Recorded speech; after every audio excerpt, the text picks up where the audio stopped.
Yeah, if something is more in demand, people are usually willing to give more for it because there's higher competition to get that thing. But that's been the case for as long as trade has existed. I mean, that's just a feature of trade, not like What? capitalism specifically. The issue with that is there are elements in feudalism, such as bonded labor, where that systemically prevented the sort of changing of allocation of resources that allowed for supply and demand to naturally come into balance and have an equilibrium price. There are So for forces example, that keep equilibrium prices from being met in every economic system, including the one we exist in now. I'm just saying that as like a feature of the way trade functions, it's certainly not it's not as though that's something that only applies to capitalism. Like supply and demand has guided the way that people price um the stuff that they sell forever. well, again, I'm going to continue on where I was. Things like bonded labor under feudalism that could result in some people ending up, some like lords ending up with a way higher supply of labor available to them than would be allocated in a market. So it's not describable with the hypothetical ideal of what it would be is describable with supply and demand. It's just feudalism didn't have the mechanisms to reach like that equilibrium, and capitalism does.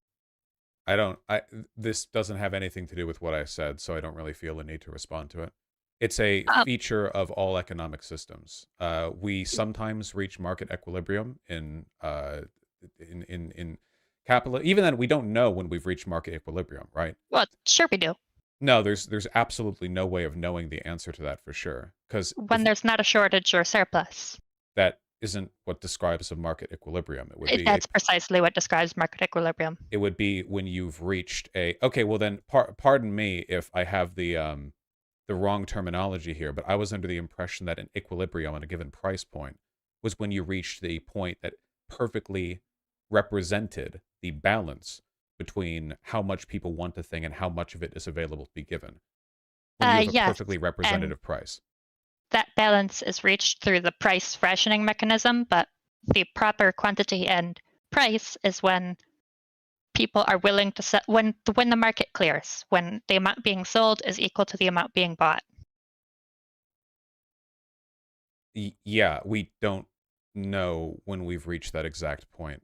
And there were points when what we considered that to have been reached would have been reached in the past as well. There's just it's too nebulous of a term to know for sure. I would still disagree with that. It's we can My not we, claim was that supply and demand have been features of economic modeling for as long as trade has existed, not just capitalism, and that is an empirically correct claim. So I don't see much of a point in arguing on the specifics of that. I fine, whatever. I don't think you're correct because again, part of what makes supply and demand work is the shifting of resources between, well, in capitalism it's firms, under feudalism it would have been lords or something. Well, it's So not whether or not it works, it just is. If there's more competition to buy something, then people are going to pay more in order to distinguish their claim for it. But that's not I think I've just noticed you seem to be focusing on like end consumer goods maybe, but it's also there are labor markets, there are capital markets. yeah. So supply and demand is also about getting those productive resources into the hands of the people who can use them the most. And again, with feudalism and any system that isn't capitalism, you don't get that efficient allocation. I disagree. Under feudalism, an effort was made to make sure that both the means of production and the resources necessary to make good use of it would be sent to the appropriate fletchers and blacksmiths and butchers and what have you. Whether or not you consider it efficient is kind of like a Well, subjective assessment. that's I would point you to the example of the Black Death in 1348. when a bunch of peasants died, all of a sudden they had more labor negotiation power, and they were able to escape from the bonded labor that they were trapped in. And in the immediate years following the Black Death, wages doubled. So they weren't being put to that most efficient, highest and best use. But that happens in capitalism. Yes. Employment fluctuates, and it can lead to labor shortages or labor surpluses that, again, the things you're describing aren't capitalism specific. This is just how like supply and demand functions. It's always going to be the case. Capitalism isn't about whether or not there's supply and demand. Capitalism is just about whether or not you have a class distinction between the bourgeois and the proletariat, one which is associated with relationship to the means of production. It's fundamentally a political relation. You know, the actual mechanics of trade. I mean, look to trade. You can go to China. Hell, you can go to North Korea if you want to. There are plenty of elements of the way in which the economy is managed in North Korea that are capitalistic. They're certainly not feudalistic. The government has control over some of the ways in which they manage their internal trade, but, you know, that happens within capitalism as well. Protectionist governments can still be capitalistic. But then they're not adhering to the market mechanism. I will agree that you said that the supply and demand themselves exist, and I agree. In feudalism, there was a supply and demand, and there was a hypothetical equilibrium point. But again, without the free markets, laborers couldn't go to where they were most needed, and so that equilibrium point wasn't reached because the society didn't have the institutions to enable that. Do you think we live in a capitalist country today, despite the many elements of protectionism, state-run organizations, the fact that we have borders which prevents labor from flowing freely across them, that sort of thing? I would say that there are significant barriers, like exactly what you're talking about, like free immigration. I saw studies indicating that like world GDP would increase by literal trillions if we allowed more immigration. So I agree that there are still significant barriers, but I would say that the economy now is more capitalist than not.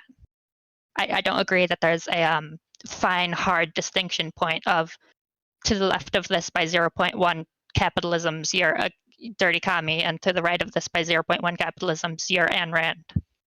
All right, I agree with that, yeah. In that video also, sorry, I'm a bit nervous. That's totally okay. I don't fault you for that. At about 23 minutes in your video, you started talking about capitalism itself being a labor exploitation. I've been known to say that, yeah. Sorry. It's just a funny way of responding. I fundamentally disagree with that because while I agree that, you know, like I said in the bonded labor example, labor can be exploited in that way, with the removal of a lot of the barriers to free association, employment has become a voluntary contract. So it's a mutual agreement and not an exploitation when somebody accepts a job. Could I run a hypothetical by you? Sure. Do you know which one I'm going to run by you? No. I have a feeling. Okay, well, stop me if you've heard this one before. If you're on a plane that crash lands in a desert island, and you come to, and you realize that there's only one other person who has survived the crash. They woke up before you, and they have, while you were still asleep, gathered all the coconuts on the island, which they're happy to share with you on the condition that you suck their dick. Would that be a consensual arrangement for you to say yes to this? Yes. Well, I fundamentally disagree, and I think that that's insane of you to say. Okay, I would say it's definitely unfair, but it's still consensual. Then your definition of consent is meaningless. You know, you could have like in the sleep, like on a boat with two people on it, like one person could gather all of the like all of the food or whatever and be like, oh no, in order to get this now, like I'm gonna fuck you. And then it's like, oh well, that's consent. It's clearly not consent. It's definitionally coercion. which is not meaningfully consent. I mean, this isn't just my definition. The law would agree with me. By setting up circumstances where a person has no choice but to say yes, you're functionally removing their ability to consent. Okay, but now I'm seeing how you're analogizing this labor market.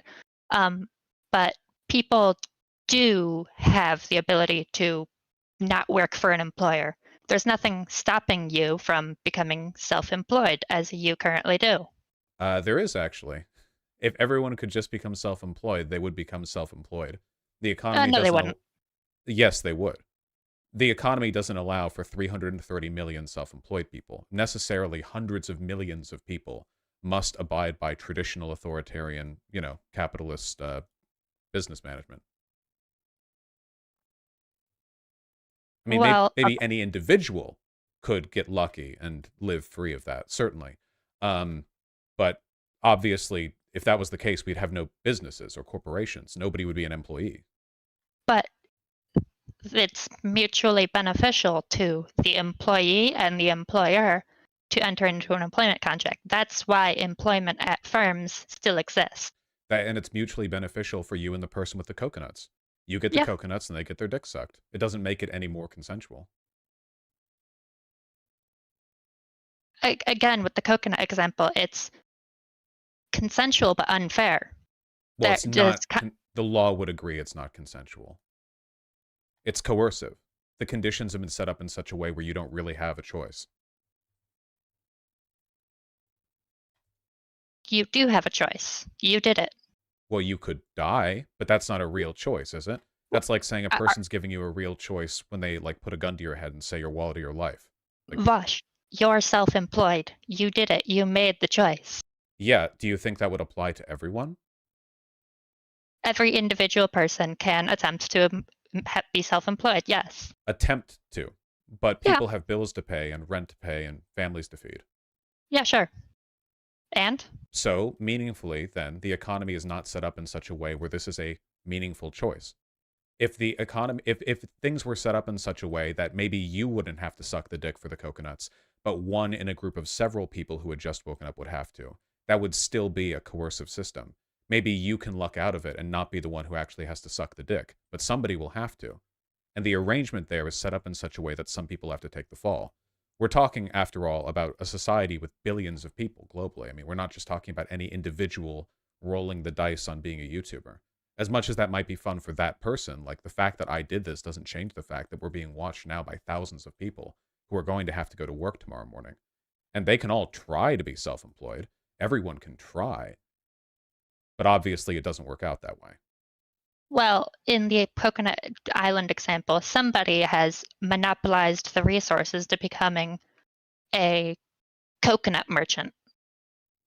And that it just doesn't, that's not a condition that exists in society today. Sure it is. No, it isn't. Yeah, with the means of production. You can acquire capital. And you can acquire coconuts. But not everyone can be a member of the bourgeoisie, because being a member of the bourgeoisie is defined by your relationship to the proletariat. If there's no proletariat, you can't be bourgeoisie. I don't see the point of establishing. You're not bound into being bourgeois or proletarian. It's a fluid thing that you can change between. And yet, the system is set up in such a way that it is virtually guaranteed that the vast majority of people will be workers who work paycheck to paycheck, and a very small minority of people have disproportionate control and power. Power which is increasing year by year. Do you believe in declining marginal benefit of money? I've heard that term used in a few ways. Can you specify? So the idea is, if you're broke, the first $10,000 you earn, that's literally life-changing. Yeah, certainly. Money is worth less the more of it you have. Again, so we agree here. The trade-off that people make when they agree to become self-employed is they can expect to make some amount of money if they try to be self-employed.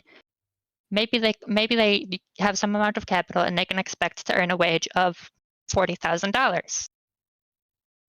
And but the thing is with self-employment labor is there's a risk to that. Some years you earn a little more, some years you earn a little less. So What would they do being self-employed? Produce goods and services. Self-employed as what? A street market vendor? Yeah, sure. The, That's an example. so again, the problem I have, and this is one of the things that makes me wonder, like, if we're having a real world conversation or if we're having like a you've read a lot of posts and you have strong opinions conversation. Uh, In the real world, the vast majority of people work. They work long, tiring hours, often with no reliable guarantee on their hours or scheduling, and they're not paid very much to do it. The problem that I have with conversations like this, which open with what I consider to be a pretty ludicrous position, the idea that that aforementioned coconut example is not one of exploitation, um, is the idea that like we're operating in this fantasy universe where people can just choose to be in different situations. The reality is most people sell their labor for money, and that arrangement is not one that people consent into meaningfully because it's something they have to do to survive. Hell, even if they were self-employed, they would still be workers, would they not? They would be at that point managing not the exploitation of their boss, but rather the exploitation of the economy of scale and the fact that for the same amount of labor, there are people in the economy who make far, far more. And they can't benefit from that because they're locked out of access to the means of production. They're still a worker. They're just one without a boss, you know? Well, sorry, I was eating. This distinction of that self-employed person still being a worker, sure, they still perform labor, but they're also owning capital. It's a simultaneous position of being both, and that's why I don't believe that this is a particularly useful dichotomy. But I would disagree. okay, but if I were to continue where I was, I'm sorry. Mm-hmm.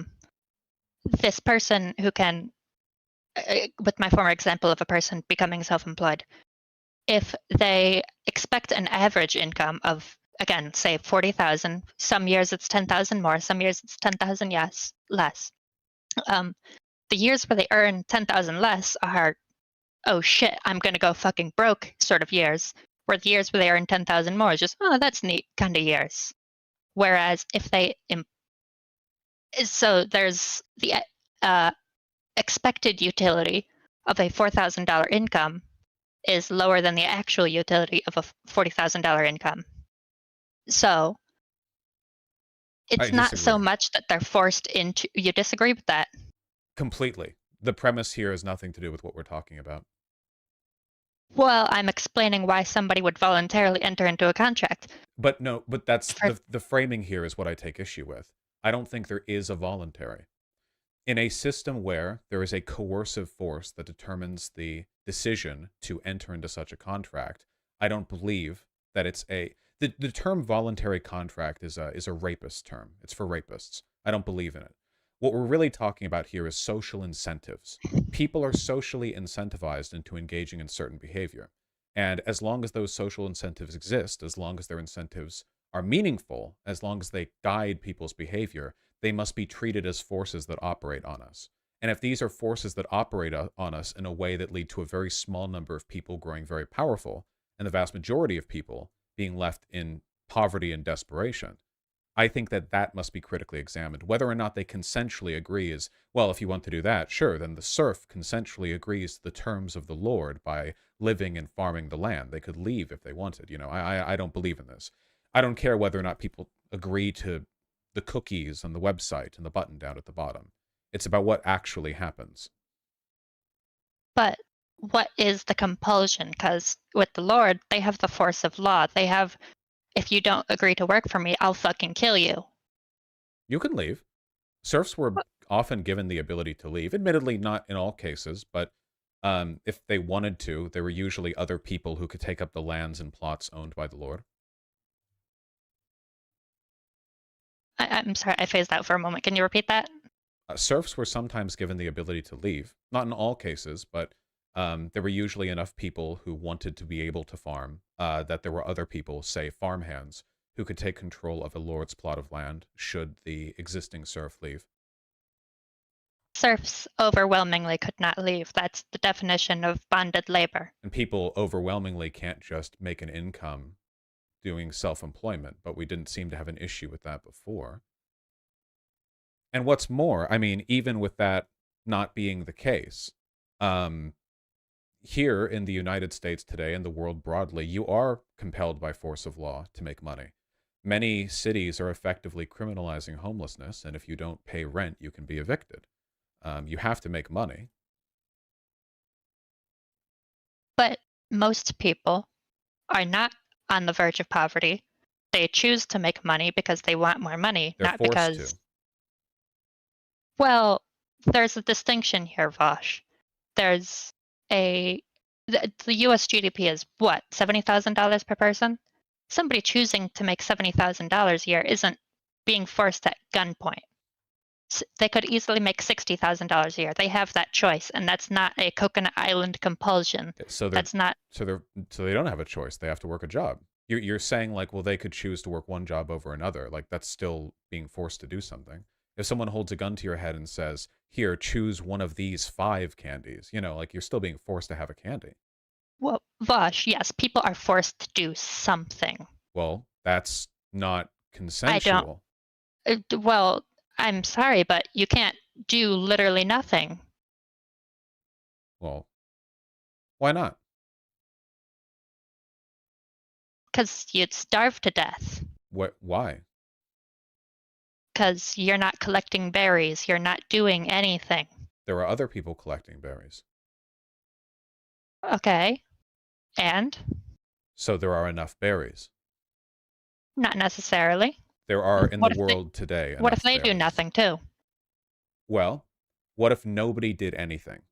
Yeah, you are approaching that extreme. That's what you're saying when somebody choosing to make a little extra money is compelled to, or is you compare it to a little extra money. Not working in the U.S. means a life of desperation and poverty. It's not a superficial choice. People choose a quantity of work. No, again, this is sort of like the I don't think you've interacted with reality thing. People are working multiple minimum wage gig jobs just in order to make rent, and they're making it with like 60% of their salary. The idea that people are choosing between a lifestyle of base comfort and cosmopolitan wealth based on how much they're willing to work is just not true. People are struggling to get by. The vast majority of people can't even afford a small emergency of a couple $100s.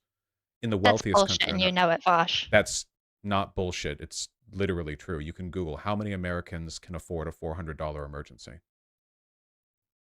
Those stats you see on the internet, they are designed by marketing firms more than anything in order to give people a false impression. Are you denying reality on this? Most people have more than $400 available in credit. They have ways in order to handle an emergency. Yes, sure. That's not being able to afford a $400 emergency. That's indebting yourself with an emergency. Very different. But they have the purchasing power. No, come on. Oh my God, hold on. Are you like a grad student? What are you? You've never worked a job in your life. Yeah, I did. When? This year. The idea that you can afford an emergency, just take out more debt, is such an incredibly ass-brained thing to say. With what they're not going to be able to pay that down. If they didn't have the money to pay for the emergency, why would they have the money to pay down the debt that will now accrue interest that they use to pay the emergency? Well, clearly, the reason that the bank gave them access to that debt is because they believed this person has the ability to. They can make changes to their lifestyle. You are so out of touch.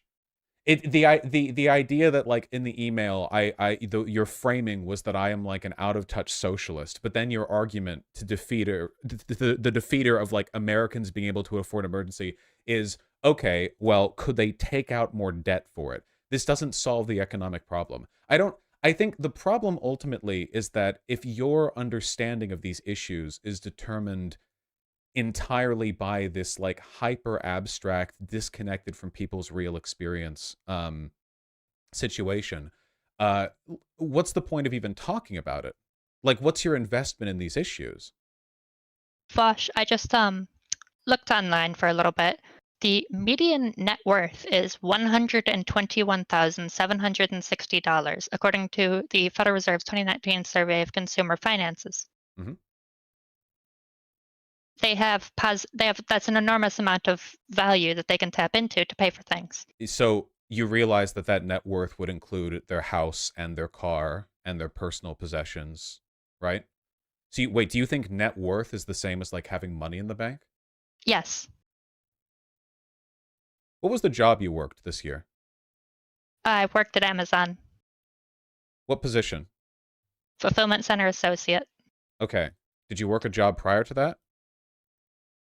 Yes. Did it in any of these jobs give you an understanding of what net worth means relative to liquid cash? Okay, let Value me is put it this value. way. I understand that there's If a person says, I can't afford to pay my rent, and your response is, sure you can. That furniture you're sitting on right now, you could sell that on the Facebook marketplace and pull together some money. Do you think that's an answer that meaningfully addresses the issue that person is having? Yes.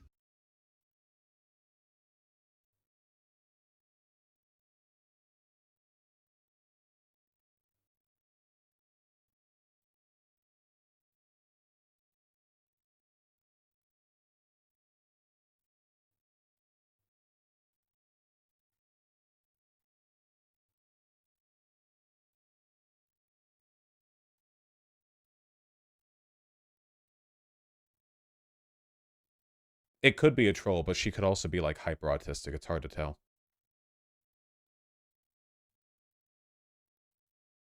Where'd she go? She probably muted to laugh. That would be the troll answer. No, I'm silent because I'm waiting for a response from you. Well, there's not really a response. It's just a clown answer.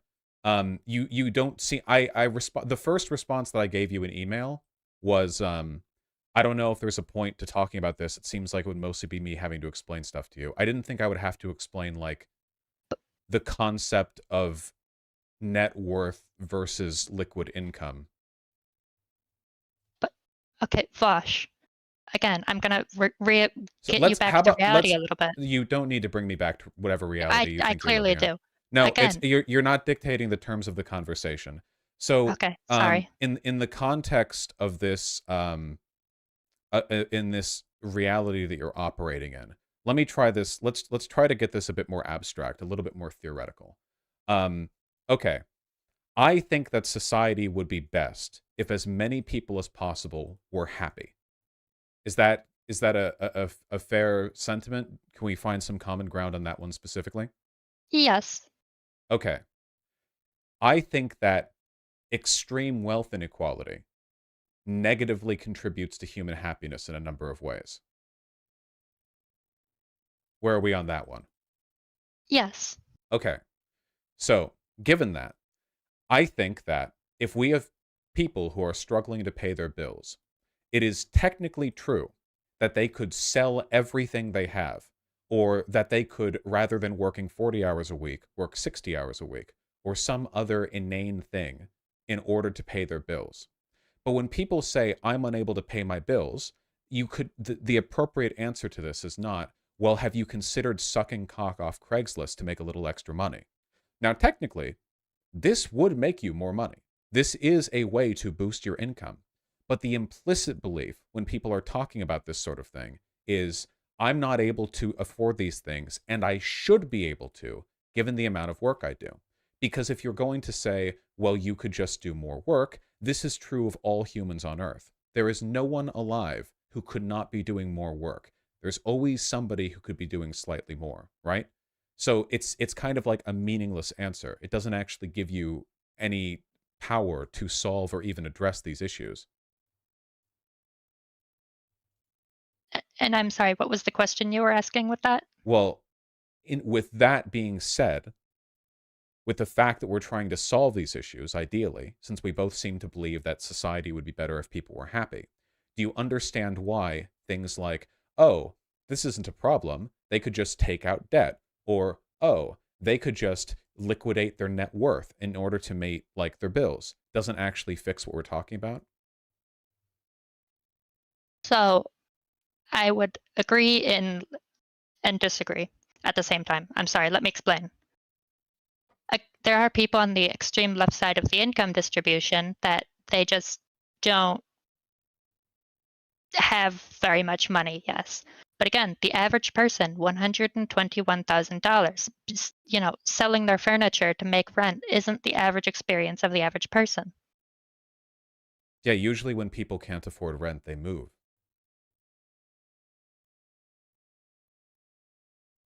And they can move. Okay. So if people are being forced out of their houses because they can't afford them, and these are recent developments changed by shifts in the amount that people are having to pay for rent, would you agree this is a social problem? Because you said earlier that human happiness is a good thing. So now things are happening that make people unhappy. And I would imagine this would then be something we would try to avoid. Yes, that's a problem if people are having trouble affording things. Okay.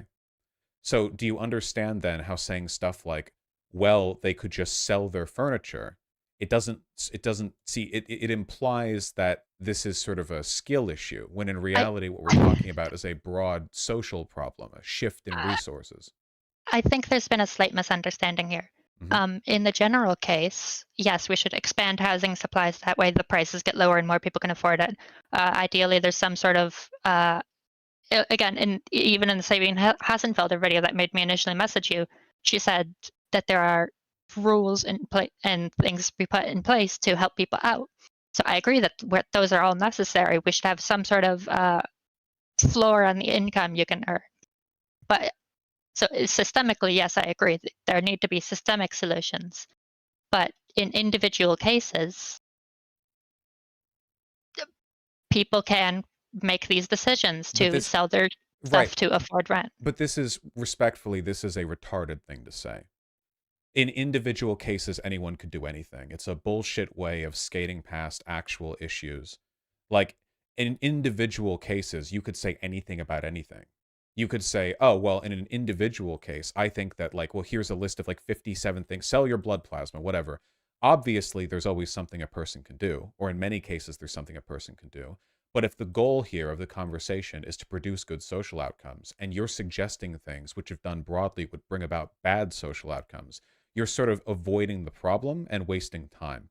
Like, I don't understand what exactly the point is of trying to argue the idea that people can get by if they just go on credit when they can't afford their bills, or when there's an emergency that pops up. Can I repeat myself? Again, yes, there are necessary social reforms we need to do. We need some sort of floor to make sure people always make above a certain minimum income. I'm 100% in support of that. And given that, the US GDP is $70,000, we have the resources to be able to do that. Well, I'm very happy to hear that. And so when you frame me as being this psychopathic, I don't give the slightest shit about the poor sort of person, it's a dishonest thing to say. Well, you did say it would be consensual for a person to steal all of your food sources and then say that the only way they would offer you any is if you perform sexual favors for them. That is a very weird answer to give. Again, it's unfair but consensual. So I don't think we should allow these unfair. Again, this is a dilemmas. point where it's not just me, like the law disagrees with you. And the reason I'm repeating this is because I think often when I make these arguments, I get framed as some kind of idealistic commie.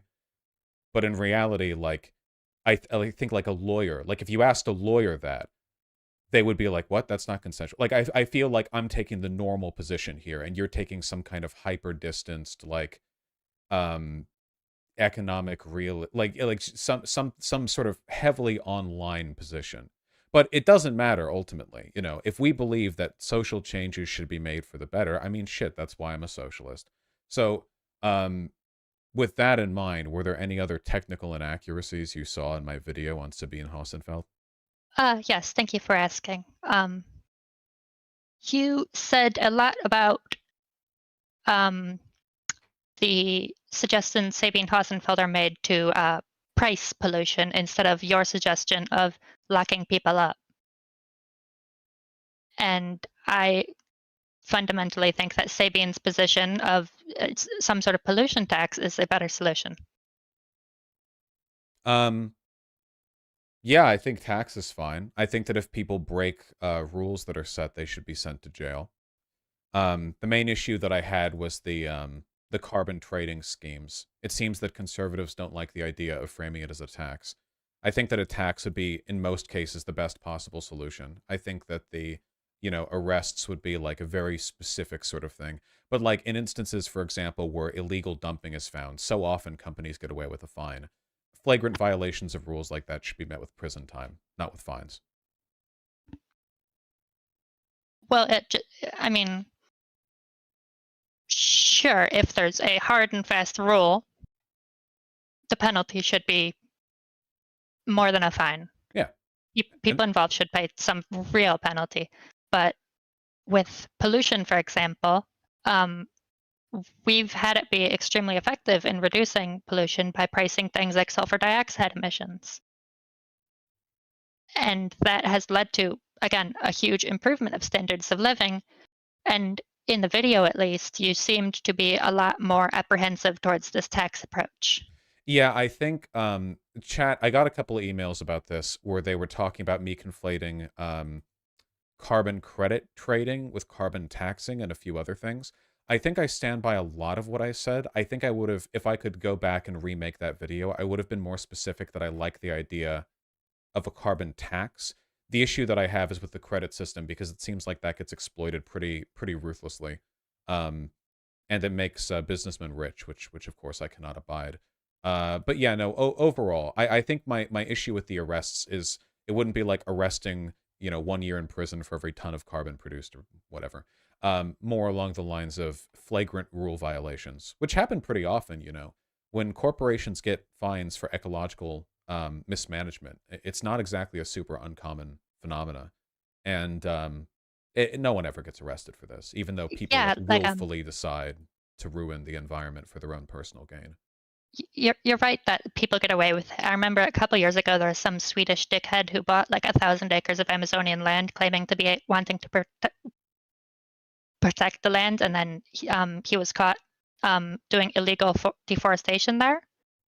And the fact that he got away with that when there are protections against the illegal deforestation in the Amazon is unconscionable.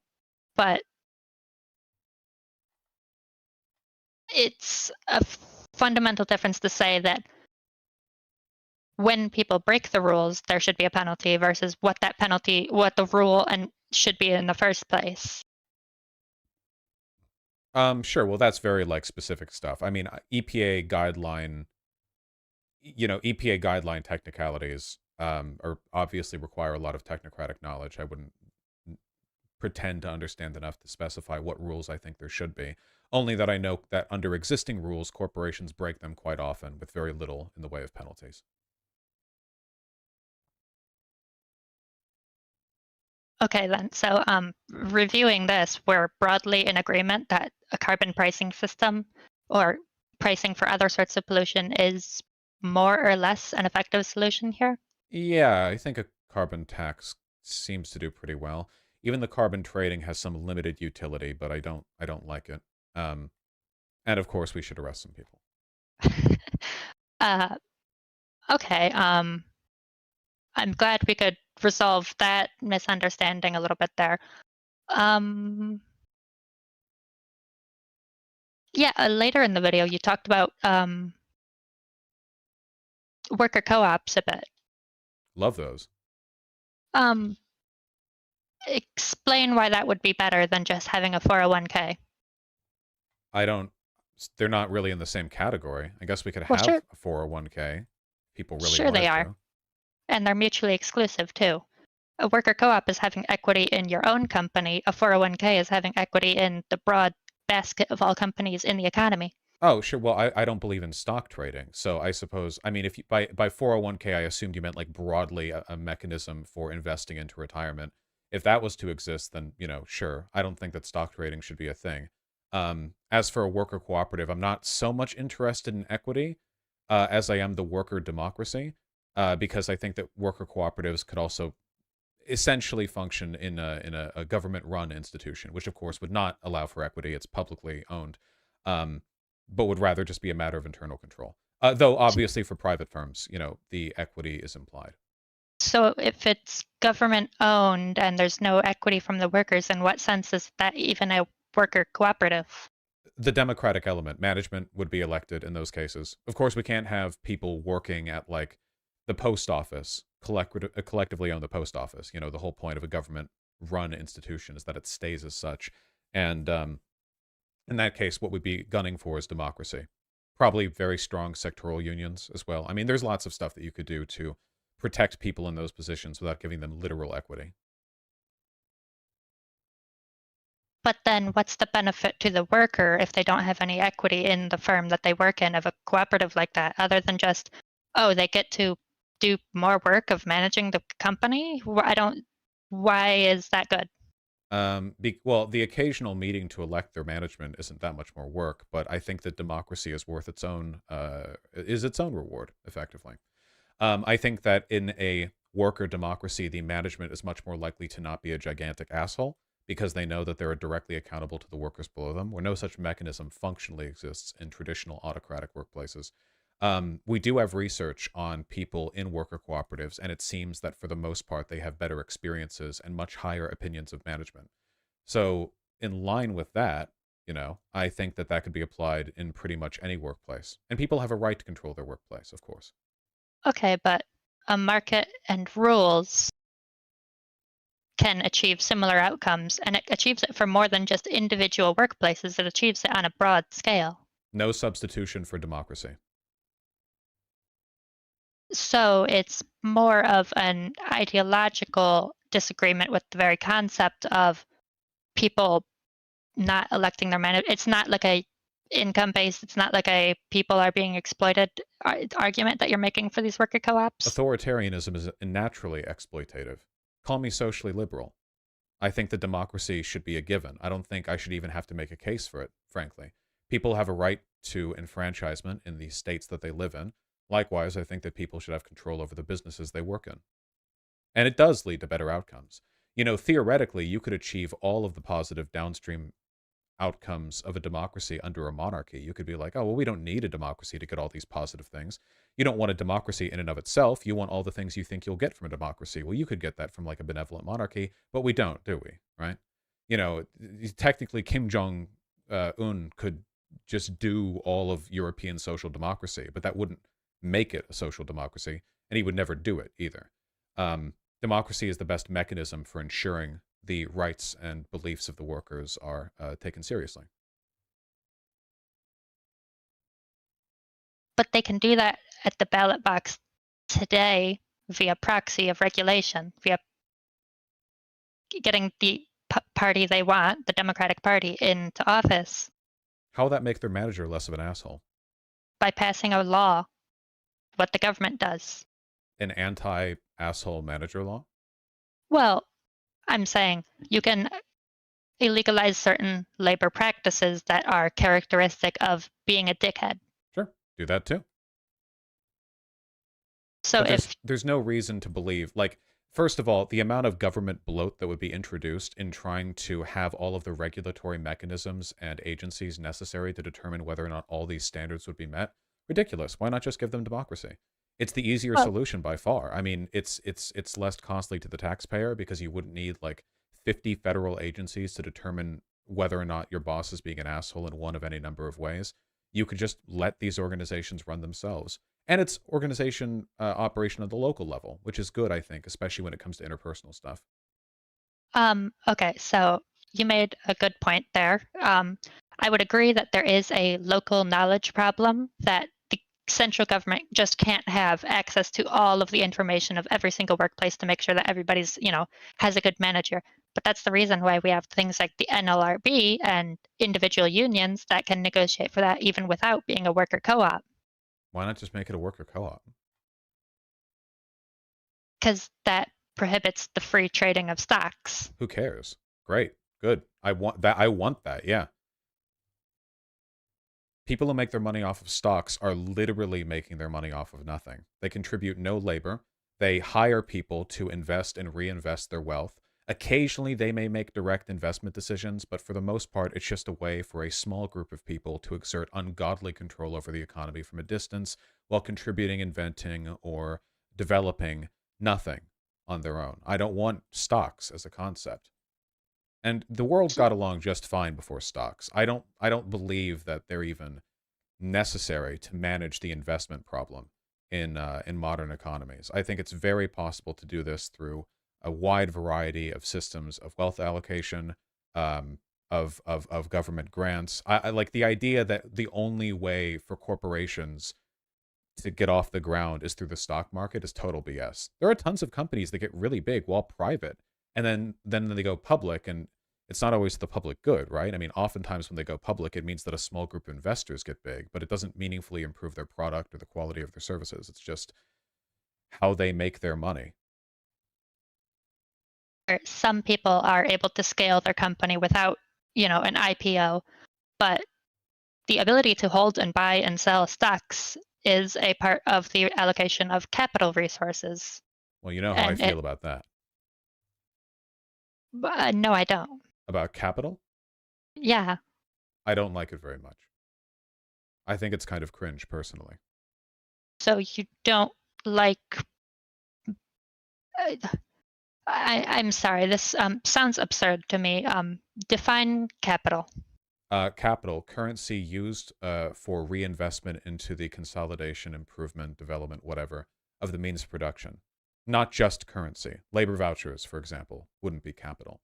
But I don't like that. I mean, I'm not a capitalist. I don't like that.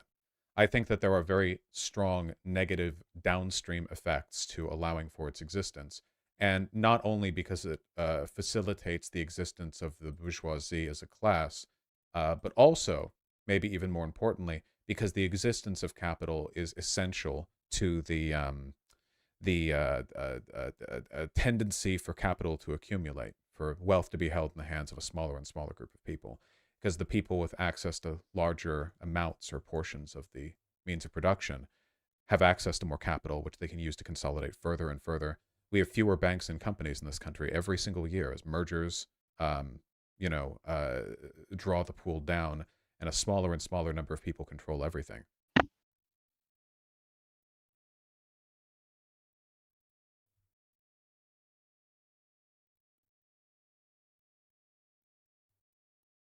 I'm sorry, my headphone disconnected for a second. Can you repeat like the last 15 seconds? I think that capital as a form of accumulated wealth leads to more power in the hands of a smaller number of people, which I think is cringe. Okay, so starting at the beginning of where you defined capital, I just don't think at all that's an appropriate definition to use of capital. It's a Marxist definition. I'm aware there are multiple. Okay, I don't think it's a particularly useful definition for any context beyond understanding Marx. I do like understanding Marx. Well, then, understanding Marx as a historical figure is one thing, but currency used for reinvestment would be the simplest definition. I think that's a fine distinction. There are forms of currency that can't be used for reinvestment, for example. Okay, I would use a wildly different definition of capital, of goods and services used in the production of other goods and services. Well, that's fine. If that's the definition of capital that we're using, then it can exist. But this is literally a semantics distinction, is it not? I mean, my concern here is about getting rid of Wall Street. The point of this is when you say you're against capital, what I hear is you're against the use of goods and services to produce other goods and services. That's like being against the shovel as an invention. That's you understand why when you initially said you're against capital, I thought that was insane, right? By your definition, sure. Though, of course, if I'm an anti-capitalist, there has to be some definition of capital that I don't get along with, right? Okay, so I'm going to continue using definition of capital that I outlined, So when I say that stocks are important in the allocation of capital resources, I mean the ability to buy and sell stocks is a fundamental aspect that is important in allocating capital to where it is most beneficially used, and I therefore disagree. making society wealthy. I don't think that it puts capital towards where it's most necessary to be used. I think that the Wall Street and stocks in general are a constant 24/7 shit show where games are played by very wealthy people to make a lot of money for doing nothing. I do not think that this in any way meaningfully correlates towards responsible social investment. In fact, I'm pretty sure the data on this does side with me, because the relationship between like activity within the stock market and capital investment, I don't know how much of a correlation there is towards like innovation, increase in product quality, or anything of that sort. It seems like it's just a lot of money shifting hands between very wealthy people. And that's not even like a controversial position or anything. That's just like how it's played. Um, I want markets, economies, and businesses to be more local. I want them to remain, well, not private, of course, but in the hands of the workers who actually work there. I don't want everything to be controlled by a small group of transnational corporations that have no allegiances other than to their own bottom lines. And I don't think what I'm asking for here is crazy either. There are plenty of like mainstream liberal economists who have laid out critiques of the way capital allocation works in our current system, and we have plenty of examples of it being done in other ways that are effective. Government grants or local grants would be a pretty good way of handling things on local levels, I think. Um, when it comes to small worker cooperatives, people can either front up the cash to begin with, or I mean, shit, maybe maybe like there can be like a city or county level effort to hand out grants for local businesses to certain plots of land. So what I'm going to respond to that with is that I can understand how you can see Wall Street and think, oh, that's a shit show. And to be fair, it kind of is. It's just that what you're observing there is the secondary stock market. Um, it's an important aspect to make the primary stock market function, but companies sell equity in order to get the money, in order to buy the capital to produce more and better things. And they will no longer. Yeah. But then how will they acquire that? I don't And think how will there are plenty of companies that manage to build themselves up without like selling equity. They can take out loans like a normal human would have to. They can benefit from grants if they can make a case for it. The problem is the moment you open up the opportunity for selling equity, you create the bourgeoisie all over again. And how could you not, right? You're literally giving ownership of the company and a portion of its profits over to someone who doesn't work there. This is an unacceptable outcome. There are ways of managing this, the idea of financing cooperatives. I mean, cooperatives have money, after all, without selling their equity. It's possible, it can be done. And when there is no alternative, I think you'll see a much better set of social outcomes as well. No longer will all of the good parts of your town be ruined as they're brought up by transnational corporations, then sold and left to dust. You'll have CEOs no longer jumping off the companies they control with golden parachutes. You will bring the economy back down to what it should be, a human level. And I think that everyone could stand for that. I mean, look at the hollowing out of middle America, and hell, even coastal America at this point. As shop after shop after shop after shop after shop closes, everything unique and individual about a neighborhood dies. And meanwhile, you have this theoretical economic benefit brought about by the low prices of Walmart or Target. What's the actual consequence? People in the area get poorer because there's no longer any money circulating. So, again, starting at the beginning of your response, sure, some companies have been able to scale without selling equity or without selling bonds, but that's overwhelmingly the exception. And there are some companies that weren't able to scale. What you're seeing is a selection bias there. The ability to, again, be able to sell your stock in order to get more money, in order to buy more capital, is an important aspect of discovering which firms are the most productive. Productive by what definition? In terms of the value of their outputs being greater than the value of their inputs. Okay. I don't care. Are they So, valuable to their community? Are they providing something of value to the people who actually manage them?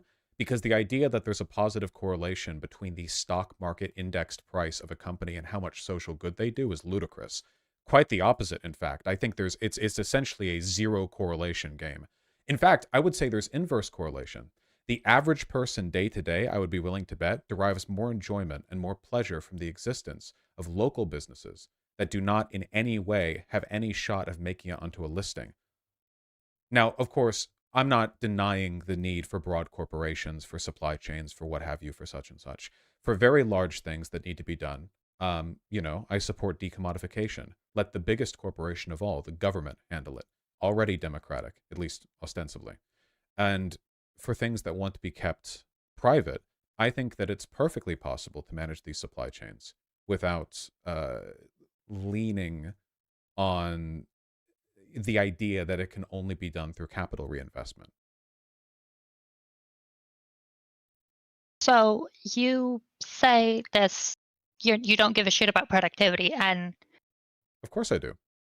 well, But you stock market index price is not productivity. yes. Sorry if I gave that impression that that's what the value of when I say the value of the outputs being greater than the value of the inputs, I mean when you have $20 worth of goods and services being produced using $1 of labor and $1 of capital, that's good. When you have $10 of labor and $10 of capital producing $5 of goods and services, that's a net social loss. That's Why? bullshit. No, it's not. The money Because that you're went using to the money that went to labor went in the hands of workers. You think that's money lost. That's money gained. It's not inefficient to pay your workers more because those workers are the ones who buy the products. This is how Walmart hollowed out middle America. Sure, they offer their products for cheap, but they don't pay shit either, and all the money leaves the community. Back in the day when you had a bunch of small businesses in a town, were people poor on average in terms of their ability to buy stuff like in a broad economic, distant sense? Sure they were, for sure. It was less economically efficient, but the money was kept in the community and people were paid more proportionally by the jobs they worked. So they could go out and buy more. But what happens when you buy something from Walmart when you live in the middle of fucking West Virginia? Well, the money goes to Walmart and that just ends up sitting in some gigantic dragon's vault somewhere in the Walmart family fortune. You know, it doesn't go back in the community. But if you buy stuff from a local business, even if it's more expensive, that money then goes in the hands of the local businessman, who then turns around and spends it at the local shops. And that money from the local shops enriches the community and allows them to pay their employees more. And that's how small town America has died over the past 70 years, you know? You think of labor costs a loss, and that's how any capitalist would think. But in reality, that thinking is what's destroying this country. okay, but the reason I say that this productivity is important and all of that is when you are producing less with more resources, that's less goods and services for everybody to enjoy, and that's what ultimately decides the material abundance that people have to live in. And If you're yet, making if you're well, making $30,000 or $300,000 and you're only producing tiny amounts of shit, you're just going to pay $30,000 to have a tiny amount of shit. I don't agree with the idea that capital investment through stocks and equity ownership has allowed for this massive breakthrough in productivity. I think that the size of corporations corresponds to this to an extent, but I do not think it's like this. Capital investment unlocks this higher tier of productivity. But what's more, again, productivity isn't everything. Walmart is enormously economically productive, but it bankrupts and ruins communities that it sets up in. So clearly we're looking for the wrong metrics here, or at least we're looking at an incomplete picture. Well, Walmart also disperses its extra revenue to the people who produce the goods and services that it sells and to the Who? investors. I don't care about the investors making money. I don't give a single Oh, shit. okay, so then Walmart disperses the money to the people who make the goods and services it sells, Who? to the to the 1 million Chinese laborers who are manufacturing the shit they sell, Oh, yeah, and they're to the making people who work in. lots. Hmm. They're making a lot more than they would. No, they're not. They could be working on industry that benefits their own country. The idea that Walmart is making efficient use of its economy ruining standards because there are Chinese sweatshop workers out there barely making a living in China is ridiculous. You're an ideologue. You have an ideological investment in defending this, but the consequences of Walmart's behavior on America, this is not just a lefty proposition. There are tons of liberal economists who have wrote on this. Everyone thought that the economy of scale would lift America out of poverty because everyone would have a Walmart. And now go to those Walmarts and everything around there is dead. And these towns have been bleeding population, you know? And then it's like, oh, well, it's all for the good of the Chinese. You know what? I'll be a nationalist here. I don't give a fuck. They can work on their own shit. I don't think I will not abide the hollowing out of this country on the imagined belief that the sweatshop laborers are benefiting from it. America first. Why do you hate the global poor? I don't hate the global poor, and this is a bullshit argument. The countries that have risen up and become wealthy the fastest are the ones that engaged in protectionist policy and didn't allow themselves to be cucked out by Western industry. This has also been empirically demonstrated. The idea that these countries are benefiting, like China, the Chinese workers are benefiting from this state of affairs is not the case. Yeah, if you want to see countries that have completely given themselves over to Western investment, go to like half of Africa. Yeah, they're doing great over there. Meanwhile, over here in America, we have a separate system where we recognize there's value in local manufacturing, local jobs, local industry. But then when it comes to them, it's like, oh yeah, well, shouldn't they be thankful that they get to do our slave work, you know? Nah, fuck that. We directly aid and abet the worker exploitation of the Chinese Communist Party by allowing them to get away with this this bullshit. So I fundamentally disagree. It doesn't matter if you disagree. You're incorrect on this one. Okay, I was going to say I fundamentally disagree with the facts that companies that isolate themselves from the global financial system have developed faster. What about the East Asian tigers? What about like Singapore, South Korea and stuff? Countries that engage in protectionist mechanisms so they can develop their own industry before being bullied out by Western businesses. Because if they compete with Western businesses right off the get-go, they'll lose every time, right? So you'd think the right answer here would be, oh, they should open up the market to Western business because the local consumers would benefit from being able to get all these cool, cheap Western goods. But then it's like, well, wait, hold on a second. Where does the money go if everyone's buying foreign goods? It goes out of the country, and then everyone's poor again. And this is what's happened in country after country after country. Look at countries that like have all these Western imports. They're not doing good. So what you are doing is you're making the infant industry argument that, you know, countries starting out with, you know, some industry should introduce protectionist barriers to make sure that their industries develop. But the thing is, that's not really whatever happens. It's the infant industries, the small companies that could hypothetically benefit from these protectionist barriers. They don't have the political sway in order to get these countries to institute these protectionist barriers to protect them. It's the large major companies that are challenged by these infant industries that overwhelmingly have the political power to raise these protectionist barriers. Why would a company being challenged by smaller domestic industries then use that as a justification for protectionist policies? That makes no sense. Can you rephrase that question? I don't understand the point. I don't understand the point. Why? I think this is a distraction. The influence that protectionist policies have had on the development of countries that manage to break free of these sweatshops. There's a reason why China has sweatshops and South Korea has a functioning economy that's closer to parity with us. Because not long ago, they were in basically the same spot.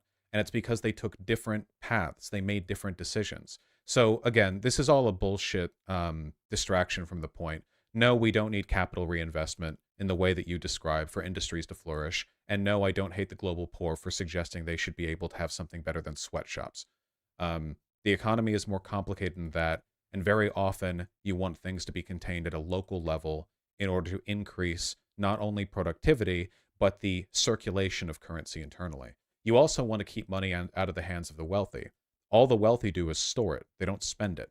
And money that's stored is bad for the economy. The trillions held in the offshore accounts the Panama Papers revealed would be enough to usher the world into a new economic age. but wealthy people are demons, so they keep it to themselves. Um, I think we really need to refocus our economic analysis on a local level because that is where economy happens. You know, day to day, middle class people going and buying and saving and storing. That's what economic activity is. Not a bunch of fat cat investors greedily exchanging, equity so they can store more money in the Bahamas. So, what I believe is that you are getting, you have a bit of tunnel vision. Money isn't what matters at all. The money is just a unit of measurement. Like, for example, the United States is running a gigantic trade deficit right now, but the US isn't becoming any poorer for that. Even though, green slips of paper are coming out, but we're getting real goods and services that contribute to the standard of living of Americans in exchange. I don't know what this has to do with what I said. So when you say that this local circulation of money is what matters and what keeps economies, no, that's wrong. Wait, hold on. I genuinely don't feel like you have any knowledge with which to speak on this. There is no relationship whatsoever between the statement that economic activity happens in the local level with the exchange of goods and services and the fact that the United States can run a trade deficit without it leading to significant negative outcomes. Things work differently between a nation and individual economic, like microtransactions. I mean, obviously, America is the institution that prints the currency. It has a different kind of control over the worth of the currency, especially when it comes to trade. I feel like a lot of what you've been saying lately is a kind of deflection.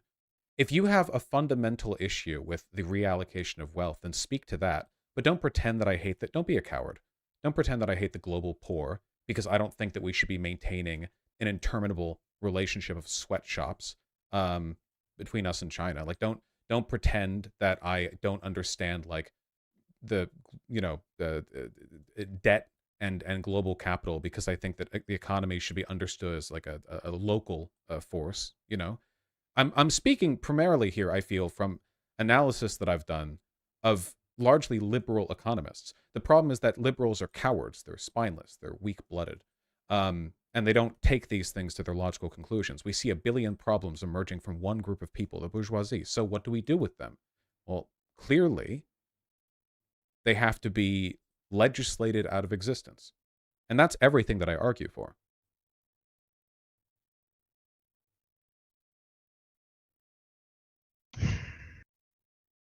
So you said it yourself when you were discussing China versus South Korea.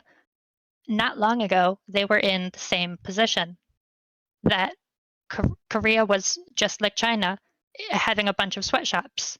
The difference here is that not the protectionist industries or protectionist measures, it's that Korea had better social institutions in order to be able to contribute to a better and more innovative economy that let them, once they had money, use that to develop even more productivity. That's what led to them gaining. So they were more wages. innovative. Yes. You realize this is bunk, right? You didn't even respond to what I just said. Can you repeat the contention you had that you would like me to respond to? The entire thing that I ranted? No, I'm afraid you're going to have to rely on your memory for that one. No, the idea that two countries could take wildly different economic paths purely because one country was more innovative than another is not the case. I mean, Korea was fascist back when it started making these protectionist policy decisions. It's not as though they were politically in that much better of a place than China was at the time. They chose a different strategy. Rather than being the factories of the world, they focused more on their own development, and it ended up working out much better for the people of Korea. Korea focusing on being the factory of the world is exactly what led them to where they are today. China focused on being the factory of the world. And Korea did too. I do not, when I say factory of the world in reference to what China is doing right now, there is no country ever that competes with that. I don't think you could fairly say they did that. Well, Korea has a large amount of exports because they literally mandate companies have a certain amount of revenue from external sources. That's why there's all these Hyundais and all these Samsung phones in the US. It's because that's what led to the innovation. Do you know what led to them being able to develop those industries? Having enough money in order to do that. It was them banning imports of competing products so they had the ability to develop them internally. Those industries would have never developed if they had immediately just brought in Western goods, because there would have been no room. There would have been no market space to compete with our massive manufacturing abilities. They were protectionist. I disagree. Okay, then I'm going to read this. In the early Read what? 1970s, third five-year plan focused on heavy and chemical industries, hence new engine of growth shifted from light manufacturing to heavy manufacturing. Meanwhile, South Korea continued with its export promotion and import restriction policies. The production of automobiles began while imported cars virtually disappeared from the market. The increase in exports was roughly 45% a year. So you talk about their cars. Well, the reason that we know about their cars, about their tech, is because they restricted imports. They allowed protectionist policies to develop their industry. But the industry developed because they had a comparative advantage in that field. Argentina also tried import substitution industrialization, and they did not get the same outcome. Doesn't always work, but it doesn't change the fact that in South Korea, all of the industries that we now recognize them for were developed because the government kept them from competing with our industry. It's because they had the correct institutions, an educated and innovative populace, and again, that comparative advantage. Spineless. That's the deciding factor. They engaged in protectionist policies, and it allowed them to develop. So did Argentina. Yes, I'm not saying that policies work out all the time. I am saying that these, and it's not just South Korea either. We can take a look at the South, or the East Asian tigers. You know, this is a pretty consistent trend with them. It sounds to me like you're putting your fingers in your ears. You're doing na na na na na. The idea that protectionism allowed them to build their industries, this is, again, not a controversial position. See, the problem that I often have when I talk about economic stuff is that I want to be the crazy commie. I want to sit here and ramble about Marx and workers. But so often, defending the current status quo requires a level of ignorance, which means you can't even have engaged with liberal economic critique either. Like, in order to, like, I don't even get to the second order stuff. I have to be like, okay, well, can we acknowledge the fact that, you know, many Americans can't afford like an emergency, and no, going on credit doesn't solve that problem.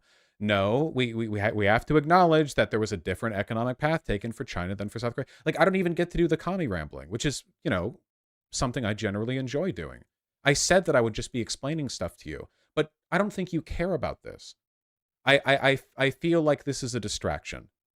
Do you have an ideological bias towards these inequitable outcomes? Like, why argue this? So I want to remind you of the difference between dependent and independent variables.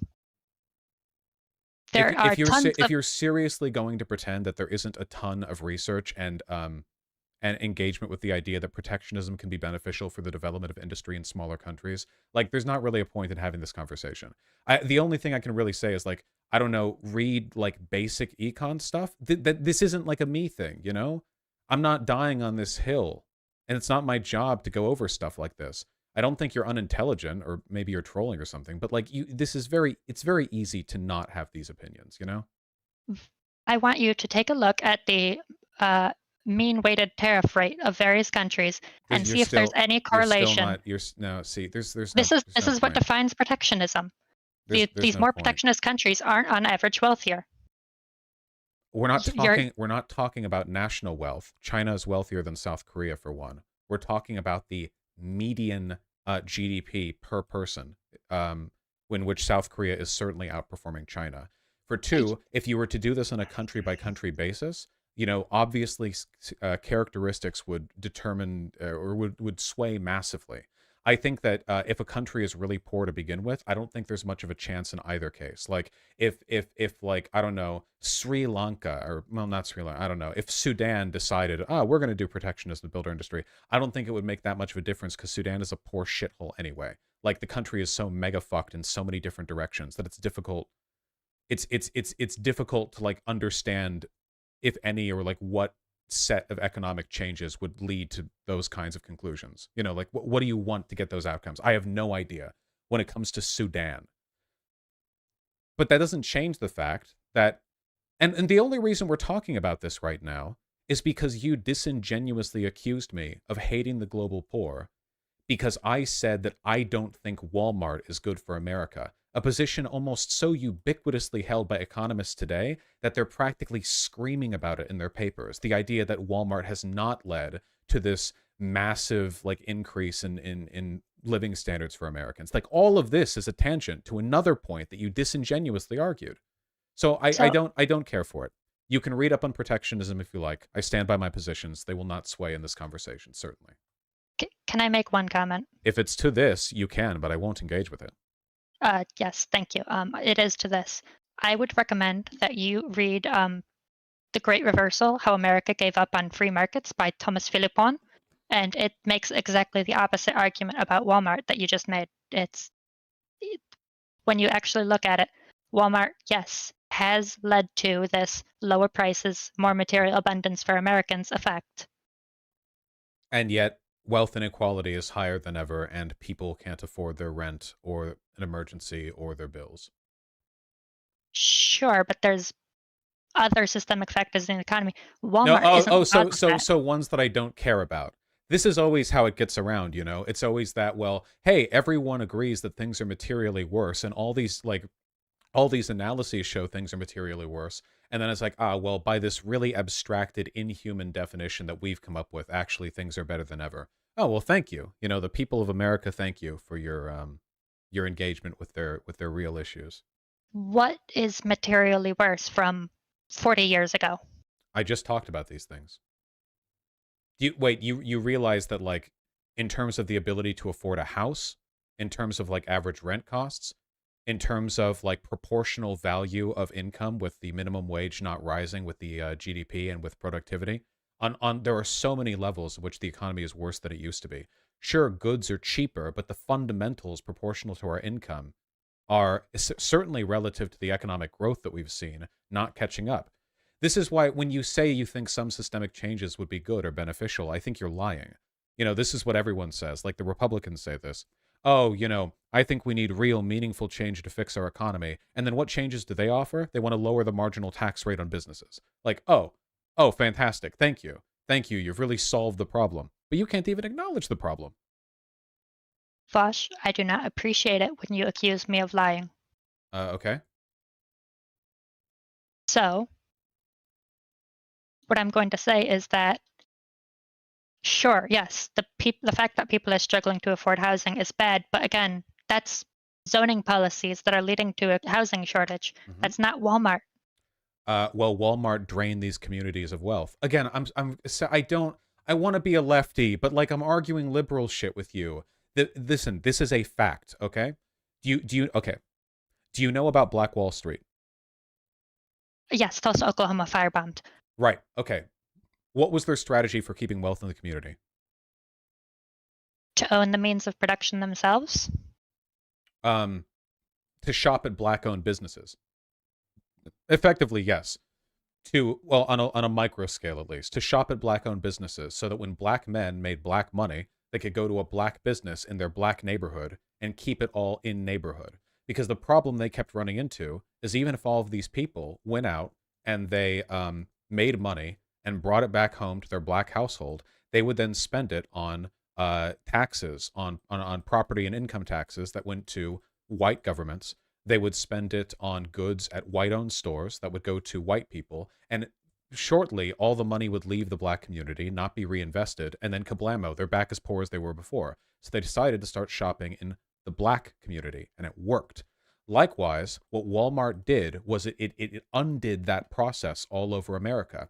You had all these Midwestern towns that relied almost entirely on local business. Not entirely, but mostly.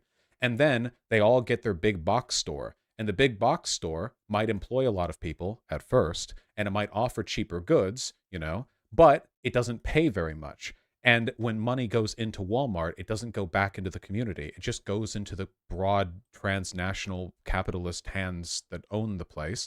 And as a consequence of this, it leads to money being siphoned out. That money doesn't get reinvested.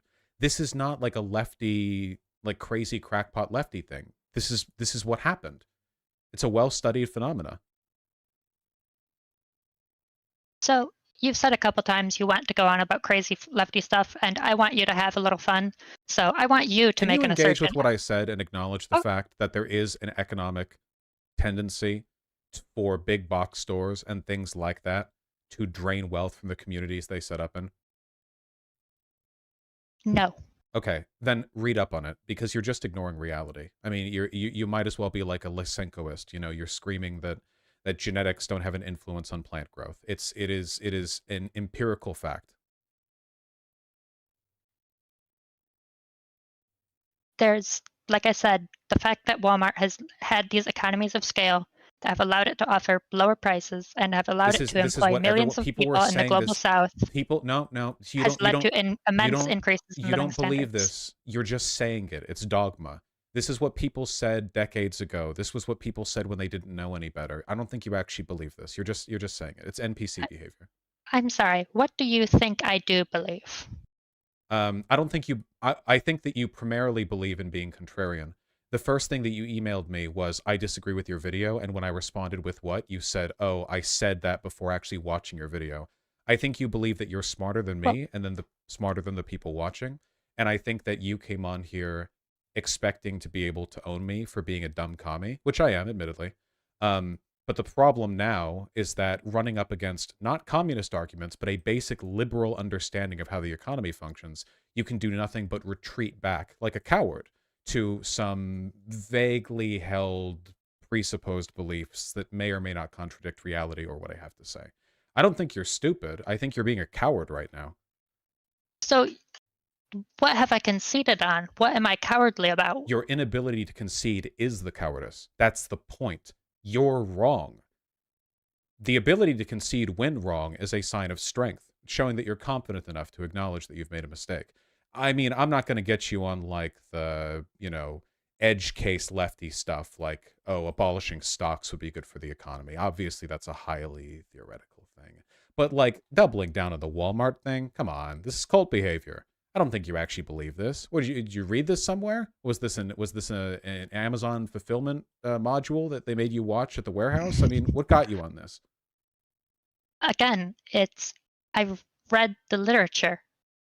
The scientific literature does not agree with the point you're making. What's scientific literature? I mentioned the book before, but it's a collection of various quantitative studies. The literature on economies of scale, on corporate profits, and that sort of thing, when you look at it, it just doesn't come to the conclusion that Walmart is this huge exploitative thing. It's the book I mentioned before is How America Gave Up on Free Markets. I didn't say, I gotta say, the idea of trusting a book with that title is hilarious to me from the onset. Not to mention the fact that when I said, here are all the metrics by which the economy has gotten worse for the average American, and I listed out like, all the things that matter, your response was, well, the other metrics, it's better. I think that you probably read a book, assuming the book is honest, and it might not be, but if you read an honest book, you probably read one that had a lot to say about the abstract economic benefits of the economy of scale, and probably a book that advocated either implicitly or otherwise for deregulation or higher investment in corporate, greed. But I doubt you read a book that was about, say, the workers of Amazon or about the small town communities they hollowed out. So even without reading it, like just from the name alone, how America gave up on the free market, like what is the thesis then? That we need to double down? Ridiculous. Insane. So the thesis of the book is that America has had a decline in competitiveness in the terms of our markets, and this has led to decreased wages. It has led to increased corporate profits, and it has harmed Americans in various ways. Here, somebody just linked me this. This is from Investopedia. It says exactly what I said. So my position is so lefty that it's on Investopedia, explaining the Walmart effect. The Walmart effect is the effect that Walmart has been known to have in the communities in which it builds locations. The presence of a Walmart store can hurt the business of smaller companies and lower wages for local workers. Much of the Walmart effect can be attributed to Walmart's immense buying power. The Walmart effect can also affect suppliers who must drive their production costs down in order to afford to sell to Walmart. Driving their production costs down means paying their workers less, just so you know. So there, like that's Investopedia. I mean, email them. So again, that's a problem of Walmart is a very large scale company and it becomes the labor monopsonist. That's a problem of a lack of competition. Okay. These small towns I are know. just too small to facilitate the It's amount of competition well, required. then that is a problem. It seems that on the global scale, everything is too small to properly compete with Walmart. I mean, if this is a degree of science, what do we need? Another planet? We need the Martian economic conglomerate to rise up and do this? No, Well, ridiculous. if you look at the European Union, they have a much higher degree of competition and therefore lower corporate profits, and that's a good thing. It's not just the higher degree of cooperation, it's also the fact that the government there is less explicitly pro-business than ours. And this competition is it's promoting competition between businesses is largely the anti-business thing that they do in order to get these lower profits. That's their policy of promoting competition. What? I'm sorry. I told you before I get nervous. Well, it's the problem. You're nervous, and you're going to be increasingly nervous because the correct thing for you to do here is to concede the point entirely. That's fine, you know. I can't continue to argue Uh, on the Walmart thing. I feel like I'm gonna start having to like crack open articles from like neocon hedge funds, you know, or think tanks to try to argue like the basic economic shit here. This happens all over the place. You know, economies need to be local and democratic. That's my position. I'm locking it in. I'm hitting it and I'm locking it in. I've hit the button and the buzzer has gone off. That's my belief. okay. I'm going to say neither of us are having fun with this Walmart topic. I would rather discuss something else too.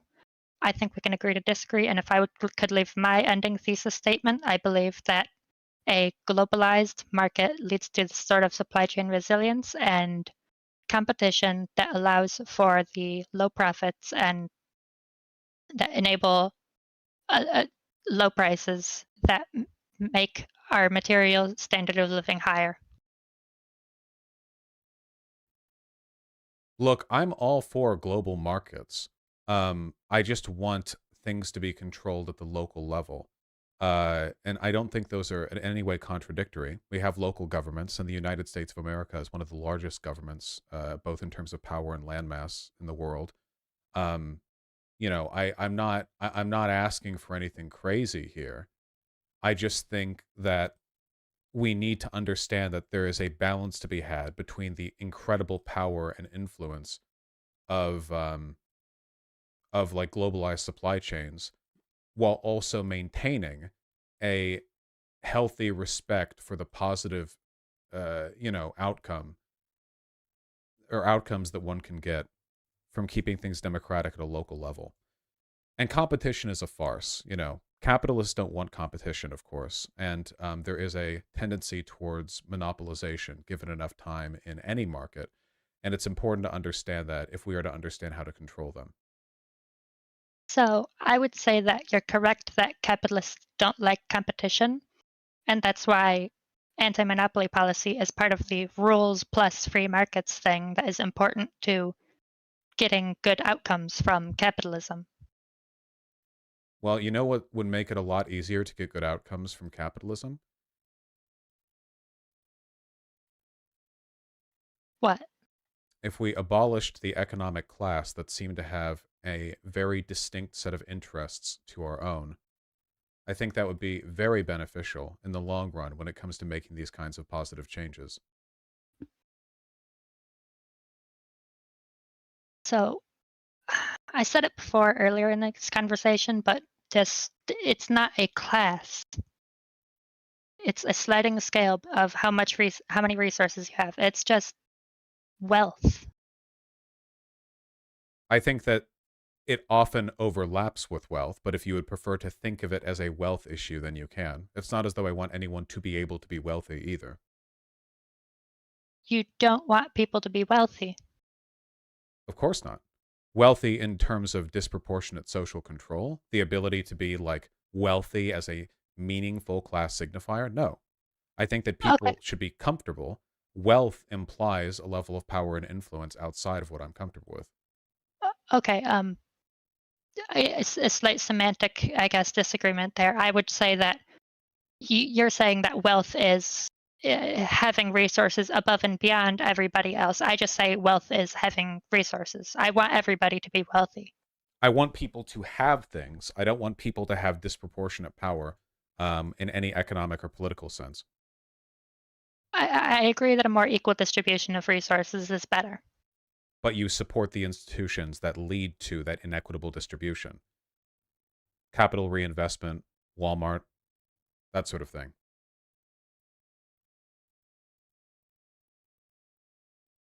Well, no.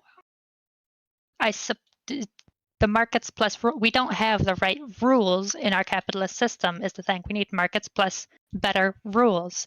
We need a better system of distributing financial support to people in need.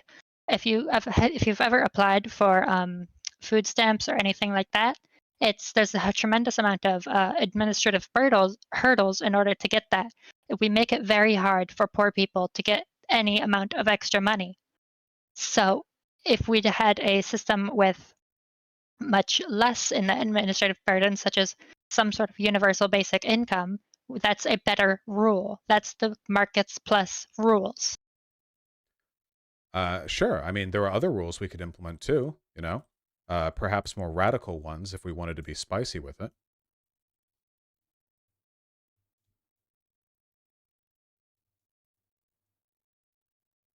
I So when you agree like this, when you say like yes, we can implement more rules, I'm not seeing how you're not just getting markets plus rules equals capitalism can have good outcome. Because capitalism implies non-democratic control of the means of production, which is unacceptable. I mean, you can get good outcomes under capitalism, right? But you can get good outcomes under feudalism. I mean, under the right circumstances, the idea then would be to create rules that lead to the best long-term positive outcomes. I mean, you would want to create systems that are beneficial in the long haul.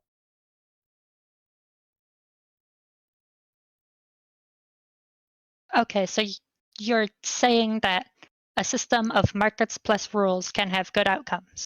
Any system can have good outcomes, but I don't think we should stop at can have good outcomes. I think we should try to improve them as much as is possible. Okay, yes, people being happy is good. People having better lives is good. But I fundamentally believe that the market is part of what enables people to have those better lives. Yeah, sure. Then have market democracy. You never even stated anything close to an opposition to worker cooperatives. You just kept asking, well, what if Yeah. this? Well, what if that? Why not something else? Which, like, So, why the aversion? as I understood it, my objection to worker democracy is based on the equity argument. So when you said you don't want any equity considered, I did not know how to proceed. Normally, when people say they want worker democracy, worker co-ops, they want the workers to own the means of production in order to get the financial winnings of that. But my argument is that when you own a single company like that, that's putting all of your eggs in one basket. And with a more diverse set of companies you own via a 401k or something, the sample standard deviation will tend to decrease as the number increases. Most So you people get don't own anything with regards to most equity. people, the median net worth is I mean, $121,000. equity. Well, yes, we should have better. Most people have a 401k. Most? I don't know how many people it is, but I'd be very surprised if it was most. Um, Also, you know that hold on. Median net worth US citizen. Yeah. Okay, so this is net worth of an average family, not citizen, but okay, fine, household then.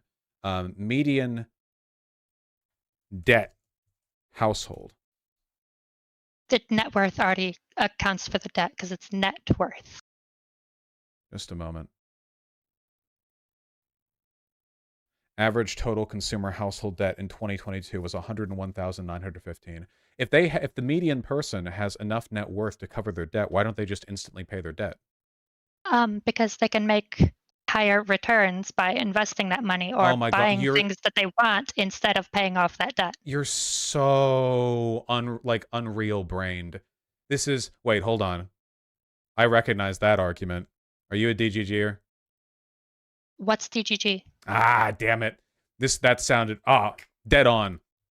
Um the idea that like people are holding on to a ton of credit card debt because they can leverage the the $25,000 in credit card debt or whatever. It's like because they're trying to leverage that so they can buy other things using median worth as an indicator of how much money people potentially have to spend in an emergency situation is ridiculous in a world where most Americans don't have anything saved for retirement. The idea that like indicator refers to what you think it's referring to is just not true. It's not true.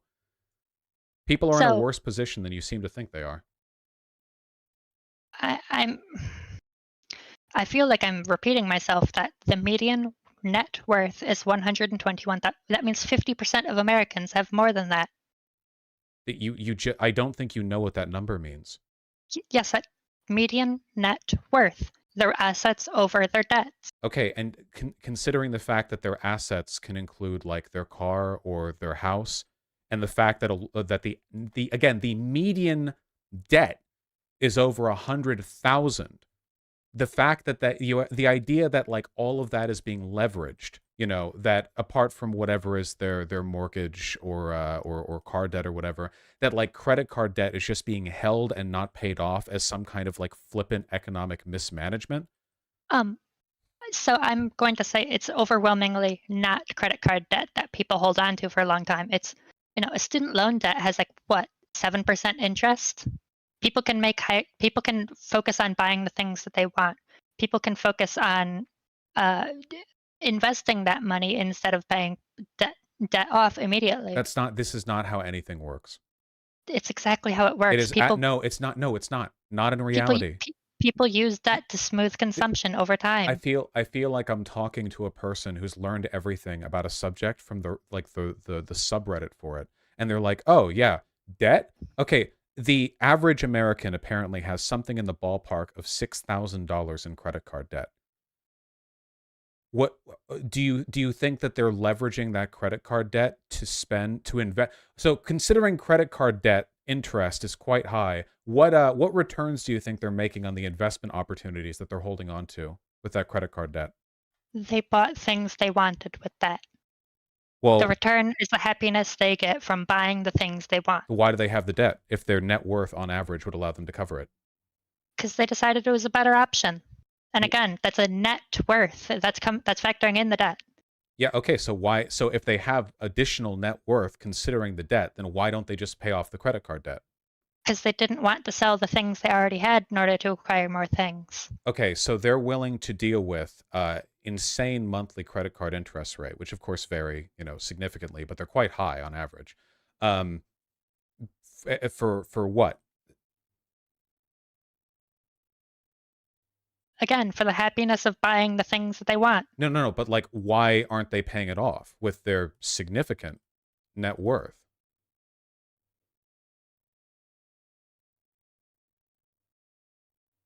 I've answered this once before, but it's because they would rather not sell the things they already have in order to acquire more things.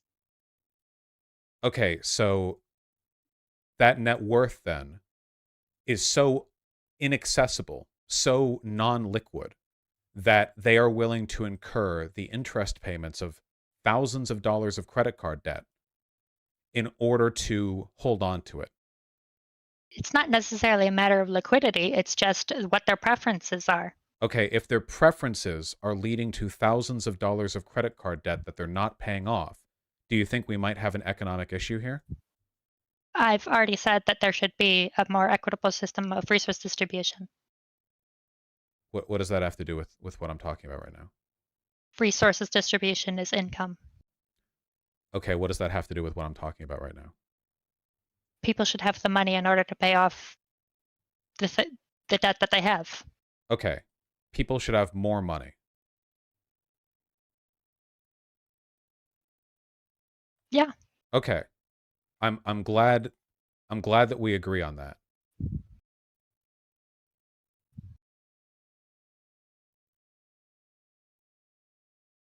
So then with that, what is your contention of on this topic? On which topic? On why people choose to maintain that debt? Because earlier you were using net worth as an indicator that they could choose to pay for an emergency if they wanted to. And they could. But if people are so if a person says, I can't afford X, do you think that you could then say, oh, wrong, you could sell your kidney? Do you think that's like a good rebuttal? Like they said, that idiot, I bet they haven't even read Economics 101 on Reddit, r/economics 101. You could sell your kidney. Do you think that's like a good rebuttal? Or do you think there might be a problem with that? So you're going to these extremes. Answer the question.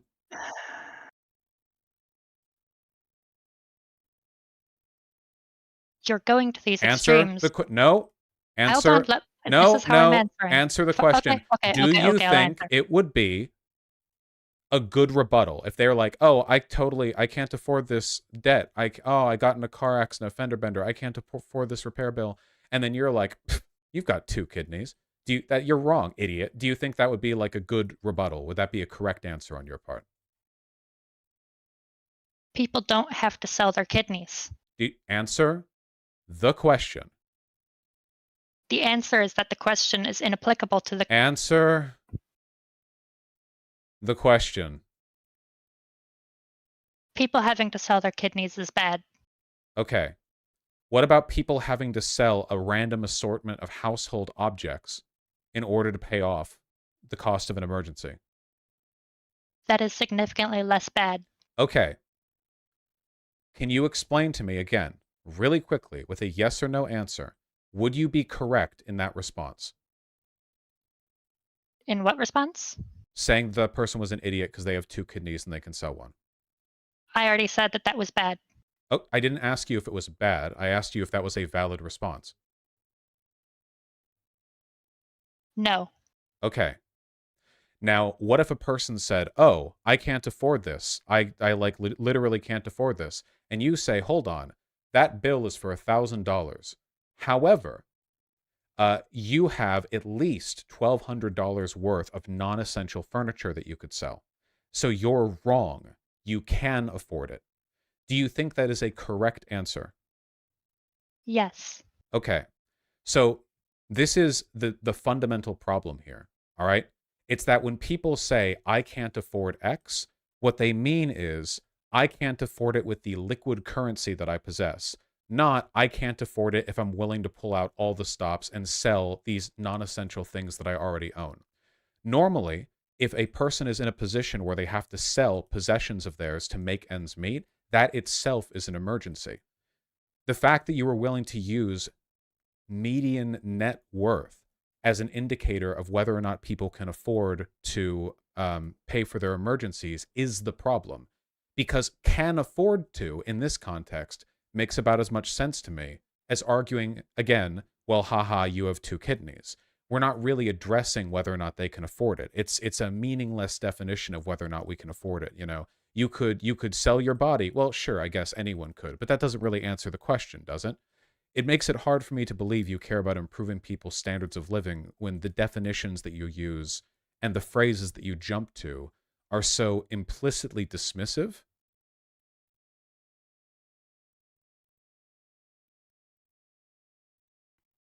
So I would say that you've, by definition, assumed that this person is in an emergency. I think it is good that people can have enough resources where they don't need to take out debt in order to have the solution to that emergency. Okay. So then what I said earlier about most Americans not being able to afford an emergency is true. I don't know why we argued on that then, if that's the case.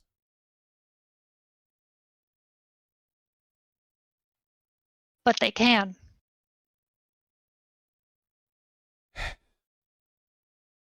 Again, people aren't selling their kidney. People aren't selling their furniture. People, the You median just said person. taking on credit. No, stop using net worth. It's not relevant.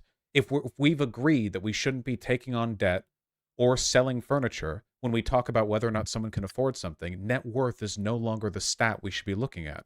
We should be looking at how much money they have in the bank, because that is the only possible thing they could use to pay for an emergency that isn't going on credit or selling things to make the debt. It's nobody stores their money in the form of money in the bank. Well,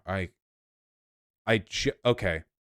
Just out of curiosity, where do you think the average American stores the excess money they have? Mostly in their house that they own.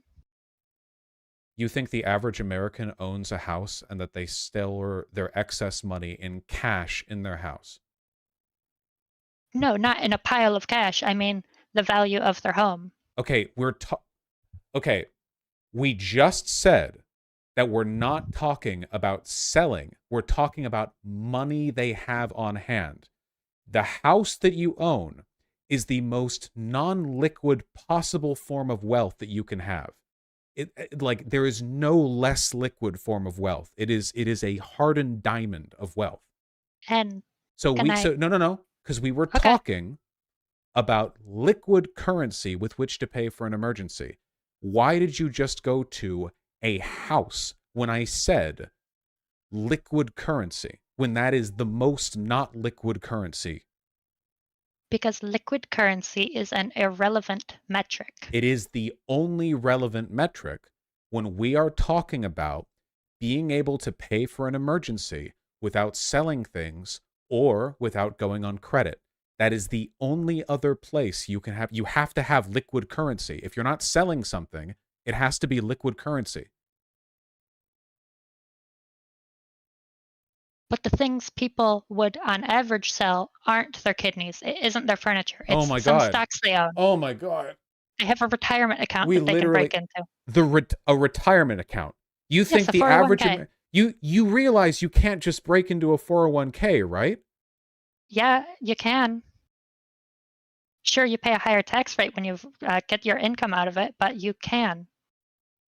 So you're saying a person, hold on.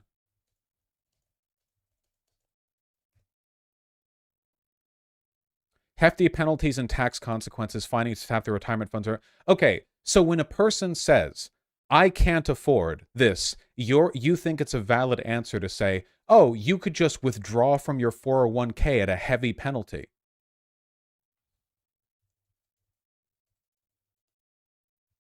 Sorry, I was eating. Yes. Only 60 million Americans have a 401k, by the way. That's less than 20% of Americans.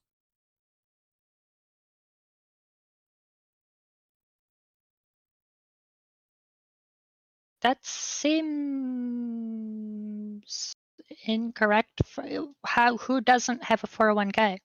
Lots of people. You don't have one. I have one. You have one? Where do you work? Amazon. Okay. Do all Amazon fulfillment workers get 401k plans? Yeah. Well, that's nice. It's an employer sponsored too. So the first 2% of my wage that I put in towards it, Amazon also matches that. They give me free money if I contribute to my 401k. Well, at your young age, if you had an emergency you couldn't afford otherwise, I don't think you'd have very much to tap into here. Well, I own $40,000 in stocks, so oh I my have plenty. Fucking God, of course you do. And where'd you get that $40,000 from? From working at Amazon. Okay. And where do you live, out of curiosity? Chicago. No. Where do you live? What do you mean? Who do you live with? On my own. You live on your own in Chicago at 25 and you have $40,000, not just liquid, but that you have invested. Yes, I don't understand what you're surprised about. I know. This is, guys, it's like the the every account that you think, right, where it's like, here's 10 easy steps in getting involved in real estate management. It's like, where's the $500 million donation from your parents, you know? Yeah, working from Amazon too. Yeah. Do you know what the average Amazon worker makes? Why don't you tell me? How long have you worked there, by the way? I have worked there since 2017. Since 2017. So that's gotcha. How much? Like 6 years. Yeah, so how much? I currently make about $23 an hour. I don't think that's the average amount made in an Amazon fulfillment center. It's a little bit above average because the average is pulled down by a bunch of people who work there for 6 months, and they, you know, obviously start at the starting wage, which is below the average.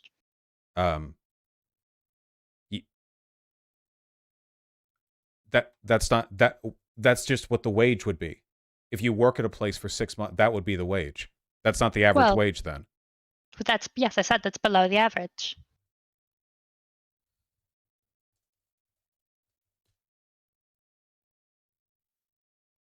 The average Amazon fulfillment associate hourly pay in Seattle is approximately $19 an hour, which is 25% above the national average. Chicago must pay good money. What's minimum wage in Chicago?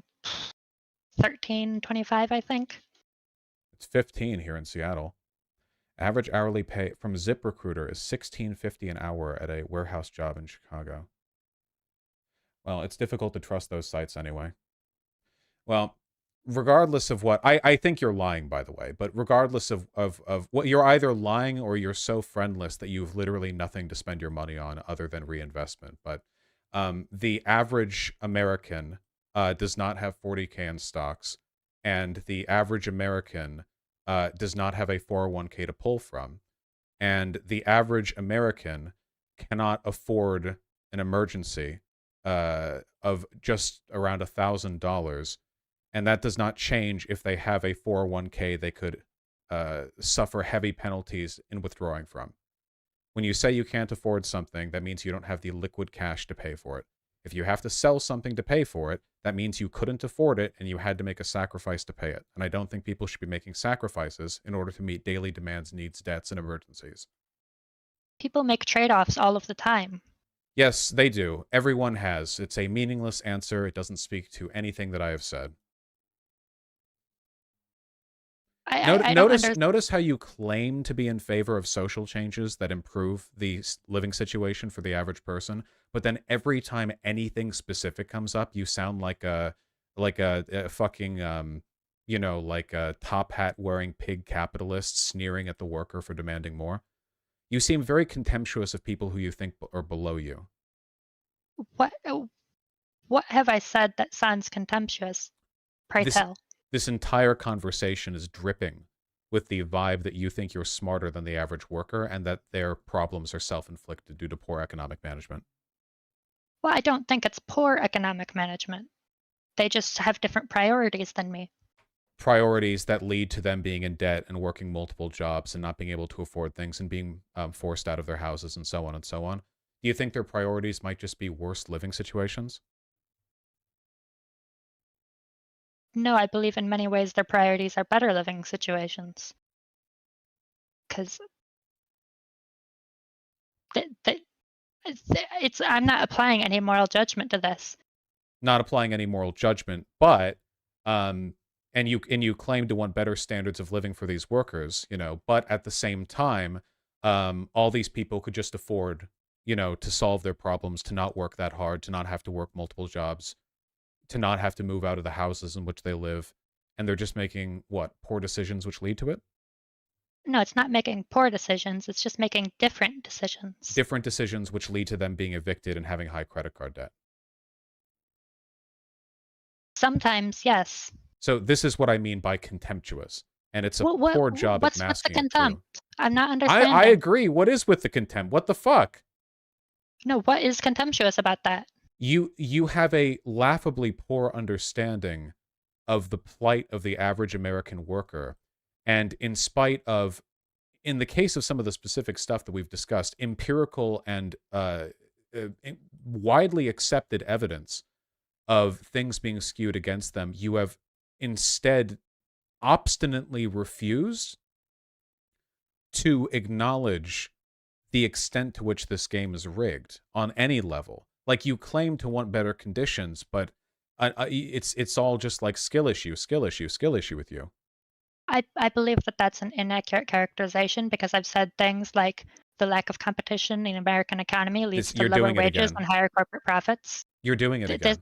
That's a systemic issue that I would like to see solved. It's a systemic issue on which you're wrong. The idea that these problems can be fixed with higher competition is the line that politicians have been running for literal decades.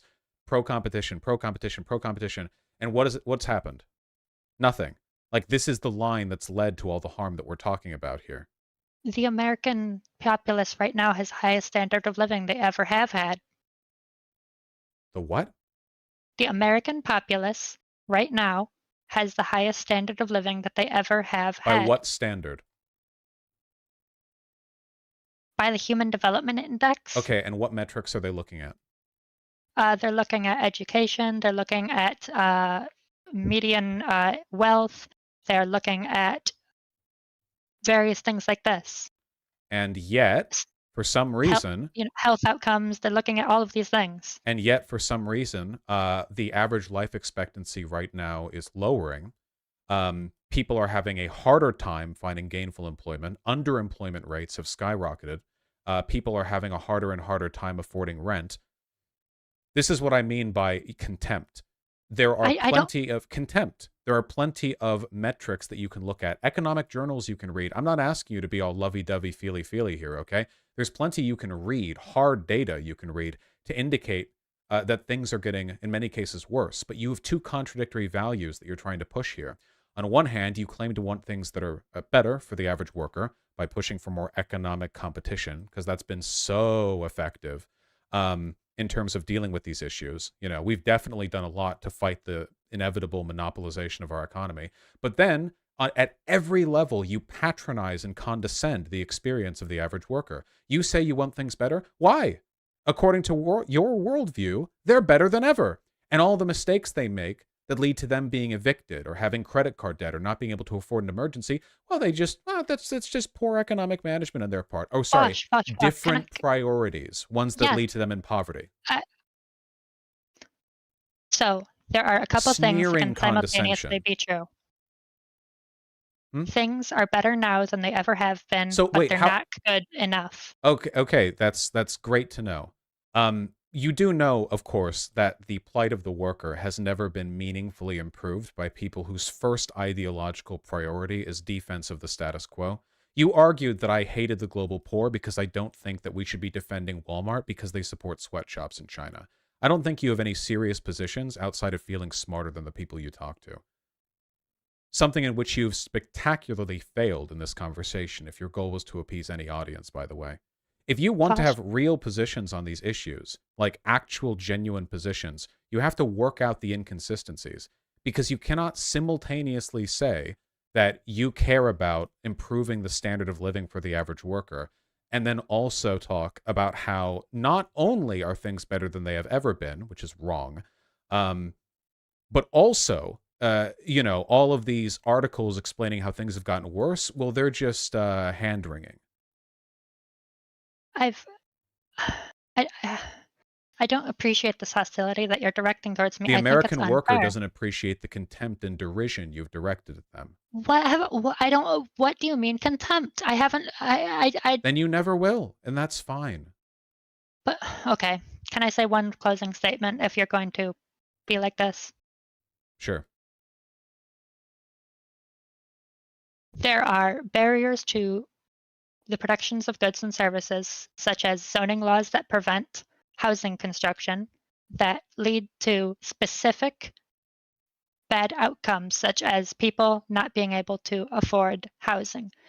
There are also barriers to immigration that prevent the sort of increases to wealth that would hugely benefit everybody, but especially the global poorest. And that's... sorry, I'm nervous again. The eyes of the American working class are on the back of your neck. Um, None of this will ever mean anything. If you continue to tout the line that things are better than they ever have been, a empirically and provably false statement, then there is no reason to believe any subsequent qualification. It's Steven Pinker shit, you know? It's ludicrous. I think that I mean, you do know you're being motivated primarily by a feeling of superiority to the people you're talking about, right? no, I'm not. I've seen so much of it, and I can identify it really easily when talking to people, I think, more so than almost anything. I'm not denying the fact that you're intelligent, but like so much of what you've said and so much of the rhetoric that you engage in is picture perfect. It's stereotypical. And assuming you're telling the truth about the money you've saved and what have you, I think if anything, it's more indicative. You're a person who, I assume, has been very fastidious and thoughtful in how you've managed your finances and your affairs. You certainly seem fastidious in our conversations, so that seems applicable, I think. And you have a high opinion of your own intelligence, which plenty of people, I do too. So that's not like a huge demarcation. It's not hugely negative, but people in that position are, I mean, we have a term for them. It's embarrassed millionaires, right? Temporarily embarrassed millionaires. The idea of people who believe very much in the system on a fundamental level, who maybe have some sort of outside or specific intellectual critiques. But the one thing they can't abide is the idea that the system is not meritocratic. And I don't think you'd say it's meritocratic, but everything you've said comes across as the defenses of a person who wants people to believe it's meritocratic. I mean, arguing over median net wealth as a determiner of whether people can afford to pay for it, like stuff like that, Can I interject? Sure. I would like to specifically state that I don't believe the system is currently anywhere near fully meritocratic. But I just said you wouldn't say that. I'm just saying, well, you've also said that everything I've said seems like that is something I would believe, and I want to make it clear to you that I'm not this evil monster. I recognize that there are some systemic issues. Can you understand how, from my perspective, somebody like you would be, even assuming you're completely genuine, would be completely evil? That you would be like a demon to somebody like me? Because it seems like your reflexive priority on most every issue we've discussed is to take a line that is, at the very least, reminiscent of like hardline neocon, fuck the poor attitudes. Like that's the reflexive thing. That is consensual, the Coconut Island analogy. That, hey, whoa, the average American can afford this, huh? Take a look at this like chart on like net median wealth or whatever. Like, oh, man, there's some stuff you can sell if you got an emergency. I wouldn't even think to say that is the thing for me. If somebody was talking to me about like the state of economically, like the state of affairs that we live in, and someone was talking about how bad it had gotten, my response would not be like, I wouldn't even think to say, well, here's net like median wealth. There must be something you can sell. But you went to that instantly. Because I think that like your first priority is like the skill issue thing, because you've skilled your way into a pretty decent economic system or state of affairs with the money that you've saved up. So why shouldn't or why can't other people? It makes what you say sound contemptuous to the working class, because it sounds like they have different priorities, but it reads like in reality, you think they have stupid priorities. You think that they're stupid. They've mismanaged their affairs in a way that you haven't. You did well. You were smart. You saved the money. You did what everyone said you should do. You probably lived with your parents for a while saving up money. You invested it smartly. You did what I read on Reddit that I should do back when I was young. You know, you stay there for 2 or 3 years with your parents, and you save up money, you pay down your student debt, and you go right ahead. And, you know, I'm not saying it's bad advice or that a lot more people couldn't do it, but that's kind of been your response to a lot of this, right? Like skill issue, skill issue, skill issue, just in different words. So when you say it like that, I can understand how that is the impression that you might have gotten from some of the things I say. And I can understand how jumping to, yes, you can sell things might be seen as like flippant and what's the adjective? Well, like you said, demonic. But when I was thinking of that, I was thinking of, you know, it's not saying sell your furniture. It's not saying sell your kidney. It's the average person has more than that they can sell. They can sell something fairly non-consequential to their life. But even what you're doing right now, still, why would they have to sell anything? If they have no liquid cash on hand to spend on the emergency, that's the issue being discussed. Like I, see, you've done it again, right? You're saying like, okay, well, you know, I'm not saying it's a skill issue, but it's a skill issue. But can I that's interject? if it's not liquid cash, that's the problem. Can I interject? Yes. I don't have any liquid cash on hand because I keep it in stocks. The average American does not have no liquid cash on hand because they keep it in stocks. And also, you should really I, keep liquid cash on hand. You really don't want to have to like quickly sell in case you get into a car accident. okay, but so you say that I have this negative view of other people because they don't have liquid cash, but I'm in that exact position. No, I'm not moralizing. you're doing it again though. You just equivocated them not having liquid cash because they're broke and you not having liquid cash because you're playing like Wall Street gold games on the exchange. Like that's, you know damn well that is not why the average American who doesn't have liquid cash doesn't have liquid cash. It's because they're broke.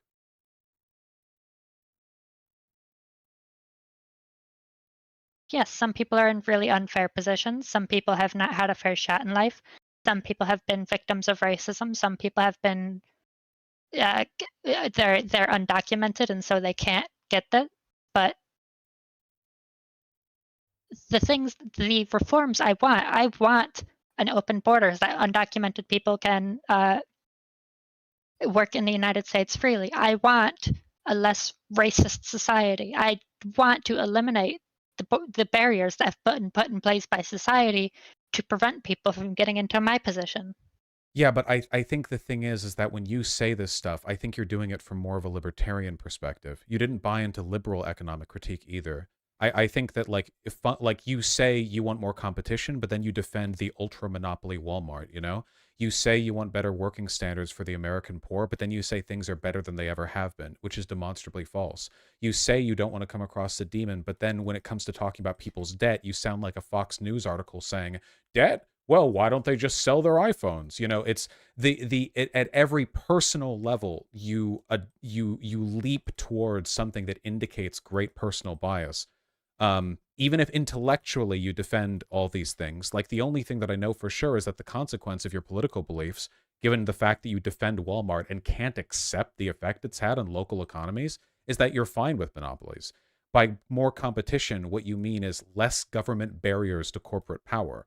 When you talk No, about, no, no, no, no, no, no. When I say more competition, I mean anti-monopoly policy. I mean it then why breaking apart. defend Walmart? Because Walmart isn't an example of a firm that has had those effects. Look at their profit rate. It's very low. What? When a monopoly is having a harmful effect, it leads to higher corporate profits, higher prices. When No, that's not necessarily true. A monopoly can have incredibly harmful effects even if it's doing poorly.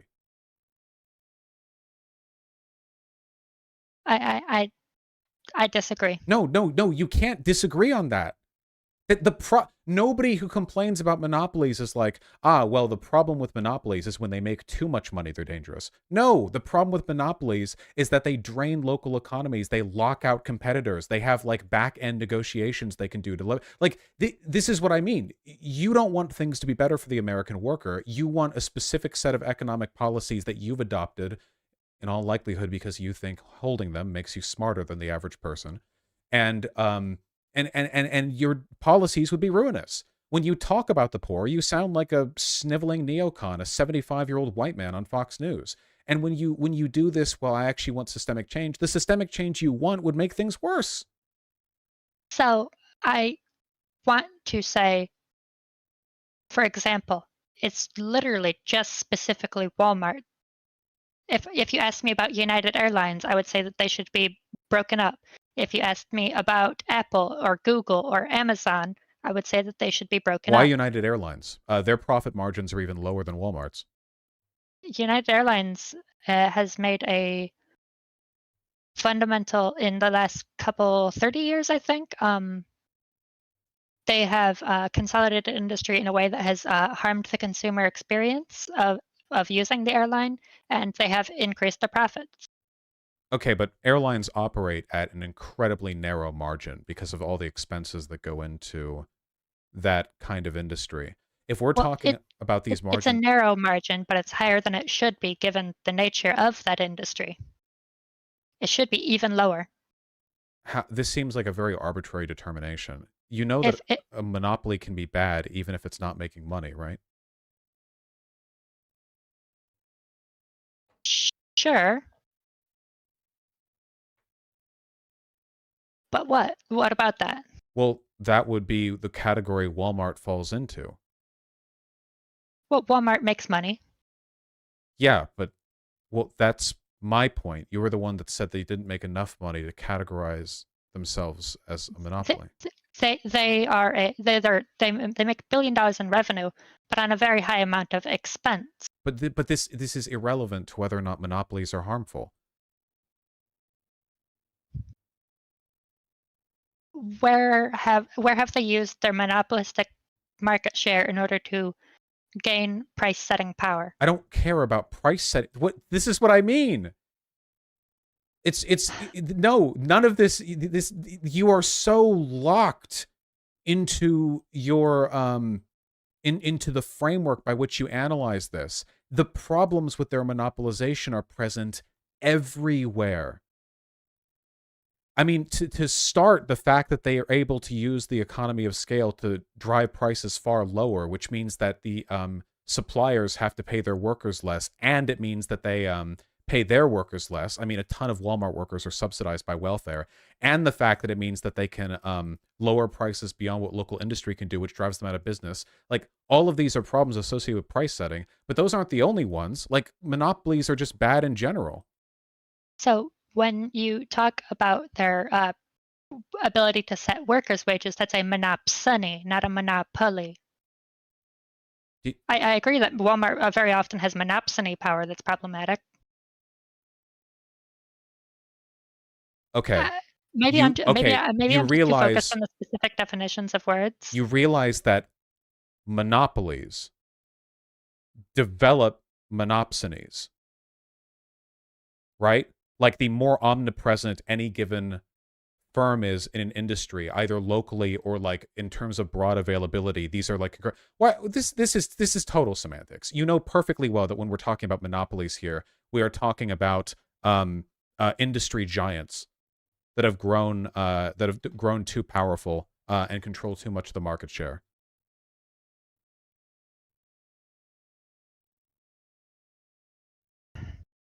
I don't presume that a company being big is bad in and of itself. It is what they do with that bigness. The bigness is something they will always use to do the bad thing.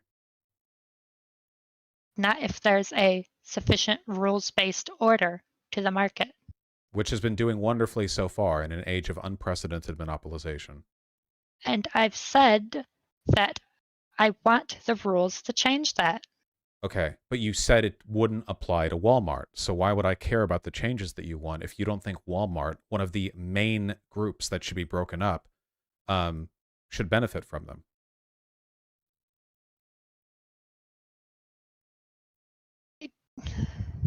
Like, clearly your definition of what needs to be stopped in a monopoly is very different from mine.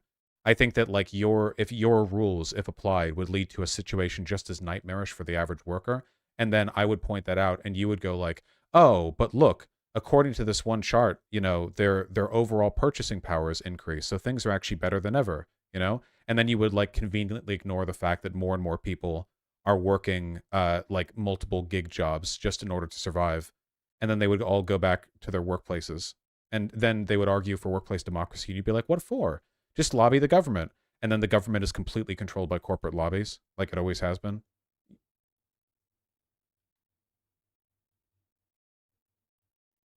Flush, I'm seeing that we're probably not going to come to an agreement on what things mean. But I want to leave on the note of what we agreed on. I want to keep this amicable because I don't hate you. But we agreed on carbon taxation. We agreed on... You have a better memory than I do. I'm sorry. I don't have a great memory. Would you agree at least that Amazon should be broken up? Yes. Okay. Anyway, trans rights. Trans rights. But also, please don't stomp on any poor, earnest working class people on your way to the fucking stock exchange to pick up your revenue, okay? No guarantees. All right, take care. See ya. See ya.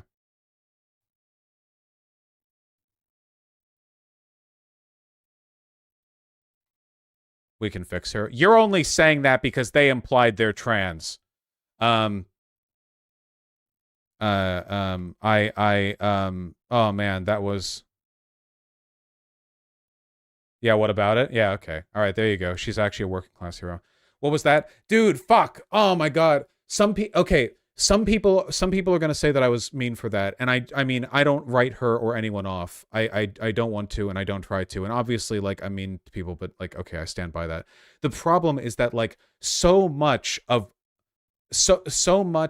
when you're trying to talk about these issues, a lot of it comes down to what the implicit values a person seems to demonstrate are. And I just could not help but read.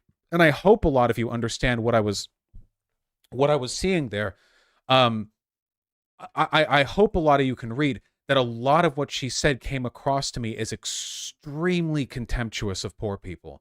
How, even though in the abstract, a lot of the stuff that she said seemed fine and sensible and liberal, at least enough, at every opportunity there would be this, like, this giveaway. And you have to look for stuff like that, because there are a ton of, like, Fox News articles that are like, you know, the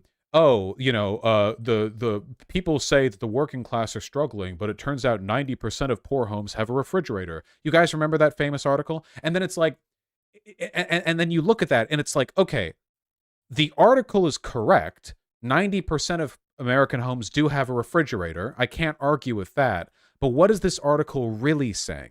And what the article is really saying, they're not really saying that the average American has a fridge, because that's not very interesting information. What they're really saying is that the average American is being a whiny baby when they talk about the consequence of poverty. Oh, you say you're poor, but, you know, you look at all this stuff you've got, you know. And that's the vibe I got from so much of the shit that she said. And she seems really intelligent too.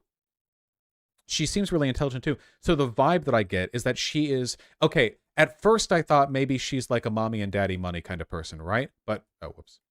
You know, maybe she's like a mommy or daddy money kind of person. But I think it's more complicated than that. I think that she might actually be quite accomplished and intelligent in how she manages her finances. And as a consequence of that, right, she has a strong emotional investment in, yeah, a kind of survivorship bias to an extent, which affects her perception. Because I bet you that at some point, oh, I guarantee this. Oh my God, I know for a fact. I'm seeing with my third eye. I'm divining the past, and I can see it.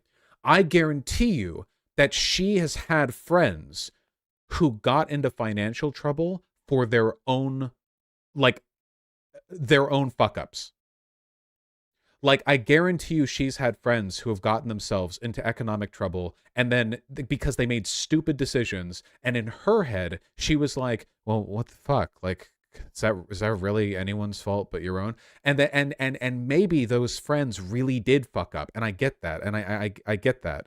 Um, I understand that, but I feel like maybe she projects that out because she just could not acknowledge, like, this is why I was mean.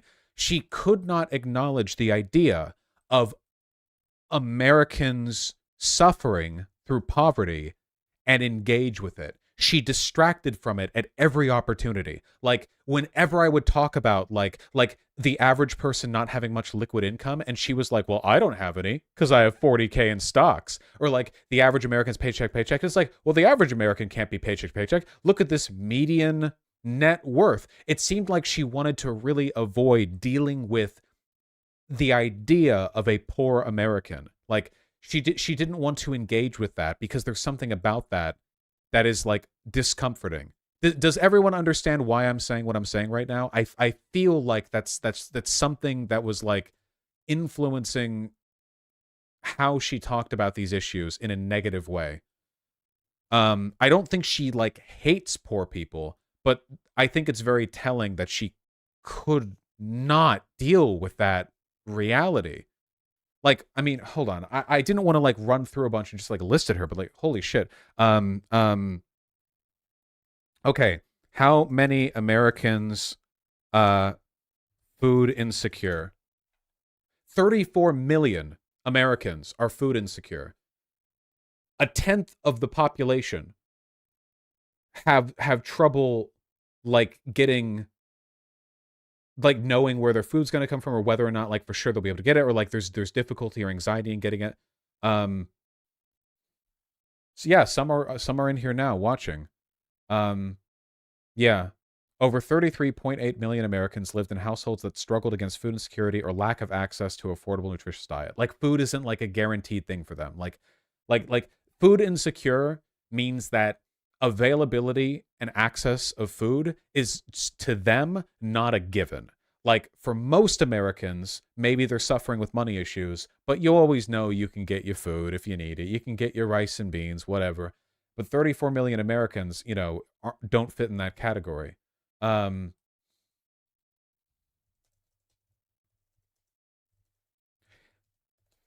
then you have how many Americans are living paycheck to paycheck, and it's okay, 69% nice living in of Americans living in urban areas. 2/3 are living paycheck to paycheck.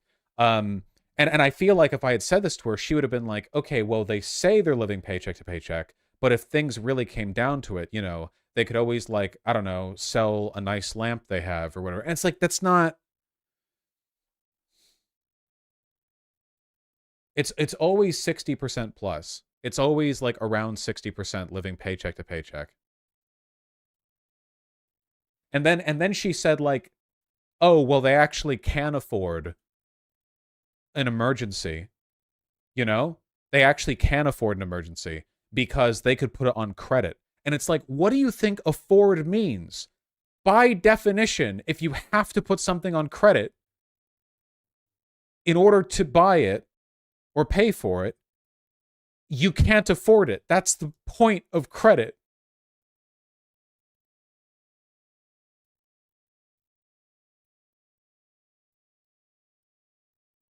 You all understand what I'm talking about, right? I didn't want to be me because, again, I don't know if she's aware of the extent to which this all.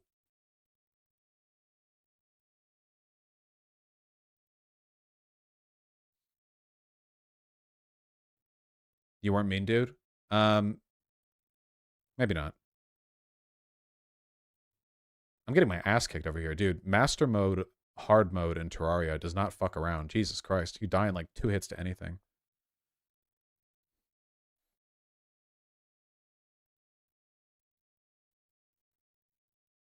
Anyway, yeah, hopefully you all understand. I think it's very important, I think, to call out those like vibes issues, you know, where it's like, oh well, on the numbers we agree.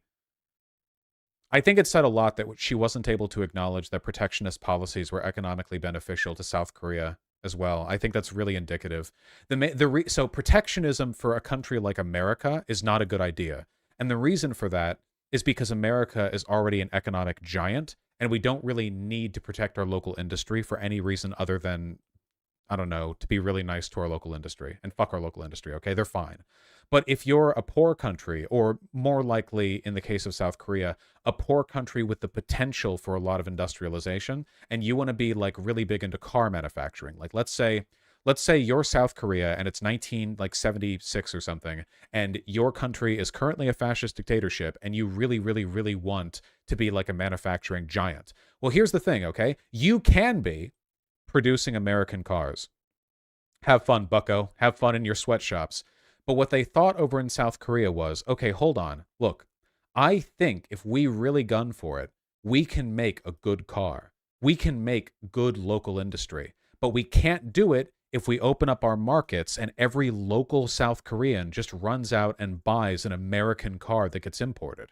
If they just run out and buy a Ford or whatever, how the fuck is our own car industry going to grow? So what they do is they heavily tax or otherwise disincentivize imports, and they subsidize and promote their own industry. And as a consequence of that, South Korea was able to do some pretty economically miraculous shit, you know? Like, definitely a lot better than what, like, China has done with regards to local, you know, export power. And South Korea is still a major exporter, as I understand it correctly.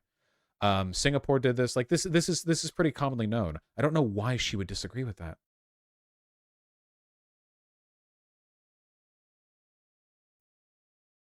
Troll? I don't think she was a troll. I don't think she's a troll.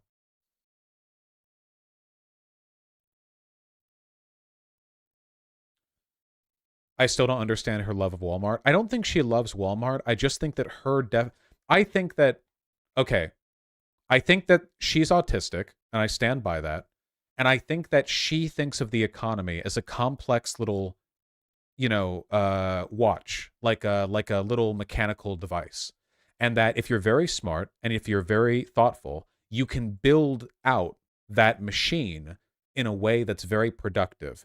But her standards of productivity are different from mine, because obviously productivity on its own isn't enough for me, right? Like, I want economic equality and worker rights and stuff. So she's trying to maximize for definitions of productivity that don't really factor in equitability, or in all likelihood she's one of those, like, let the government, you know, like, let the government tax the business proceeds kind of people, where, you know, like, okay, if you think Walmart's doing something bad, then maybe you should, like, you know, let them do really economically productive stuff, but then you can turn around and tax them. But the problem, and this is always the problem, is that, leaving aside the fact that that never fucking works, it never fucking works. You're always like, oh, dude, let's let the corporations run rampant. We'll get our money back from them when we tax them. And it never fucking works, does it? You know why? Because of the fucking bourgeoisie. Huh? Because if you let there be a super small concentrated group of ultra powerful wealthy people, they're not going to let you tax that money away, are they? And that's always how it's been, you know? Trickle down economics, or even with taxing it. It's like, you know, oh, they fight it on every level because they have no sense of social responsibility, because of course they don't.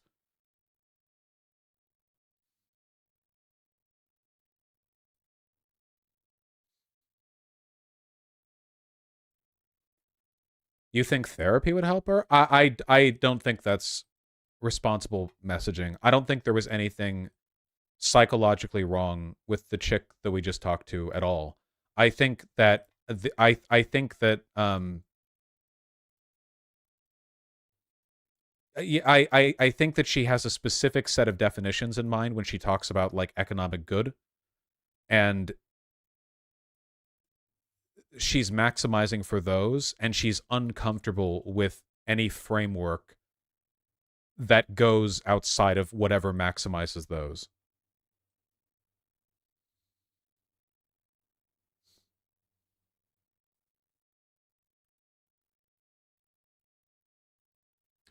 Vaush, she was just ignorant. You calling her a demon is on the level of calling her mentally unwell for her bad positions. No, no, no. I said, and I stand by this, can you understand why what you're saying would make you come across like a demon to us? And I stand by that. Because the stuff she was saying was not distinguishable from a lot of like really overt anti-poor, messaging.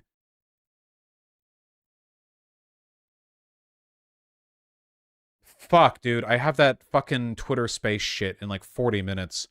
I can't do that on stream. God damn it, we're not even gonna have time for God damn it. Donations or anything or finishing the thing.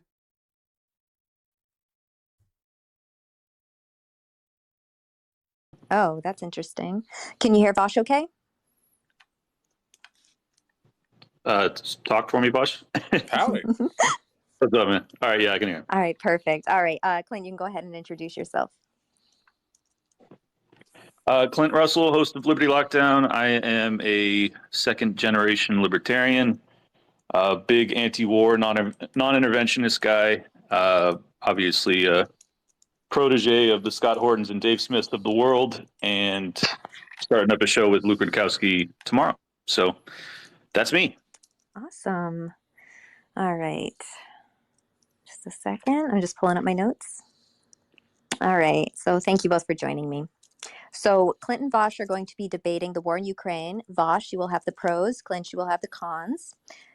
So just the rules. So as many of you who've been in my spaces know, I'm a free speech absolutist. So I don't have a lot of rules when it comes to these spaces in regards to what you can and can't say. So feel free to cuss, just, cuss respectfully, I guess, if that makes any sense. And try not to interrupt each other. I do understand that things can become heated in debates sometimes, so I simply ask for civility and patience if they do, and I'll intervene as needed if things go off track, drag on, become personal, etc. And finally, since this is a debate, I only ask that you gentlemen debate the topic at hand and try your best to avoid logical fallacies such as whataboutisms, non sequiturs, ad hominems, false dilemmas, inductive reasoning, etc. Do either of you have any questions?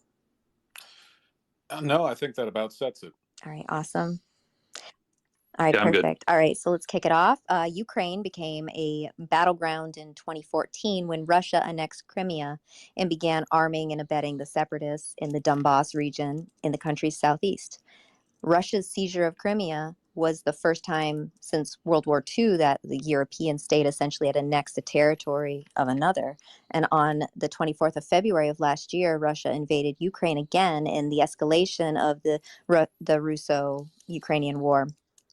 This last invasion, it's killed tens of thousands on both sides. Peace deals have been rejected, and there is no end in sight. So, Vaush, why don't you go ahead? Yeah. Well, I want to say right off the bat that I'm always sympathetic to any anti-interventionist arguments when it comes to our foreign policy. The history of American intervention in foreign countries' affairs is not a great one, and I think there's plenty of reason to be skeptical generally. I've been against most everything America has done abroad, certainly when it comes to military engagement. I just think this is one of the rare examples where we're doing something decent. I think that Americans and American government officials should prioritize Americans first, right? We have our own affairs to take care of. But we do live in a global society.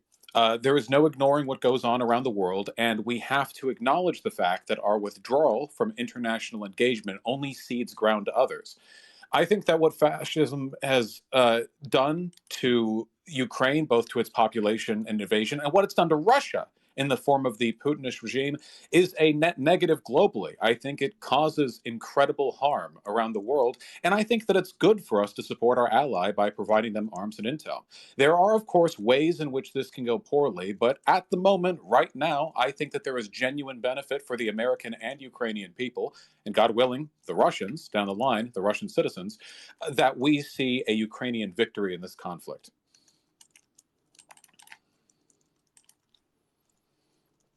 Bush, do you think that we're on track for a Ukrainian victory at this point? Well, it's a difficult road and it's hard to say. I think that Ukraine is doing better now than anyone expected in the onset of the conflict. I don't think they're doing as well as many people hoped. But I do think there is still a road to what many Ukrainians would call a victory, yes. And would that victory entail maintaining the Donbass and Crimea? I'm not sure. I mean, I can't see the future, of course. If they have the ability to retake Crimea or the Donbass, then that's certainly something they want to do, and I think they should be supported in doing so, depending on certain conditions. Whether or not they're going to be able to, though, I mean, it's a tough fight. Yeah, well, it's a very tough fight at this point. Just to give kind of my overarching thesis about this is that this war was highly avoidable. There's a litany of both political and commentating professionals from the 1990s that knew that the expansion of NATO right up into kind of an encircling alliance on Russia's border, the old Baltic states would catalyze this conflict almost inevitably. Obviously, the timeline was unknowable, but just to give an example, I'm glad to hear Vaush say that he does disagree with much of our imperialist, past. I struggle to understand why this is different, but I'm sure we'll get into that. The U.S. since 1991 and the end of the USSR has bombed and invaded a litany of countries. I'll just run down a quick list. You have Iraq, obviously, then Bosnia, Afghanistan, Iraq once again, Pakistan, Somalia, Kenya, Libya, Iraq again, Yemen, Syria. So that's 10 wars. That doesn't include the nations that we sanctioned and a dozen color revolutions that we funded. I could go through the list of color revolutions that were also largely funded by our State Department and fomented through the CIA, oftentimes Yugoslavia, Georgia, Ukraine, Kyrgyzstan, Lebanon, Belarus, Moldova, and then Iran. It's my opinion that the U.S. is the empire of the world, at least in modern history, and this is playing directly into the Project for a New American Century kind of Dick Cheney worldview, and it is not to the benefit of the American people. It ultimately is leading us towards what could amount to a hot nuclear war, or if by some miracle, a non-nuclear World War III. It has also driven Russia, which repeatedly requested to be added to NATO. It has driven them into the arms of China, which I think is not to the benefit of the American people. It is breaking apart kind of the unipolar moment into a bipolar one, and bipolar both in terms of physical, but also in terms of psychological. It's becoming increasingly dangerous. And while I am personally grateful to see the unipolar moment ending, just simply because I don't think that the U.S. government has behaved in a way that is worthy or morally befitting a unipolar hegemon.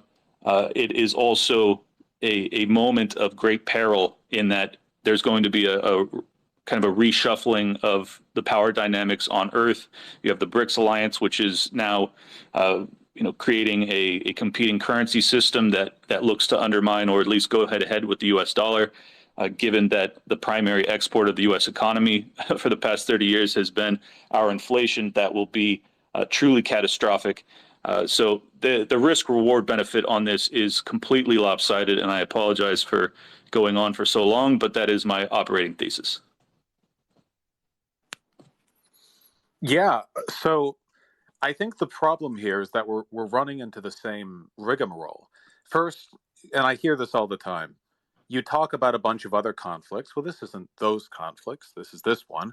You talk about, you play up the idea that it's Western behavior that's causing a breakdown in the unipolar world. I disagree.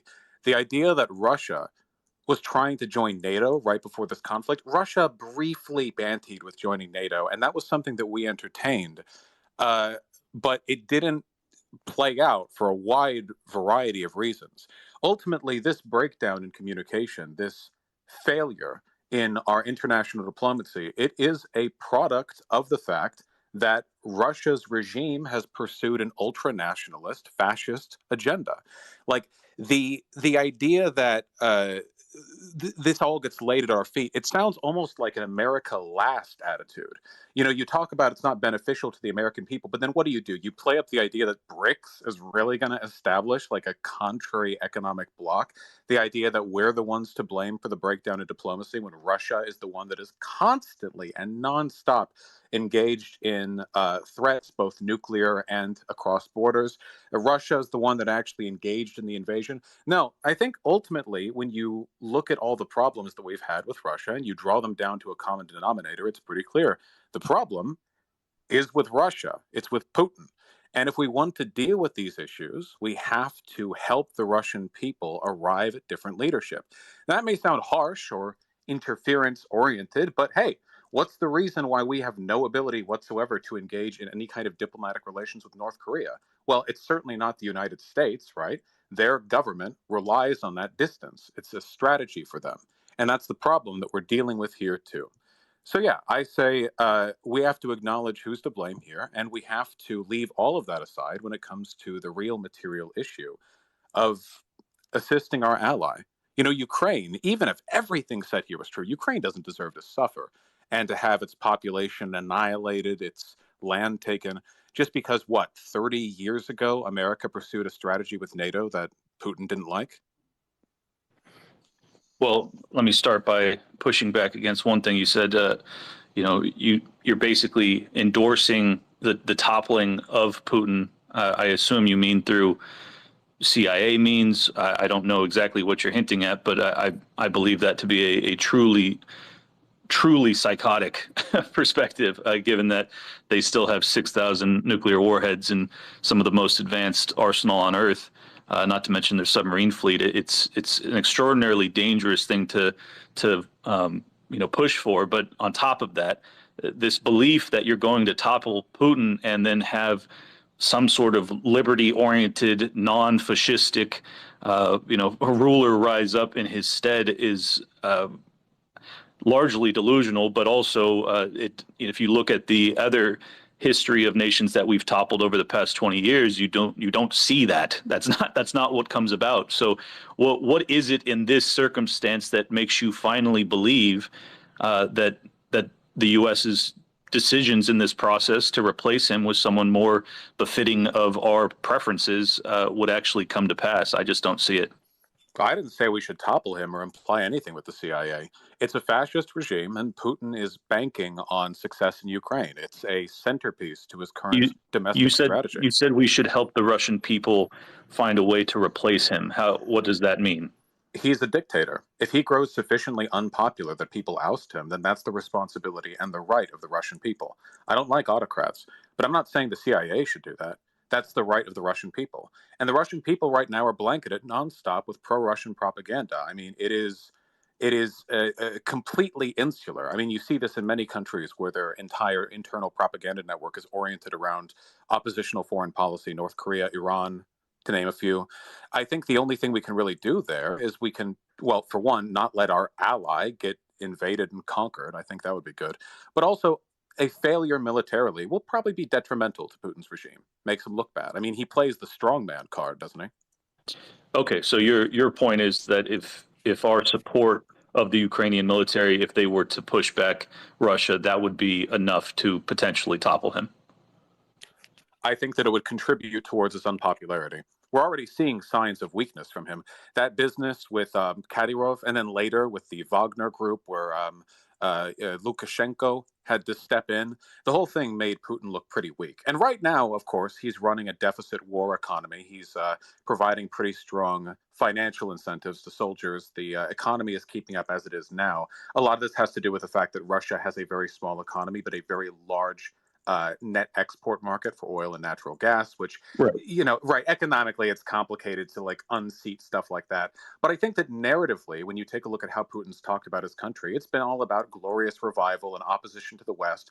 But we're not invading Russia, and I don't want to invade Russia, and it would be a silly idea considering all the nukes.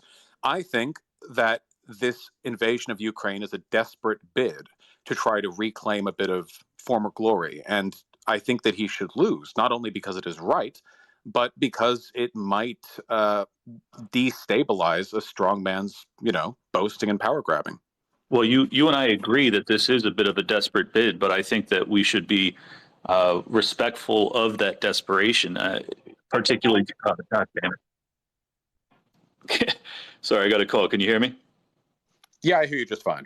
Okay. Michael Heiss, don't call me while I'm debating Michael Heiss. What was I saying? Oh yeah, I think we should be respectful of the desperation that they're in. I think that Crimea and Sevastopol in particular is viewed by Putin and his cadre of elites as being existential to their survival. Whether they're right or wrong, they perceive it to be that.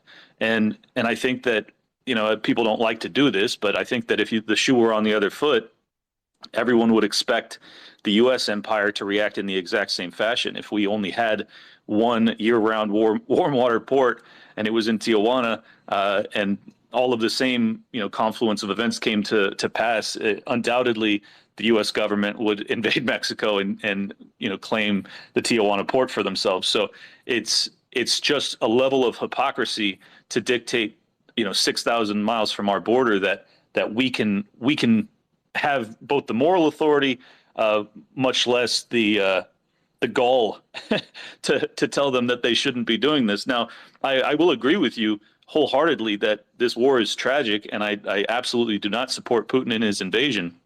But I think, one, it's a losing effort, and two, it is not in American interests to be doing so. And ultimately, you said that Putin is running a deficit budget to support this war. Well, so the fuck are we. So there's many reasons that I think that this is not America's place, and they do not have the moral authority any longer to be dictating to the global stage what others need to be doing. I think you're using a lot of morally loaded language. I'm not saying America should dictate anything. Ukraine wants to defend itself, and they are our ally, and we are helping. And also, frankly, I don't really care if America's done bad stuff in the past. I don't think that means that I should do bad stuff now. Like, I'd be like, well, America's done bad things in the past, so we shouldn't have assisted in defeating the Nazis. Or like, well, no, okay. Maybe America as a country is self-interested and hypocritical, but my personal justifications, I think, in this case are pretty consistent. Now, I agree with. I'm being told by well-meaning listeners that my voice sounds terrible through Twitter Spaces. I have no idea why, and there's nothing I can do about it. It sounds fine on my end. Oh, well, I appreciate that. If you now you talked about like Russia being a dangerous bear to poke, and I understand that. The problem I have is that I think it's worse in the other direction. If Putin gets a win and takes over all of Ukraine, now they share a border with Poland. That's dangerous. I mean, if we meaningfully want to fix this, right? If we want to de-escalate the conflict. Yeah. If we want to de-escalate the conflict, we cannot let Russia border more NATO countries. Russia does not have the most self-control when it comes to engagement with its borders, especially when it comes to former Soviet states. I think it's necessary that they lose here for exactly the reason you cite, that they need to not be interfered with. Because the worst thing you can do with somebody like Putin is let him win, is let him get what he wants over and over. With Chechnya, with Georgia, with Crimea, he builds and he builds and he builds. And then what are you teaching him? Well, I mean, ultimately, you're teaching him that he can get what he wants with violence. And I think that it's essential that he not. If nothing else, Ukraine is a quagmire, a desperate one that has cost the lives of many soldiers on both sides, and that's horrible. But it's a war Putin started. And I think that we face the potential of much more conflict down the line if he gets the impression this is a consistent winning tactic for his ratings. Well, again, I just don't know how Americans can view Russia and say if they get wins, that'll set a terrible precedent, given that the nature of our empire over the past 30 years has been truly catastrophic for the globe, at least the people that we've invaded and bombed into oblivion. So why is it that the American well, let's actually circle back to another point. I think that well, certainly the invasion was ultimately Putin's decision. You can't disconnect the catalyzing factors that led to his decision-making process. You have a litany of examples of him from 2008 all the way up until 2022 or 21, where he's declaring repeatedly, Ukraine is the red line. You have our State Department that's acknowledging it in confidential wires to Condoleezza Rice. They knew that this was the red line, and yet still Joe Biden and Kamala Harris, in the 6 months lead up to his decision to ultimately invade, were still talking openly about adding them to NATO. If given that fact, given that our government knew, given that they knew that this was the reddest of red lines, given that they knew that the Russian people also would galvanize around Putin in this decision because they also view NATO or view Ukraine being added to NATO as an existential threat to their survival, how is it that we can then turn around and say, well, this is all Putin's fault, and ultimately we should, risk world war to push him back? Putin does not get to decide for a foreign military alliance whether or not another country gets to apply. Application to NATO from Ukraine hasn't really been on the table for a while because they're currently engaged in civil conflict after 2014. It's not really on the table. But if you set the standard where Russia, an autocratic dictatorship, has the ability to determine for NATO who NATO considers, no. You don't buy into his lies. Putin did not invade Ukraine because he was afraid of a NATO alliance. I think that's ridiculous. I think that's ahistorical.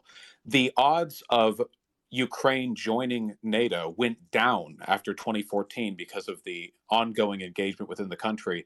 This isn't some panic fear thing. You said it yourself.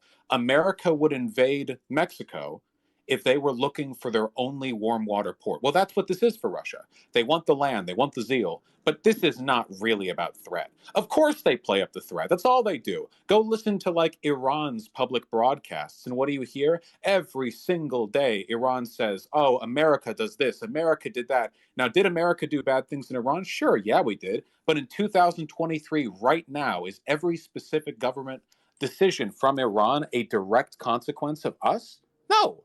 They use us as a scapegoat. We're an easy thing to blame. We're an easy thing to point at and go, okay, maybe I can't justify this behavior on its own merits, but I sure as hell can say that America is the one responsible. That's what I'm concerned about. We're kind of playing into the narrative a bit.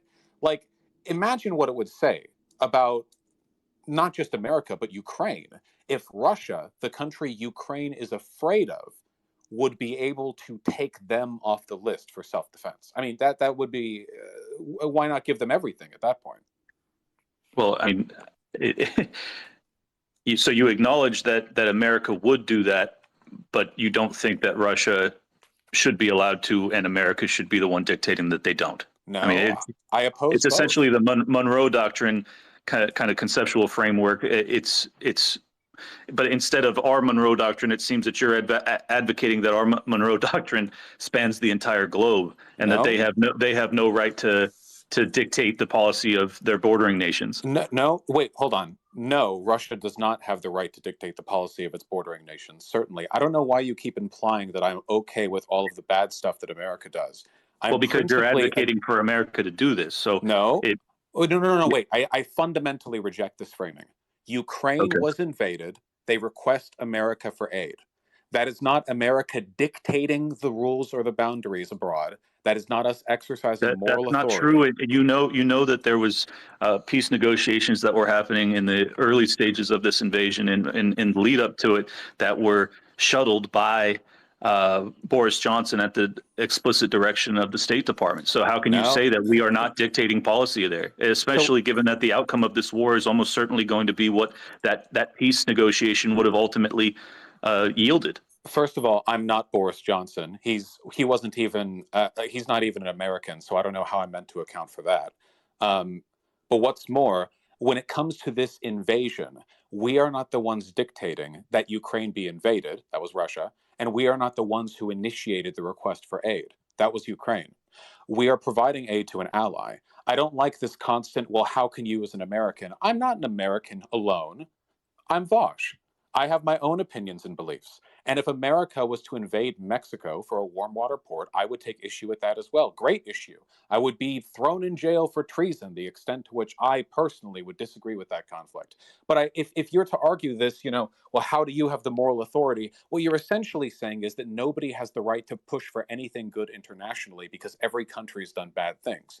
And I just No, don't buy that. I'm specifically saying that the United States government doesn't have that right. If I framed it as if it was you as an American, then I retract that. I was saying how is it that the American government has that authority to do so, given that they would do the exact same fucking thing in their area of influence, but instead of just realizing that the Monroe Doctrine and their area of influence is in this hemisphere, we're applying our own, moral dictates across the entire planet. It's just totally unreasonable and hypocritical on a scale that's you have to be able to recognize. I think that it's insane and nonsensical to Ukraine requests aid because our ally is being invaded, and for us to go, oh no, sorry, we've invaded countries in the past, so we can't help you not be invaded by fascists. It's ridiculous.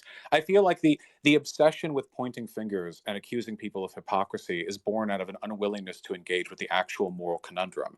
Has America done bad things? Yes, and it always will. Nation states will do bad things. I mean, I'm a libertarian. I don't believe that we can ever expect reliably good behavior when it comes to nation states under any circumstances. But I still support the U.S. intervening to stop the Nazis. I still support the United States, honestly, the number of things that it's done abroad that are good is pretty small, so I'm just going to stop with the Nazis. But I support that, and I support on what libertarian framework are you basing your support for interventionist policies, regardless of the moral, quandary?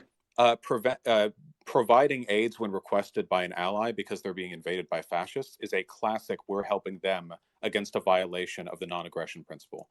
Ukraine did not invade Russia. Russia invaded Ukraine. Ukraine is not capable of defending itself because Russia's a big country, and well, Ukraine was pretty weak and young. But this is still an intervention. This is still an interventionist position. So I'm just trying to nail down how intervention from a libertarian framework makes sense, because I'm unfamiliar with it, just to be honest. Do you think that libertarianism means that you can't have any kind of international negotiation? Because by that definition, all negotiation and diplomacy would be intervention, which it technically is. Yeah, no, I would argue that entangling alliances are both foundational to the American framework, but also to libertarianism. So wait, you think entangling alliances are a good thing? No, I'm arguing against them. I misheard. Well, it seems to me then that you're pro-war. International alliance and diplomacy have been the most effective tools for preventing warfare that the world has ever seen. I mean, countries used to spend centuries at war with everyone next to them. We live in an era of unprecedented peace, and a lot of that is because we rely on international trade and negotiation and trading blocks in order to encourage countries to get what they want through non-war means. And I think that is all interventionist, right? I mean, us having trade deals and negotiations with other countries, we are intervening, to be sure. But I mean, it's wait. How is trading with another nation intervention? I'm lost. Because trade has to be facilitated through international trade agreements. Corporations don't usually just do it on their own. It's usually something that gets built and brought about by the nation states working with each other to some extent as well. And as long as they're doing that, they are shaping each other's policies. But if it prevents war, I am all for it. Well, in terms of trade, I don't perceive that to be intervention at all. But we're trading them with arms. Well, not really. I mean, we're giving them the money to acquire those arms. Well, a lot of the times we're just giving them some of our surplus equipment. God knows we have tons of it. But that's a trade. It's a nation providing something in exchange for something else. In this case, sometimes it's for debt, but sometimes this is just, Vaush, I know you're smart enough to know that when they give them the old arsenal, it's just so that they can then turn back on the Mike complex and replenish that stock. So you can't possibly think that we're doing that out of the kindness of our heart, right?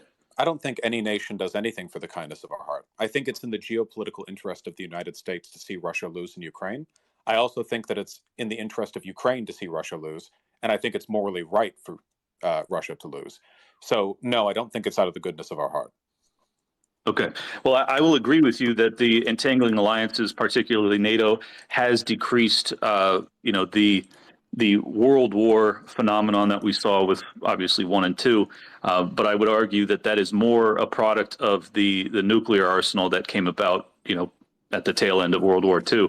And I would also argue that by intervening consistently and having all these entangling alliances, what we're in fact doing is not allowing local skirmishes to be settled on their own terms, but rather building up to the potential for a cataclysmic war that endangers all humanity on Earth. And I don't perceive that to be the benefit of humanity. Quite the contrary. I think it's extraordinarily dangerous. I mean, I don't think there are any local skirmishes.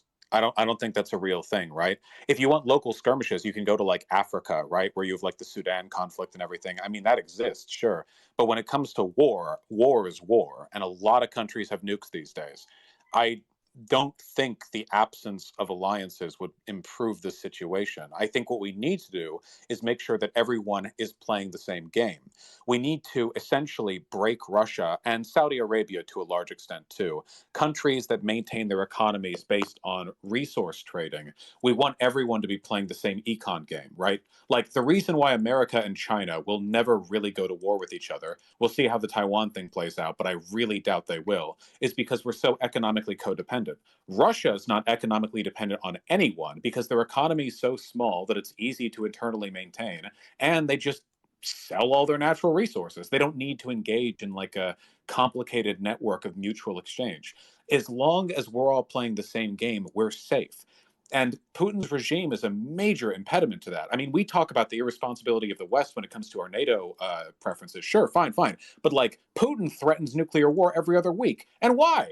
Right? Why? Because Ukraine next to them may in 20 years join NATO? No, because like North Korea, the screaming of tin pot dictators is a way to maintain constant internal fervor, drum up support, keep people angry and scared, so they don't think of voting in Navalny or a more democratic leader. And the only way to fix this, you got to arrange the conditions in such a way that there are fewer world leaders like Putin, and giving them victories and letting them handle their local squabbles without international, engagement. That does what they want. That's what they want. That perspective totally diminishes the efforts of Russia post USSR, where they attempted to essentially immerse themselves in the European economy. Every step of the way, they've been given the cold shoulder. It's really tragic that when they consist, I mean, even Putin himself said, we don't want to be in alliance with the Chinese. We are European. Accept us as such.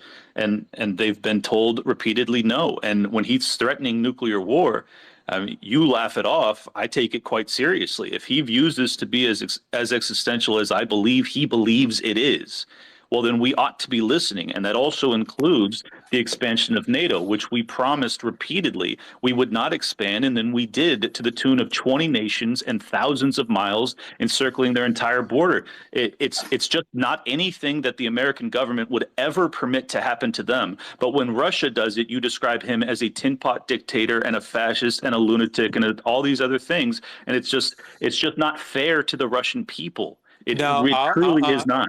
You don't bring it back to the Russian people. He's a dictator, all right? And also, there was no correlation between half the stuff you just said. First of all, even if he's gotten sidelined by the EU community, cry about it.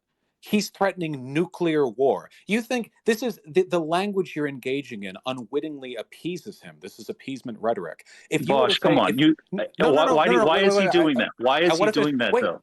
Why does North Korea do it? Why do countries do this? They do it because it drums up internal support. North Korea isn't under threat of being invaded every day.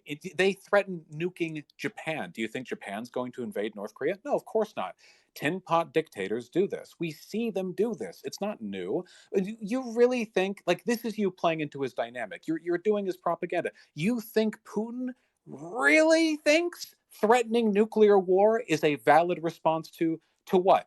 Being shafted by the EU when he was building the Nord Stream pipelines and was going to make trillions off of selling to them? I think it's extraordinarily reasonable given the encirclement strategy that the U.S. empire is utilizing against the Russian.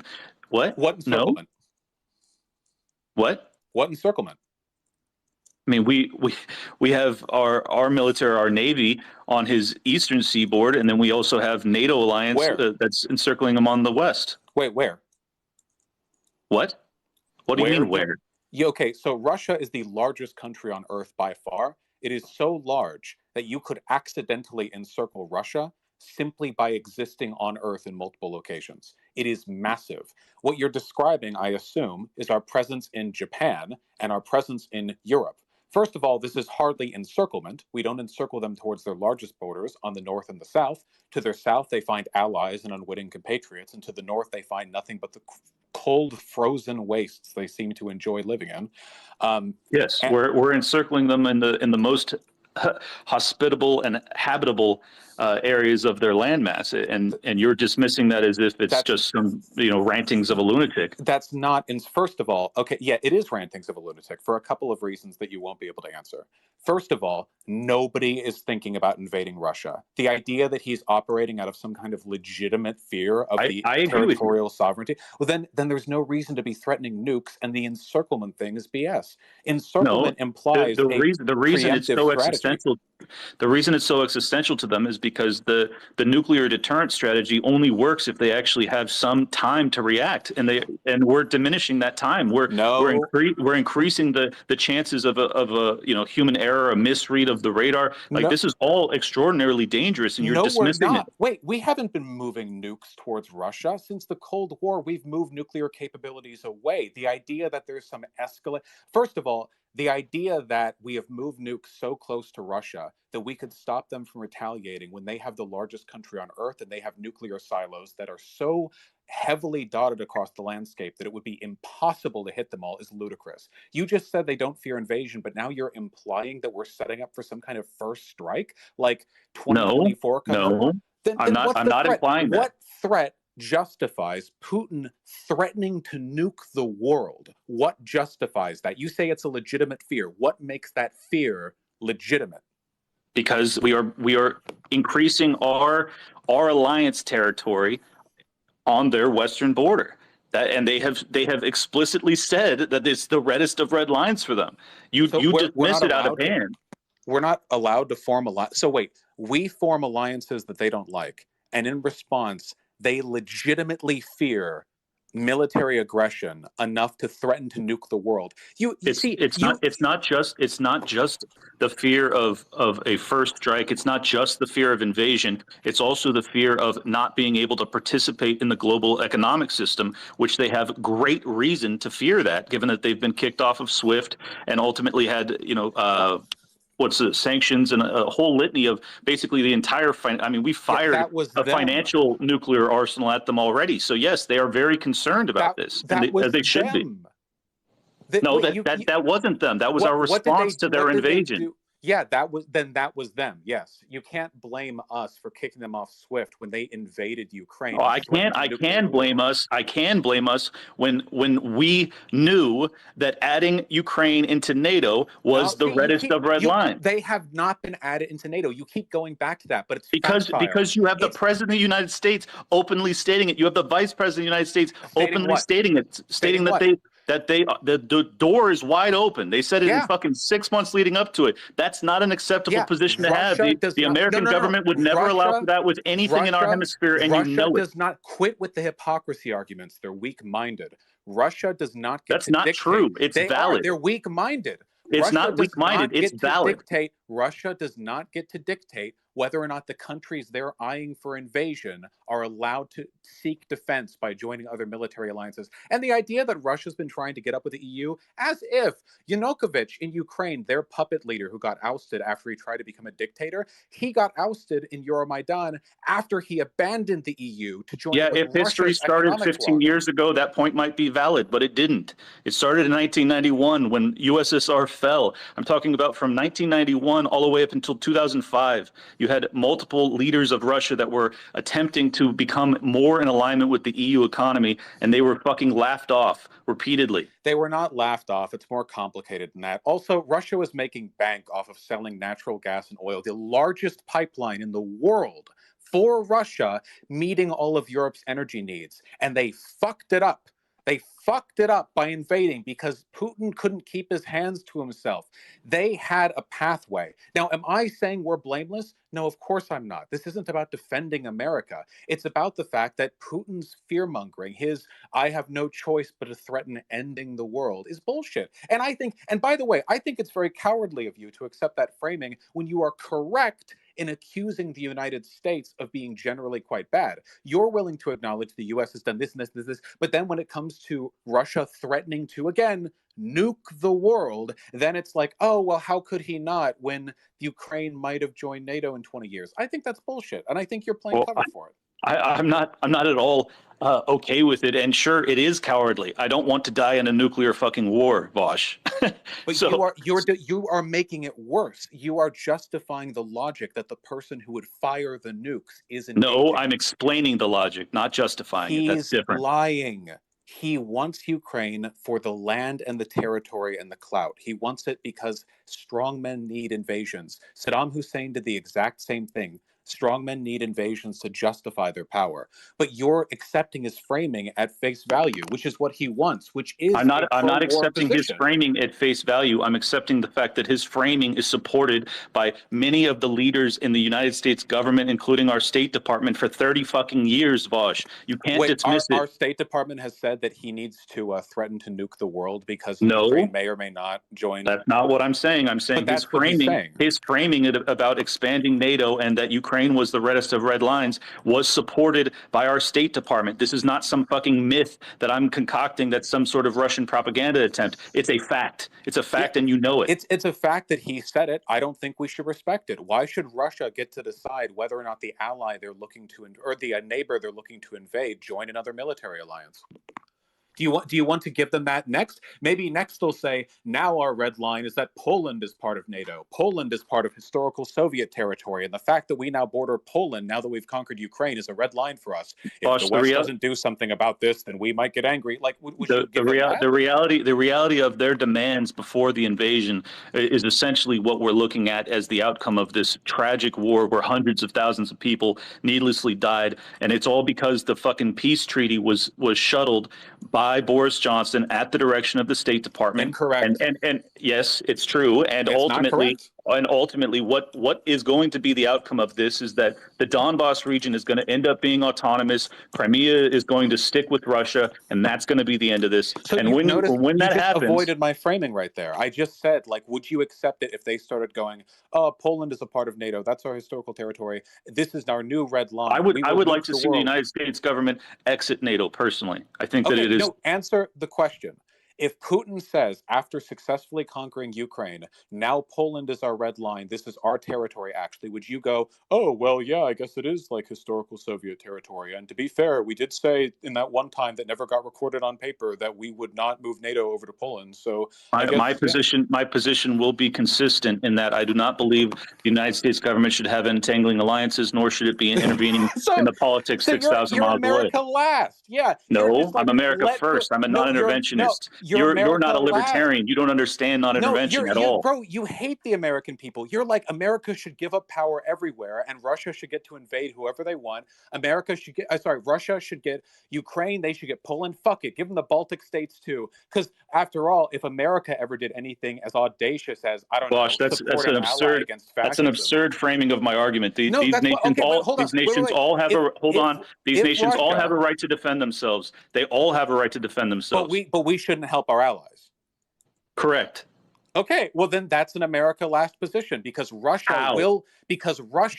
does bully its allies into helping. Belarus, they're puppet states. You would give the world to Russia because you want to see America weak. You want to see us cowering. Listen, to earlier you propped up BRICS as though it was like a real thing. Like, yeah, BRICS. It is. This isn't America first. This is like, you're like, oh, America better watch out. China is 3,000 years ahead of us. Look at this like video of children learning how to swap. I'm not saying any of this. I don't even know where you're pulling this from. Because it seems to me like all of your America first positions seem to involve us ceding all power on the world stage to a fascist in exchange for literally nothing. Like you're asking America to, so we're giving power to fascists gaining nothing, losing alliances, losing economic clout. How is this America first? How is it libertarian to believe to the contrary, that the United States empire should be dictating policies 6,000 miles away? We're not. Ukraine asked with free association for a Bullshit, we're not, contract with Vaush. us. Ukraine Bullshit, we're wanted not. free association with us. They asked us for aid, and we accepted their contract. Their NAP was Are you violated. denying that we shuttled the peace treaty early on? Are you denying that? If you seriously think Boris Johnson has the ability, all he did was go over there and Yes. suggest they not. No, he doesn't. That's not how it works. The Ukrainian Yeah, I do. I people- do believe that. I the do believe that Ukrainian Ukraine people- Ukraine would not be in this war if it weren't for the West support. So ultimately, they get to dictate peace or war. The Ukrainian people overwhelmingly support Zelensky and his continuing the conflict. All like one Westerner going over there and giving advice is not the same as us dictating policy. Well, that's a very naive perspective, Vaush. Yeah, because I don't think you think the Ukrainians are real people. It's like tens of No, I millions think of they're real people. I Ukrainians. just think that they're powerless in the face of the Russian army. But they If voted not for the West, Zelensky. yeah, if not for the West, though, they would have no chance in this fight, and you know it. That's why you That's what support allies the. are for. Yeah, and you support them being bowled over and murdered and raped by fascists. And I No, I helping our allies. support not catalyzing these invasions in the first place by dismissing the concerns of a country with 6,000 nuclear weapons.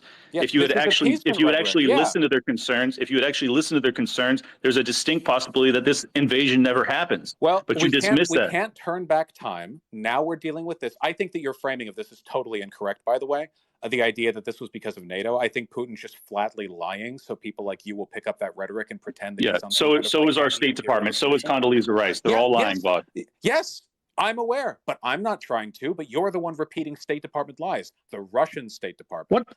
No, get the fuck out of here, dude. Yeah, That's the Kremlin. Condoleezza Yeah, Rice, yes, you dude. are. Yes, you're like word for word. These are cables from our State Department, the United States State I Department. think that Comrade Putin is correct in his glorious fight against U.S. imperialism, and I think that NATO expansionism is to blame.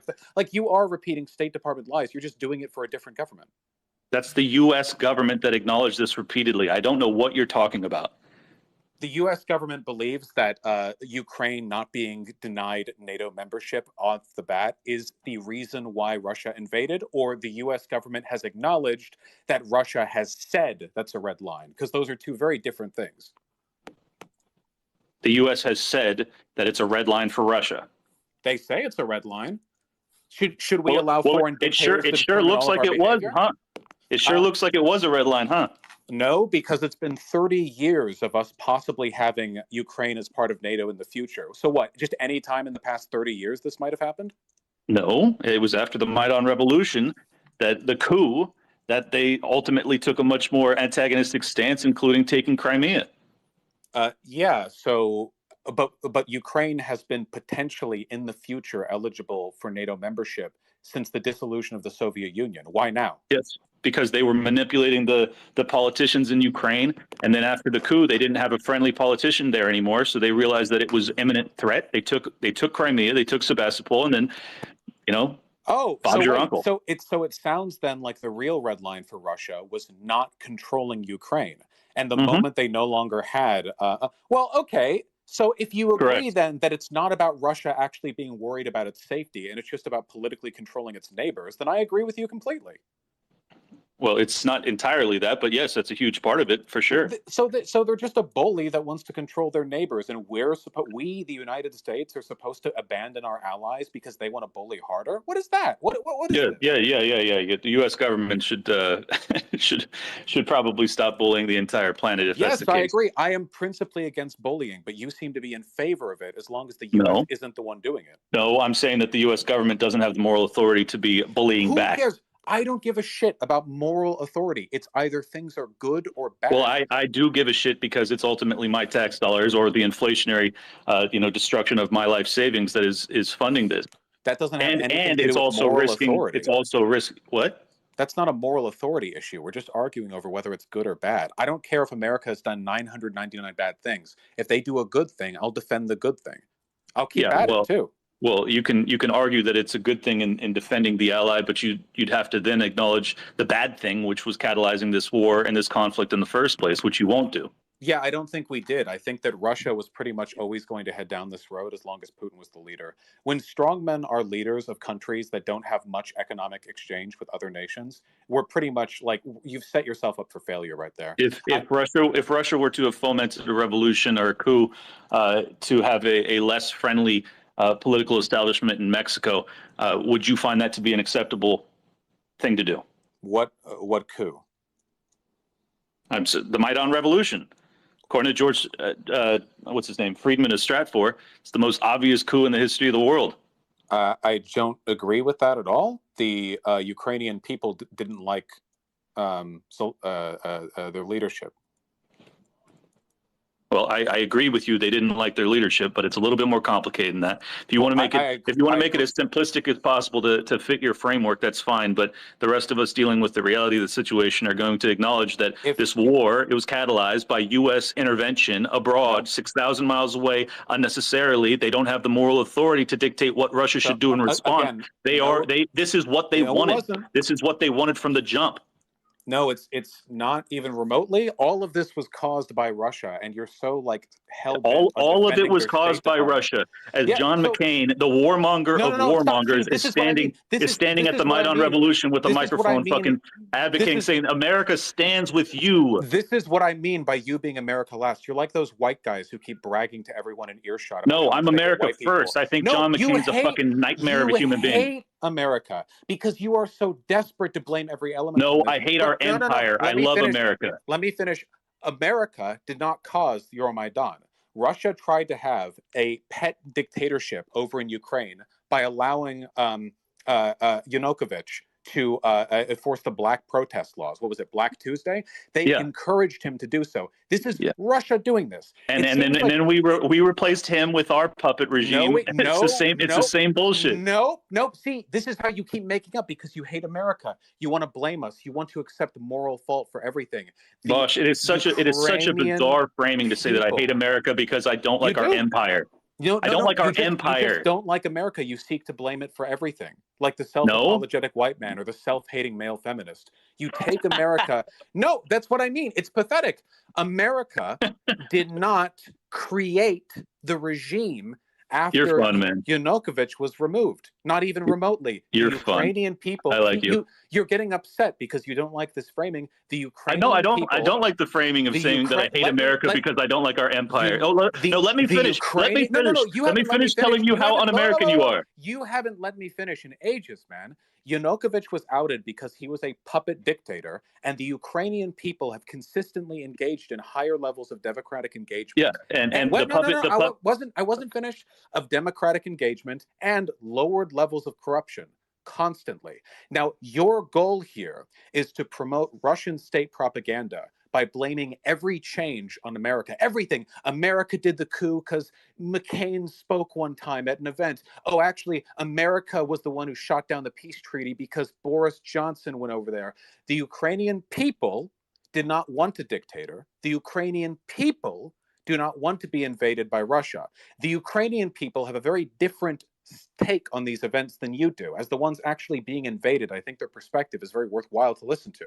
And what you are doing is taking every petty justification from the Kim Jong-un of Russia, and you're repeating it uncritically, as though it actually is all our fault. Did we fuck up? Yes. Did we handle the dissolution of the Soviet Union terribly? Yes. Are we at fault for a lot of things? Yes. But for God's sake, there are things we're not at fault for.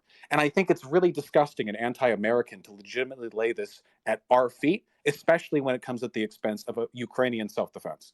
It's not anti-American to want to see American troops not go fucking die, dude. They're not going over there, man. They're not over there.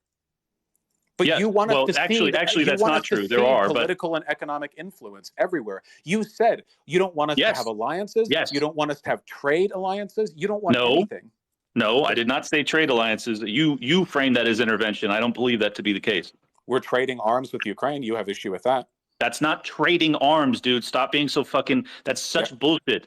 Yes, Come it on. is. It's no, that's literally what we're doing. We're giving them. We lend them the money to buy our arms, Vaush, and then we forgive that debt later on. You know exactly the game. Yeah, that is an economic exchange. That is trade by definition. That's fucking communism, dude. That's true. But it's communism to forgive loans? No, that's what Jesus asked for, actually. Jesus Christ was the one who said you should forgive your debts every 7 years. Yeah, I don't think he meant fucking a nuclear arsenal. Well, you'd have to or biolabs as part of that. Ukraine is a nuclear arsenal? You know what I'm saying. That's just a joke. Oh, well, I mean, we'd have to find Jesus and ask him. Yeah, it's an economic trade, you know? We're trading arms. HIMAR missiles. You gotta give your allies HIMAR missiles and then forgive the debt. That's what Jesus said. Mm-hmm. Yeah, if the alternative is being invaded and conquered by fascists, then yeah, sure, why not? Yeah, I do believe in. Well, why not? Because it's not libertarian, brother. It's not libertarian. Because you're not libertarian. You don't believe in self-defense. No, I believe they have the full right to self-defense. I don't believe that the American empire has any role in that process. Wait, we don't have the right to freely associate with Ukraine to provide them arms and help them self-defend? We don't have the right to freely associate. Do I have the right to opt out of this process? That's not how nation states work, but if we lived in a full libertarian society, then I guess sure. I mean, there wouldn't really be taxes or a nation state in a full libertarian society, right? But we don't. So my opinion matters. And my opinion is that we shouldn't be doing this. So you don't believe in nation states forming treaties or trading, or? I think if it's a peace treaty or a trading, yeah, that's fine. Okay. Well, wait, hold on. A peace treaty is a kind of interventionism because peace implies the absence of war. And the absence of war, I mean, that is a statement to the effect of we will not invade you, right? I don't know if peace treaties should be allowed under your definition. Well, okay. I think I'm good with it. I don't know what you think countries can and can't do, because it seems like, you're okay with Russia doing everything and fucking the dog. But then with America, we actually have to lose all of our allies. That's just a bullshit framing, dude. I've never once said that what Putin did was okay. I've explained the rationale. I've explained the U.S. lead up to it. I've explained the U.S. participation in fomenting it. That is all pertinent information for the evaluation of the overall circumstances of this conflict. You want to diminish all of it because you're trying to ally yourself with the fucking Project for a New American Century neocon worldview that the U.S. government has the right to dictate everyone's policy all over the fucking planet. I disagree. Ukraine's policy was already one of self-defense. You keep lying to justify your point. We are freely. I'm not lying. We are freely. We replaced their leadership. You have Victoria Nuland and Jeffrey Pyatt. Not true. We have Victoria Nuland and Jeffrey Pyatt on the phone. What's that? You're repeating all the Kremlin. I've literally heard everything you're saying. Have you heard the tape? Yeah, I have, because I heard it from Russian Telegram channels. It's all bullshit, but easily debunkable propaganda. But that's not debunkable at all. They haven't even attempted to debunk it. It's crazy that you, a so-called America First individual, it's like 1-to-1. Like, yeah, da Toyovich. Like, yeah, I'm getting my marching orders over from the Kremlin here. Vaush, you haven't countered any of what I've said. You just labeled it as Russian propaganda. That's not an argument. You say that you oppose what Putin's doing, but what will you actually do to oppose it? Nothing. I will applaud them from afar, Vaush. In the dick. I will applaud them from afar. Guys, remember to try to avoid. Wow, that's very helpful. Remember to try to avoid logical fallacies and insulting each other personally. All right. I know it's getting heated. Gotcha. Back to my logical argument. You want America to shoot itself in the dick. You're like, oh, I think what Putin's doing is bad. By the way, let him do it, and also America abandon all your allies and also lose all foreign influence. What you're advocating for is actually increasing the chances of us all shooting ourselves in the dick. I'm trying to push back against your worldview. I think it's extraordinarily dangerous. I want alliances. I want countries to get along. And in order for countries to get along, they have to have each other's backs. Otherwise, an alliance doesn't mean anything. But all right, so it's a fairly similar circumstance with Taiwan. So I assume you're prepared for a dual front world war if they were to invade Taiwan? I don't think China will, but if they do, yes. That's fucking lunacy. Yeah, I agree. I think that all countries but America should be able to conquer the world, and we should just sit on our thumbs and jerk off the whole time. I think that's an excellent America First position. Yeah, your position is that To prevent any other empire, we must maintain our empire indefinitely. Well, that's correct? the nice thing about our empire. Our empire with Taiwan is us just being on good terms with them, and China Yeah, would be see, invading them. I'm glad you admitted that. You view our empire as benevolent. You ask the people in the Middle East, I think they would disagree. I'm sorry. Do you think there is a meaningful difference between being allied with a country and invading them? Do you think there's a difference between those two things? Sure. Okay, so when we're quote unquote being an empire with Taiwan, what we mean by that is that they're a fully autonomous country over which we have no direct political control, but we're an ally to them. And when China see, this is the difference, though. When China wants to get involved, they invade and conquer. Do you think there's a difference between those two situations? Of course, but that's also not acknowledging the invasion and conquering that the U.S. does, or the fact that the 2014 revolution put in a puppet for the West. You are and you so know that. desperate to blame America. America last every You're time. You're so desperate to dismiss all of this, even though it's true. Listen, American man, bow down and prostrate before your Kremlin superiors, for you are responsible for all evil in the world. American man, this framing you may may work not with have your an opinion on anything abroad. This framing may work with your incel audience online, but it ain't going to work here, dude. Incels love my America first rhetoric. It is true. Look, I would imagine it's the only thing that makes them feel like their dicks are working. It's like, but I mean, we'll know our dicks are working when we're sitting on our thumbs jerking them in your ideology. Like, no foreign influence whatsoever. You want us to cede everything. Yes. I want to end the American empire, as most libertarians that aren't fucking rocking with the Project for New American Century believe, Vaush. Mutually beneficial alliances, free association between nation states. Taiwan wants to be friends with us, and we want to be friends with Taiwan. But then you come in. No, you say. I come in and I say that a hot war with 1.4 billion people and 300 nuclear weapons is not a good idea. That's where I come in. So what happens when they want to take Poland? What happens when Russia wants to take Poland? Do we do anything? I say that the fucking EU better get its shit together and defend itself. But the US is out. Why would the EU do it? Because it's NATO. It's, you know what I'm saying, man. Come on. Whoa. Hold on. Wait, you want other European countries to get involved in a Polish conflict? What you want? I'm saying that's to their actual benefit and their mutual defense treaty, right? Explain to me how the American how is the American wait how is the American homeland You're okay? How is the American homeland jeopardized? How is the American homeland jeopardized by this? You're okay with mutual defense treaties with literally everyone as long as America's not involved. America last. You think the EU defense treaties are okay? I care about the American empire ending. That's what I care about. What about the European empire? Is it expanding, Vaush? The EU, yes, constantly. Constantly? Yes, the EU constantly evaluates both new members and adds them, and they have different economic zones they add people to, which is absolutely economic. It seems to me that the EU is a trading pact more than a military alliance. Nope. Well, first of all, there is. You said mutual defense alliance for one, and there is to an extent, depending on like the. Well, I was referencing NATO, but yeah, go ahead. Okay, so wait. So should Poland just be on its own?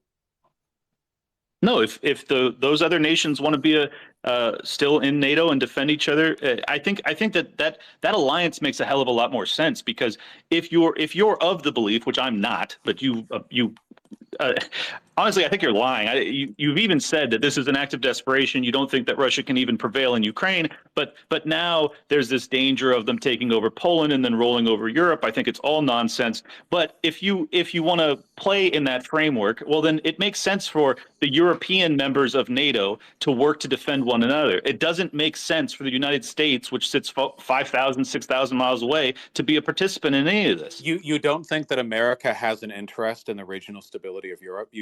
Does your understanding of economics only like extend to arm's reach? You realize we have a global economy, right? Taiwan manufactures most of the world's super chip, the conductors and microchips and shit. Yeah. So we have an interest in the whole world. Everyone has an interest in the whole world.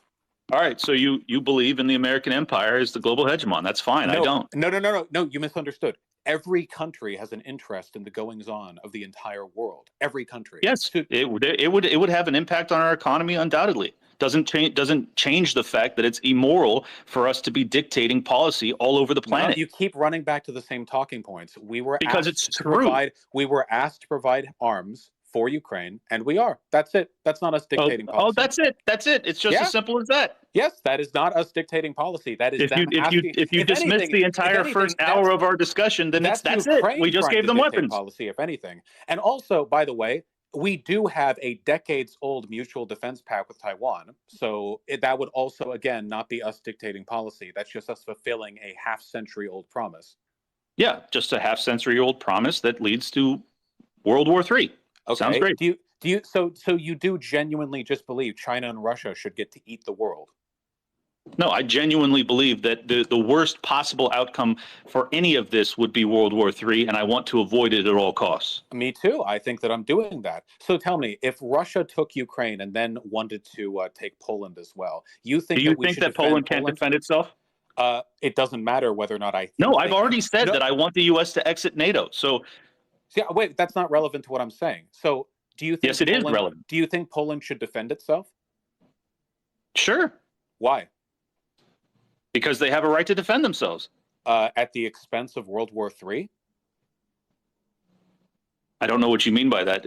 If Russia invades Poland and Poland fights back, don't you think there's a likelihood that Poland might resort to using tactical nuclear weapons as a way of settling the conflict quickly? Yeah, but they still have a right to defend themselves. What? And start World War III? Are you insane? Well, I can't dictate that they don't defend themselves, Vaush. This is different. I'm just trying to say that the U.S. shouldn't be involved in this because they have fomented much of it. No, okay, whoa, hold on. And if Poland defended itself, then it would be responsible for engaging in aggression against Russia. That's not at all my framing of any of this. I've never once said that Ukraine was aggressing upon Russia. I mean, I could argue that with the Donbass region in terms of bombing Russian speakers, but I haven't gone there. I know that'd be a terrible place to go. So wait, why isn't Ukraine aggressing? Wait, why wouldn't Poland be aggressing on Russia in this hypothetical?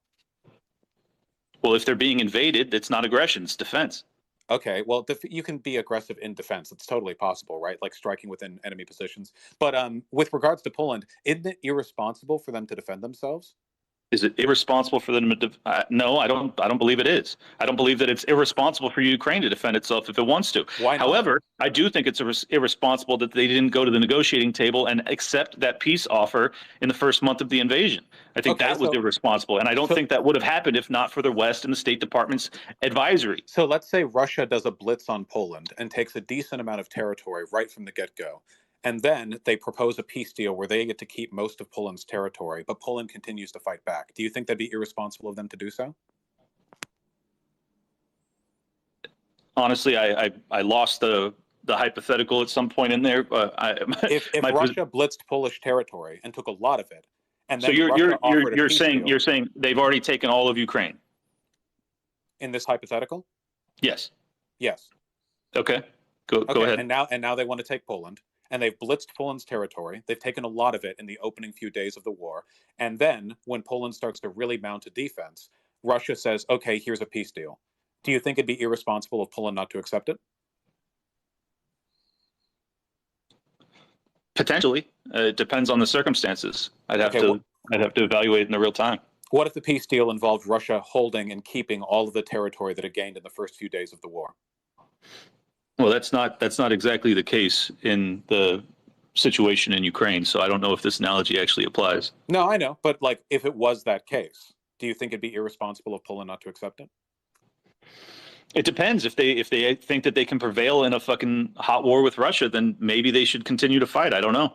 Wait, you think they should fight in a hot war with a nuclear power? That's their prerogative. It's their nation, not mine.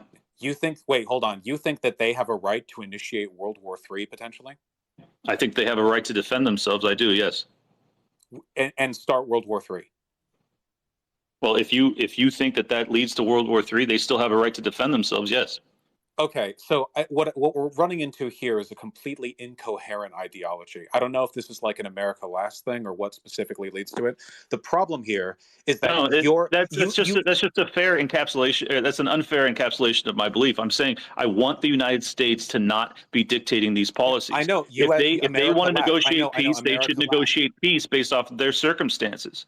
Right, America last. If your real goal is to avoid World War III, based on your logic, no nation should ever engage in conflict with Russia or China or No, any other aggressive nuclear power. that's not the case. I Why believe not?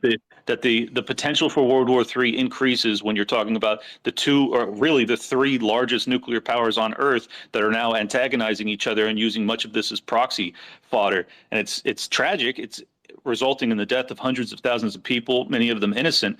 I just think that the U.S. empire does not have the ability or the moral authority to be involved in this in any way, and it You has ultimately said worsened the situation. you said avoid World War III at all costs. I So would let's like say to Putin says, I would like to avoid that at all costs. Yes, Vosh, I would. okay, so let's say Putin says he wants the Baltics. He wants former Yugoslavia. He wants half of Germany back. And every They all have time, a right to defend themselves, Vosh. and potentially cause World War III. They all have a right to defend themselves, Vosh. Okay, Yes. so you don't actually think that people should defend or avoid World War III at any cost. You think the right to self-defense supersedes the threat of ending the world. Well, the right to self-defense is always paramount. You always have that right. I just think that the cost-benefit analysis changes when you're dealing with nuclear arsenals pointing at each other. There are countries in Europe that have nukes. I mean, Yeah, when of course. right, and if Putin reaches that point, he will eventually be engaged in combat with nuclear-capable nations. Correct. And I hope Okay. that doesn't happen. So Well, if what's it your does point? happen, should those countries immediately surrender to avoid engagement with Russia? No, we're just saying the same thing over and over again. I don't know what are you trying to get at? I'm I saying want to these know nations whether have or not these. avoid World War III at all costs is really your belief, or if you have another belief. I honestly, I don't know what you're hinting at. So if you could just make it explicit, I'd appreciate it. I'm explicitly asking this question over and over again. Should And I'm every answering country, it, and I'm answering it consistently over and over again. I'm saying every the U.S. shouldn't be involved. If these nations want to okay, defend themselves, that's their prerogative. I If that know leads to America. World War III and nuclear war, that's tragic. How many times do I have to say Okay, it? so your position here is genuinely America last because you believe in self-defense as an overriding principle above avoiding World War III for every other country except for us. I believe that the United States is not Poland. I believe it is not Ukraine. Well, I'm going to I need to believe see it. a I study believe it on is that not the one. Baltic states. I believe it is not the EU. I believe it is not Europe. I believe it's not Africa. I believe it's not the Middle East. I believe it's not the fucking the waters right off of China either. I believe that we should withdraw from global hegemon status. We're not talking about I'm not. You keep running back to that. I don't know why it's like the dialogue tree. You keep running back to it. I'm running Talking back about to it because that's the reality of self-defense. the situation. I'm talking about self-defense relative to the threat for World War III. Now, if I understand your values correctly, you are okay with World War III happening and all life on Earth ending as long as it's brought about by a product of legitimate self-defense. Do I have that right?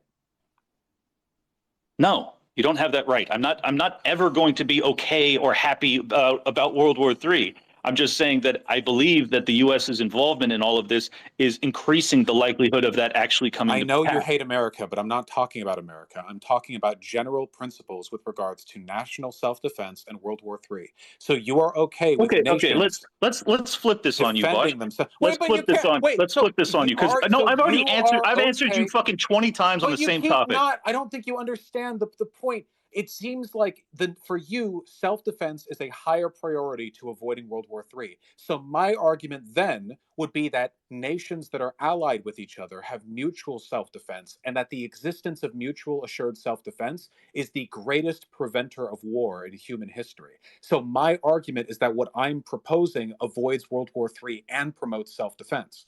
But you hate America. Can you also no, I don't hate America. Can you also acknowledge that those alliances, if they behave in a antagonistic fashion, can ultimately be to the detriment and increase the chances of hot conflict? Sure. I mean, potentially, but that doesn't seem to be empirically demonstrable. Really?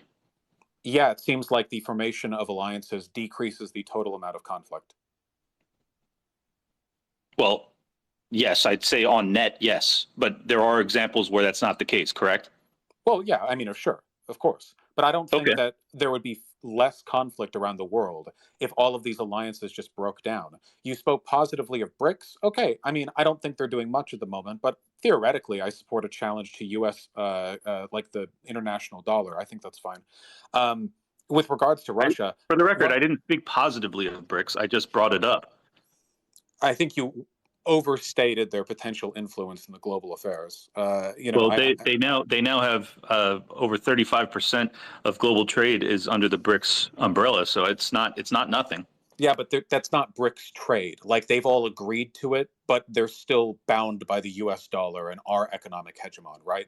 Like South Africa, well, Brazil, until their debt rolls off, yeah. But that's still like this is all part of a process that will take probably a decade or two to unwind. But it didn't have to be that way.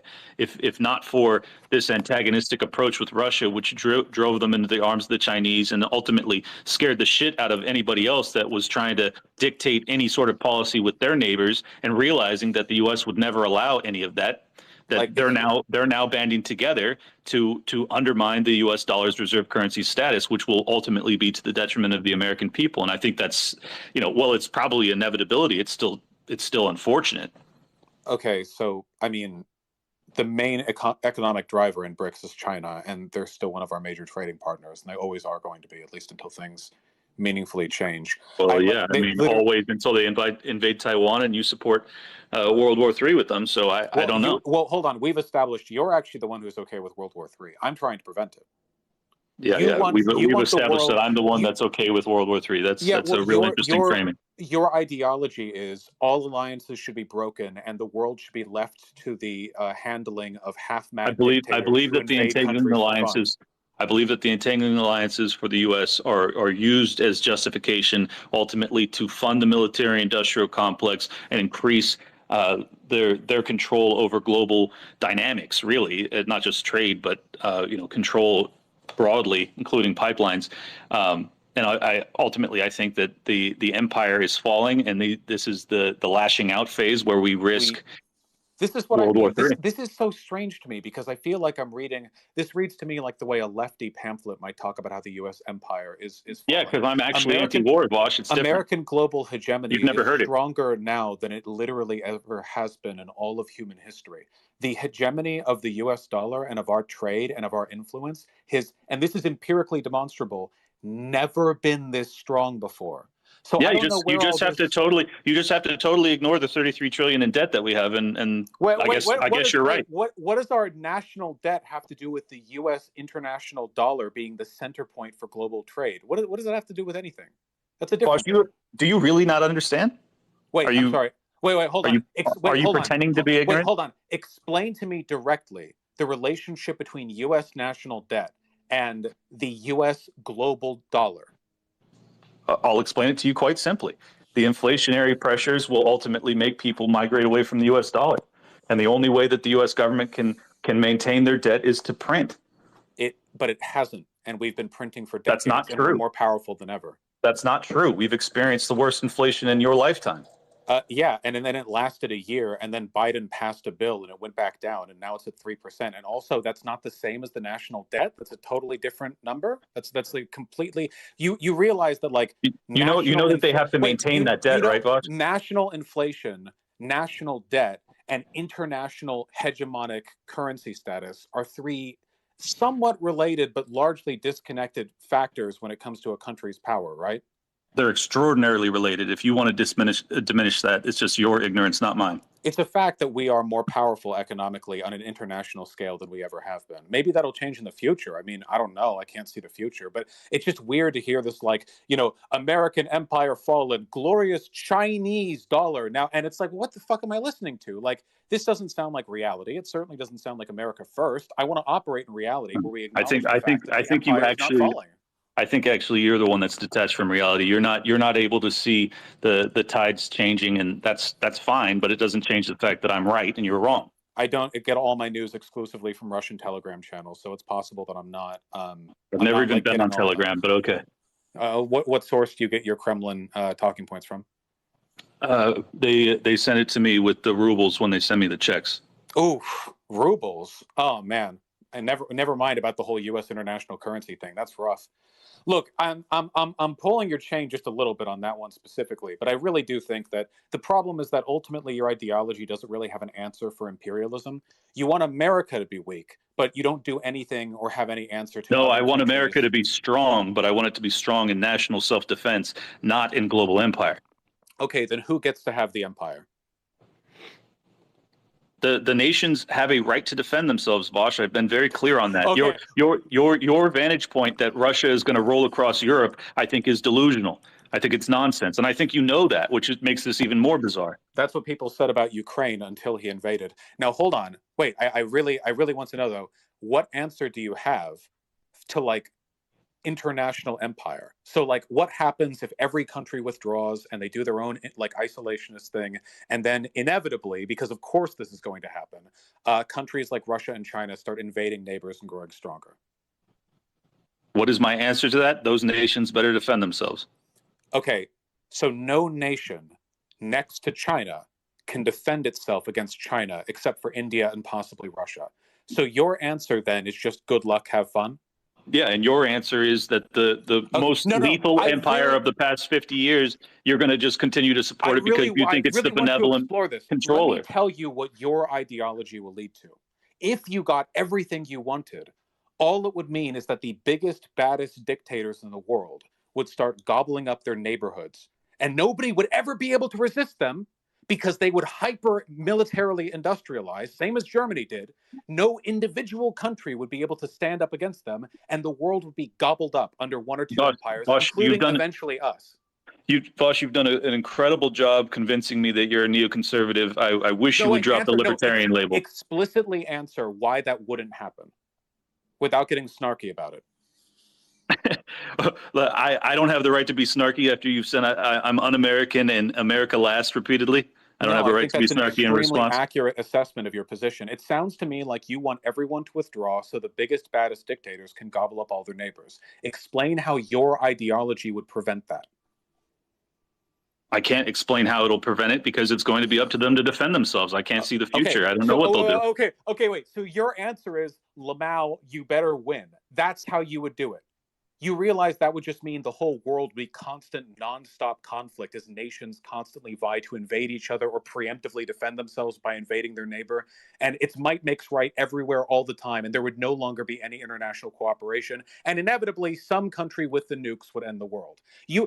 This is the thing that gets me. You're so smug about how wrong you are, but your ideology speed runs global Armageddon. Like, you treat it like a joke. Like, oh yeah, let's just get rid of all alliances, and then, well, if you get invaded by another country, good luck, have fun. Like, bro, you are literally like, you're like a death cultist. You're like worshiping the end.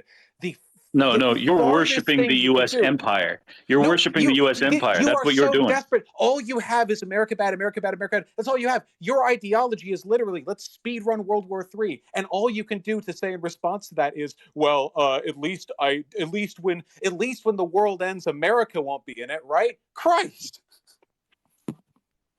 So you acknowledge that you're in support of American empire, correct? I'm in support of international alliance, the thing that prevents the end of the world. And part of that has been the American empire for your entire life, which has cost millions of innocent lives. I mean, you good with it?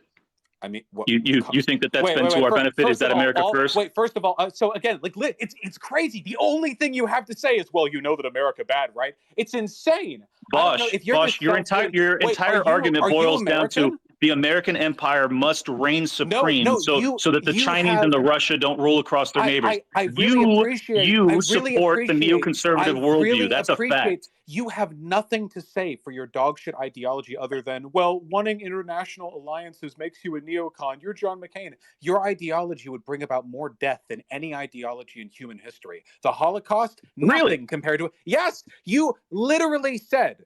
A non-interventionist perspective will lead to the Holocaust times 10, really. Your answer not times 10, buddy, times 1,000, everyone would die.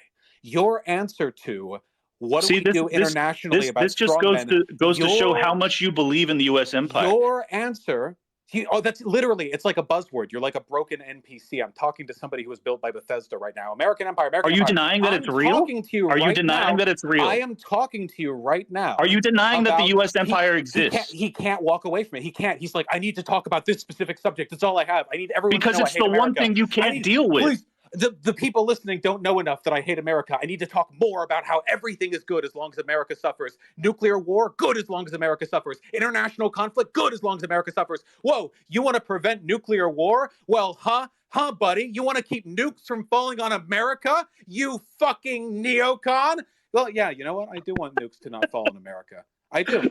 It's true. You've got me. I want nukes to fall on nobody, which is why I support a system of international alliances. And through collaboration, as long as you say it calmly, then it doesn't sound like John McCain, huh? Yes, it is true. I want international alliances is a John McCain ideology. It's something only he believes. Only he could have conceived of something that evil. It's Dick Cheney. It's Victoria Nuland. It's your whole cartel, dude. It's the entire. I just wish you would drop the libertarian label. You're an interventionist. You believe in empire. That's okay. You have no ideology outside of disliking America. I'm a non-interventionist, Vaush. I'm an actual libertarian. I have plenty of ideology. Yours is inconsistent. You believe in the American empire while pretending to be non-interventionist, which isn't true. You are the biggest interventionist I've ever spoken to. By wanting there to be international alliances. Yes, that's true. Can I get a repeater one more time in what you said earlier? Can I hear it? Your solution to everyone withdrawing and forming no international alliances is that they no, I didn't say I've never said that I'm going to dictate what all of these nations are going to do. Wait, hold on. I didn't ask you. Hold on. Wait. I'm giving you. You'll say something stupid in a minute, but you need to give me a minute, okay? So under your ideology, every nation would be non-interventionist in the sense that you have described, right? Where they don't form international alliances, they don't dictate policy, they don't come to each other's defense, that sort of thing, right?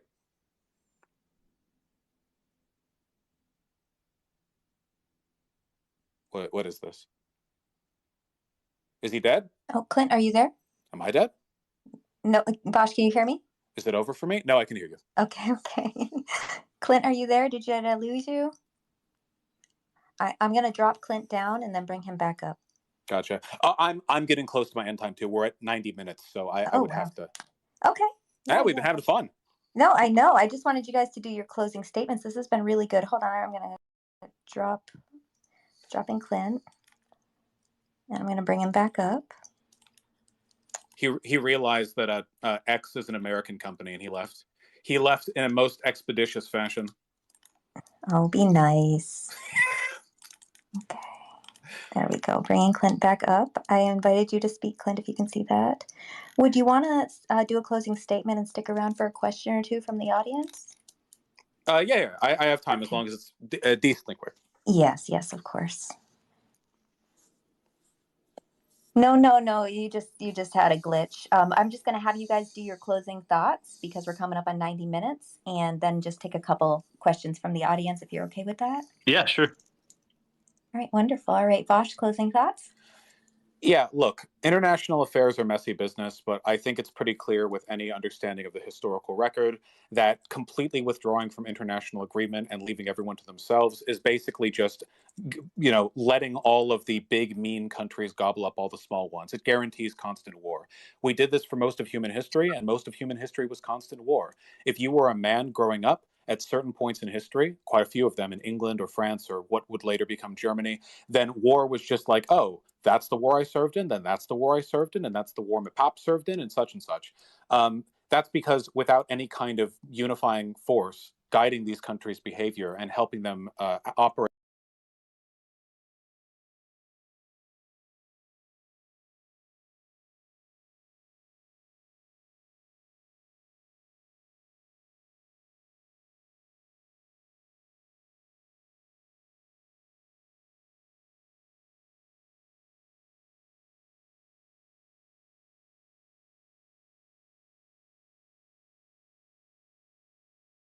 Audio fine? No, I can hear you. Okay, wonderful. So that wouldn't be to your benefit at all. But secondly, I do not want America to lock itself down completely isolate itself, and then 20 years down the line, we all fucking die in nuclear holocaust. We need to try, I think, a little bit better than that. We need to believe in peace. Thank you, Vaush. Clint, go ahead. I agree. We do need to believe in peace. I don't believe that the U.S. empire has fomented peace throughout my lifetime. I think there's plenty of evidence to demonstrate that I am, in fact, correct in that statement. It was Secretary Perry who, under the Bill Clinton administration, almost resigned over NATO expansion. He said that bringing Russia into the fold first was much more important to him. And in his memoir, he said, "I did not believe the timing was right to push for NATO enlargement. Most important, we needed to keep moving forward with Russia. And I feared that NATO enlargement at this time, excuse me, would shove us into reverse.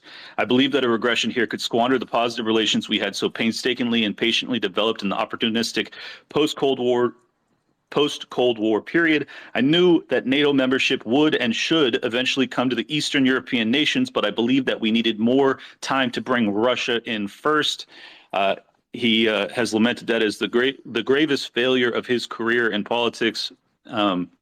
And there are a litany of other quotes from American, politicians and State Department representatives from the 1990s that all acknowledge that what I'm saying is correct, that ultimately it was the expansion of 20 nations into NATO after repeated promises that we would not be doing so that has catalyzed this conflict with Russia. We knew damn well that this was going to come about, and this was all part of the Project for New American Century, which unfortunately, Victoria Nuland is married to the creator of that, and she has been the focal point in Ukraine, negotiating, quote unquote, but really fomenting much of this conflict. So for that reason, primarily, I want the U.S. not to be involved with this. I believe that they are an impediment to peace, not a mechanism for peace.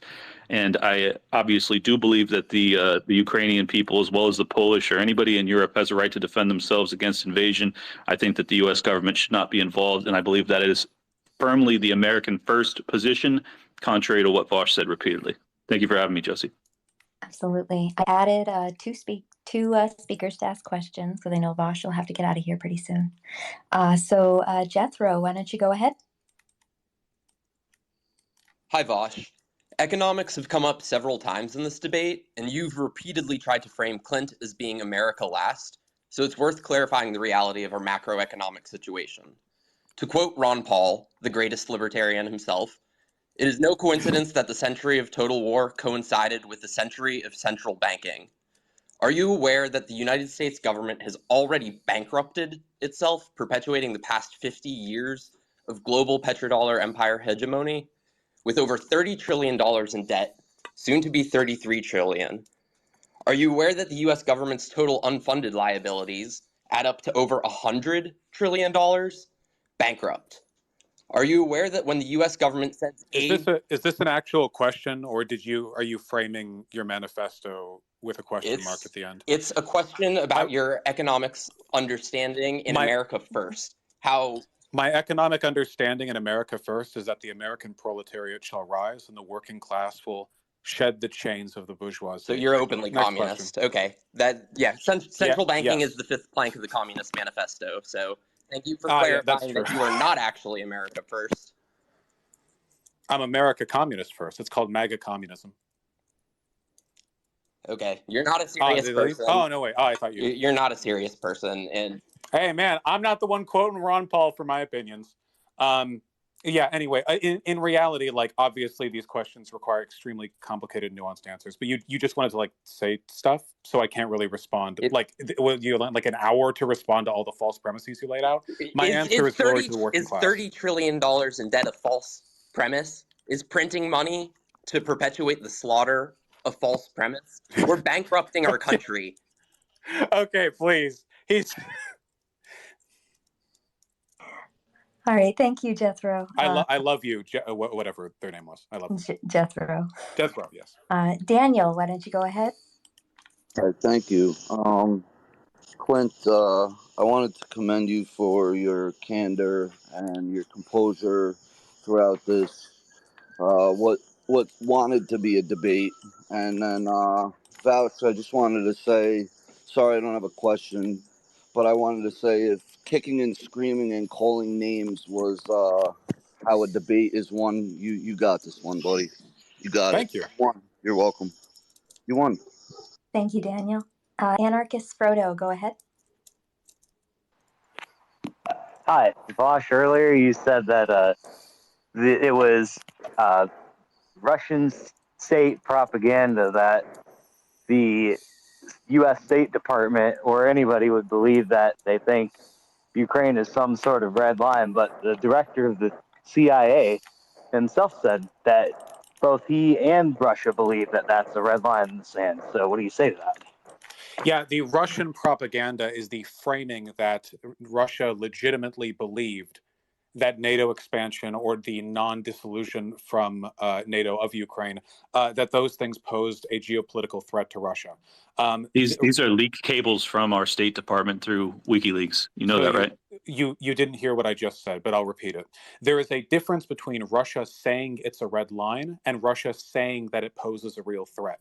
The idea that Ukraine being a part of NATO is a real threat to Russia is factually incorrect. It is a ludicrous proposition. The idea that Russian politicians legitimately fear that, it's not true. The idea that Russia has said that it's a red line, that's absolutely true. But there's a pretty big and important difference between what's reality and what dictators say is reality. I mean, if we cede the framing to them, then you could rightly say, like, you know, well, Hitler said that a total secession of the Versailles Treaty was, like, not doing so was the red line. They may say that, but you can't give them the framing that that's, like, actually the reason why they do it. Usually they do it for other reasons and they come up with a justification. In this case, Russia centered on this because they knew for a fact that NATO would never disallow a country from being considered for NATO, because to do so would give Russia, a geopolitical enemy, the power to determine who our allies are. And that's incredibly cucky. It's very cucked. Thank you, Anarchist Frodo. Top Lobster, go ahead. Hi, can you hear me? Yep, I can hear you good. Abundantly. Okay, yeah, how you doing, Vaush? I wasn't familiar with you before this debate, and I'm gotta say that I'm very impressed. So what I do is I'm actually the host of this is like the largest homosexual podcast in probably online. We really we do our best to go out of our way to find the dumbest, gayest people online. It's called Tower Gang, and we usually go Wednesdays 9/11. We'll go for like an hour and a half, but like you would be the perfect guest. I mean, like our prerequisites, you met them and you've exceeded them. So reach out to me if you're interested, and thank you for the entertainment. This was a great debate. Thank you guys. Thank you, Josie. You can't have the top dumb gay podcast because I run the top dumb gay podcast. Whose market do you think you're trying to pull? Wow. This is a free market, Bosch. Come on.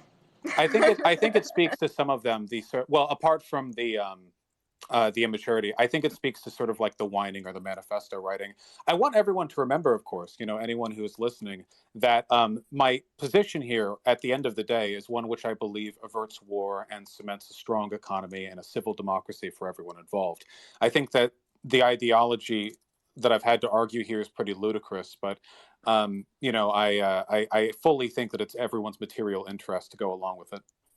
Appreciate that. Thanks, Vaush. And I just want to say that I host the gayest spaces on all of Spaces. It is gayer than AIDS here, so I appreciate you all sticking with me. That's why I'm here. Let me see. Mark Random, go ahead. Oh my God. Okay, this is the serious version of me. What I noticed throughout the debate is it was almost 45 to 50 minutes of debate, and then both people just repeating what their talking points were. And I feel like the problem with debates is no one actually tries to find a solution. They just want to convince that they're right. So where I found a little dishonesty between both is where I don't think Clint was 100% acknowledging that Putin probably would have done the things regardless, but I don't think Vaush was ever going to admit the American antagonistic for the past 20 years that brought this upon.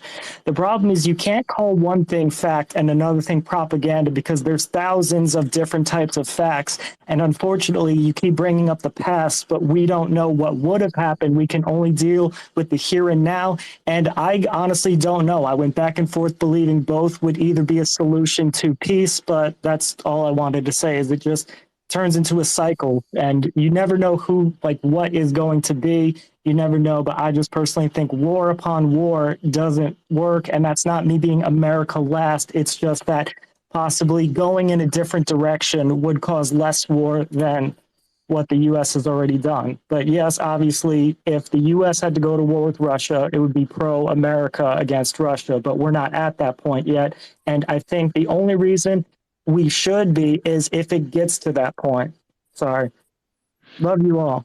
Yeah, my wife, I went out halfway through what you were saying, so I apologize if anything was addressed to me. But no, I would not personally support the American government in a war against Russia. I would advocate for peace as soon as possible. All right. Love you guys. Bye. Thanks, Mark. I'll take one more question for Vaush, and then we can let you go, Vaush. Night Shift, go ahead. Yeah, hi there. Nice to see you all here.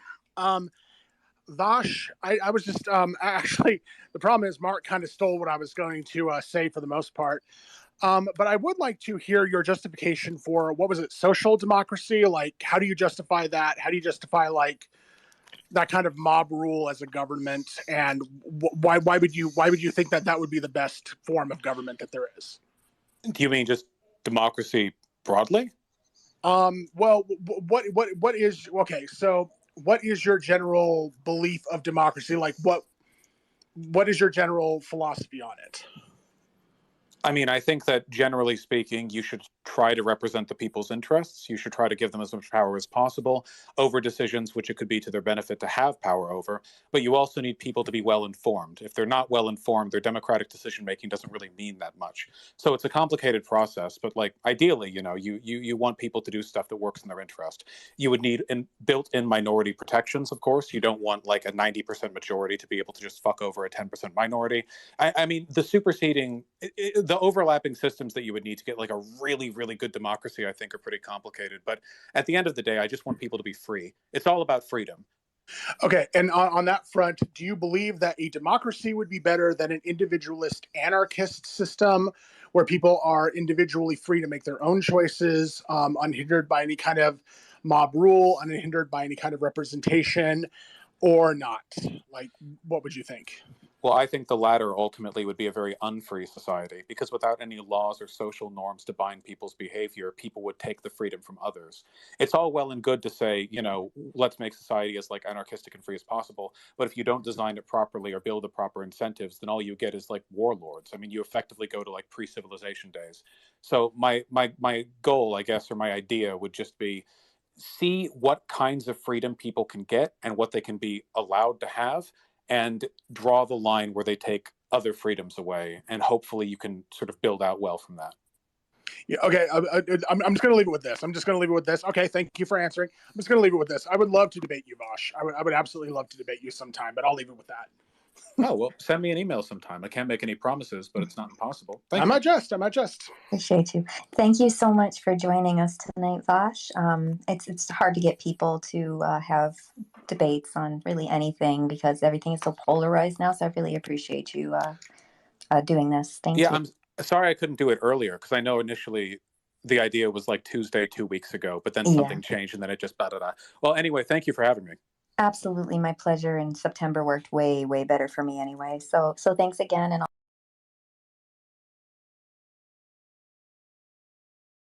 Woo! Yeah, guys, I'm sorry. I don't know what was with the audio, because at one point Conyer came in and Conyer said my audio sounded different than I do when I'm on the phone. Like, because of course Conyer knows what my phone voice sounds like, so I don't know what caused that. You sounded lispy? Whatever. I mean, whatever.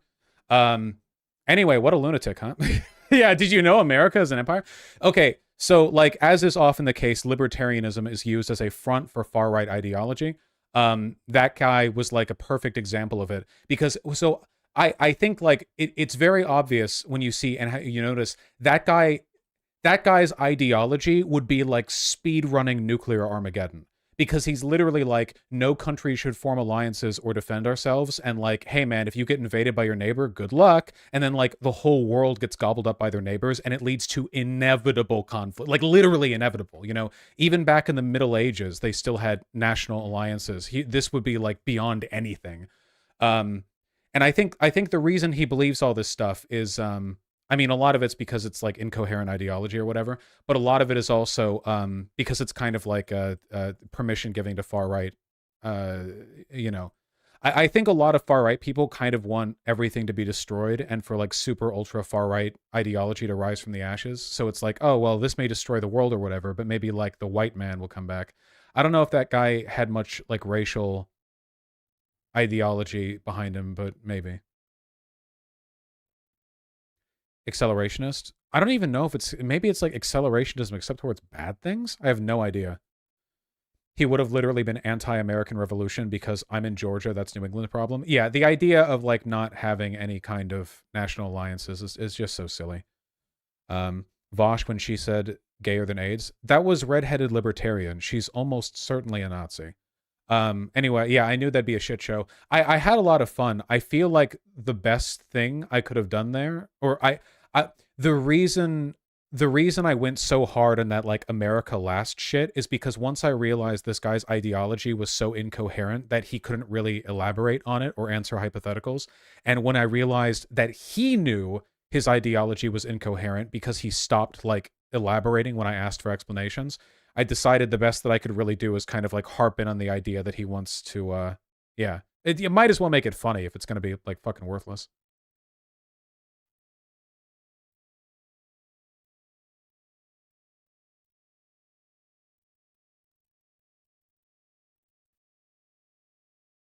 Your Discord post. I can't open Discord links, Quotath. When he called you a neocon. Well, the people who use neocon as a like insult most often, first of all, neocons are monsters, so I'm fine with them being insulted, right? But the people who use the insult most often are like Nazi types because they hate the idea of like cuck conservatives who claim to be on the right, but they're actually in favor of like support to Israel or like international relations or whatever. Yeah, it's like it's getting called a rhino basically, because the idea that international alliances is neoconservative is psychotic. All ideologies allow for international alliances. Check his Twitter. He's posting about Azov being at January 6th and Obama being a secret gay man. Yeah, he's a lunatic. Yeah. No, I checked his Twitter beforehand. It's literally like full on psychotic, like schizo bullshit. Yeah. Only so much you can really do to like engage with that. Still, I had fun. Yeah, I'll go over it next stream. I'm like so over time. I have a fucking D&D game in a sec too. I have to eat before that. I man, today was like the worst day for me to have a lot of stuff lined up. Add button and donos. I don't know if I can do donos. I can hit the add button. I'll hit the add button. Kalamo.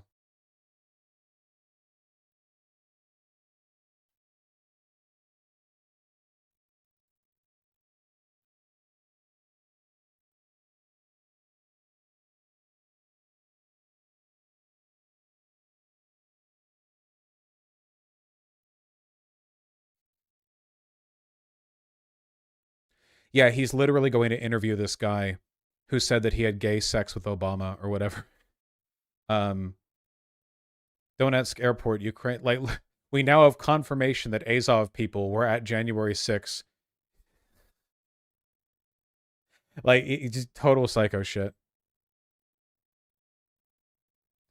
Is there any reason why this debate had to be on Twitter Spaces? It was just what the redheaded libertarian asked me to do.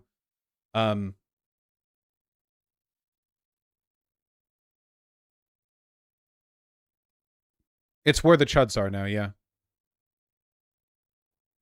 Also, I could be wrong.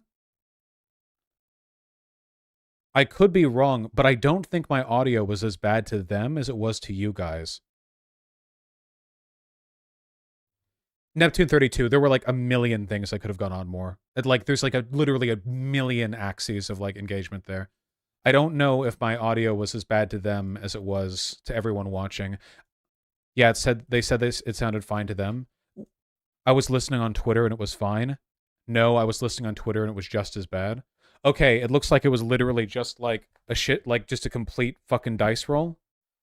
Dude, Twitter Spaces audio is so fucked, man. Oh my god.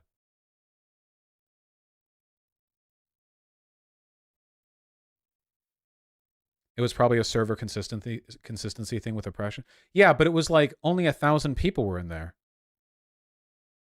Anyway, in case anyone is watching this and actually looking for some kind of resolution or like good information at the end of this, okay?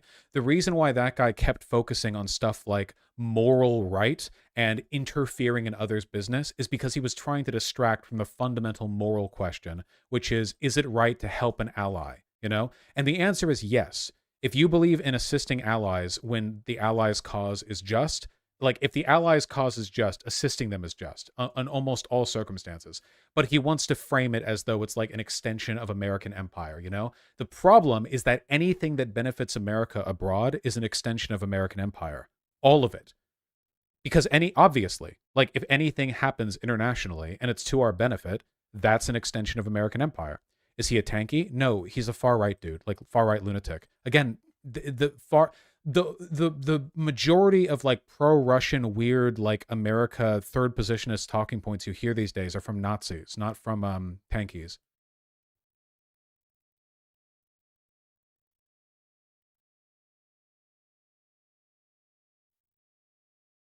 When you said the world needs a unifying force, it came out really bad, I think.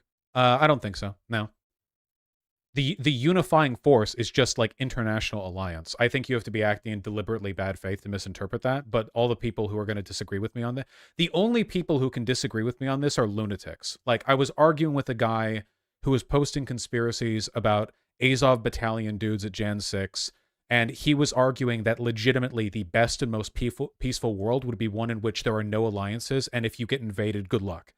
Like I'm not dealing with serious people here with serious ideologies. It's all clown show shit. So I don't think anything I said there came off even remotely bad.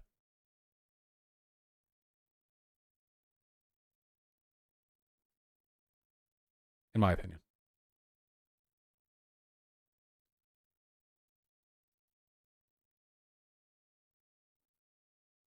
Yeah, he was, yeah, exactly. He was arguing for US and China to eat everything until we square off at the end of the world. Exactly. So fucked.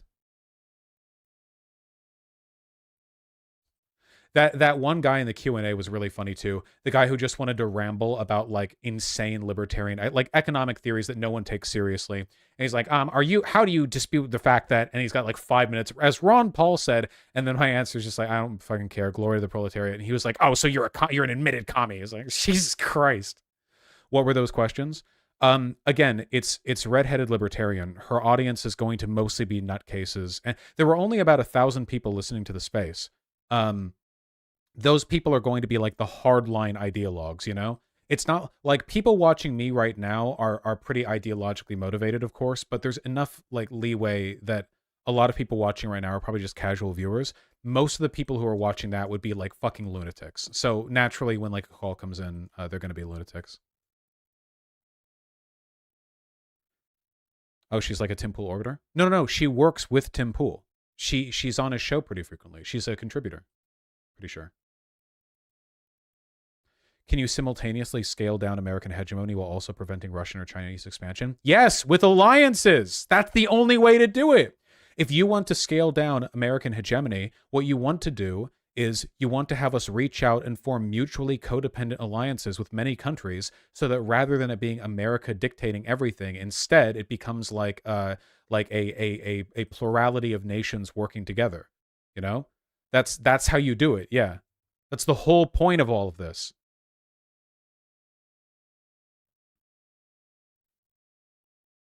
Wet Ass Ben, wait, hold on. Wet Ass Ben says some of his conspiracies are easily debunkable. No. You have to understand what kind of person you're talking to, okay? Every single time we went down a rabbit hole with that guy, I know how to argue with conspiracy theorists. When you get down into the rabbit hole, it's a total waste of time. When they bring up like here's 17 like bullshit propaganda arguments, like you have to ignore them Because if you try to engage with them, then all you do is run down like an ever fractally growing dialogue tree where you're going to spend an infinite amount of time like the idea would be that I would say like, no, actually that's been disproven because of this, this, and this, and then he would go like, oh, I guess you're right. But that's like the fantasy version of how this happens. In reality, it would be like I would say, I would debunk it, and then he would either say like no, or he would like pivot to a different thing, or he would pretend that he didn't hear me. Like it never goes out that way, you know? You want to maintain really, really, really strong control over the topic of discussion, and not allow it to deviate too much. Bro, he bought the Ukrainian biolab stuff? Yeah.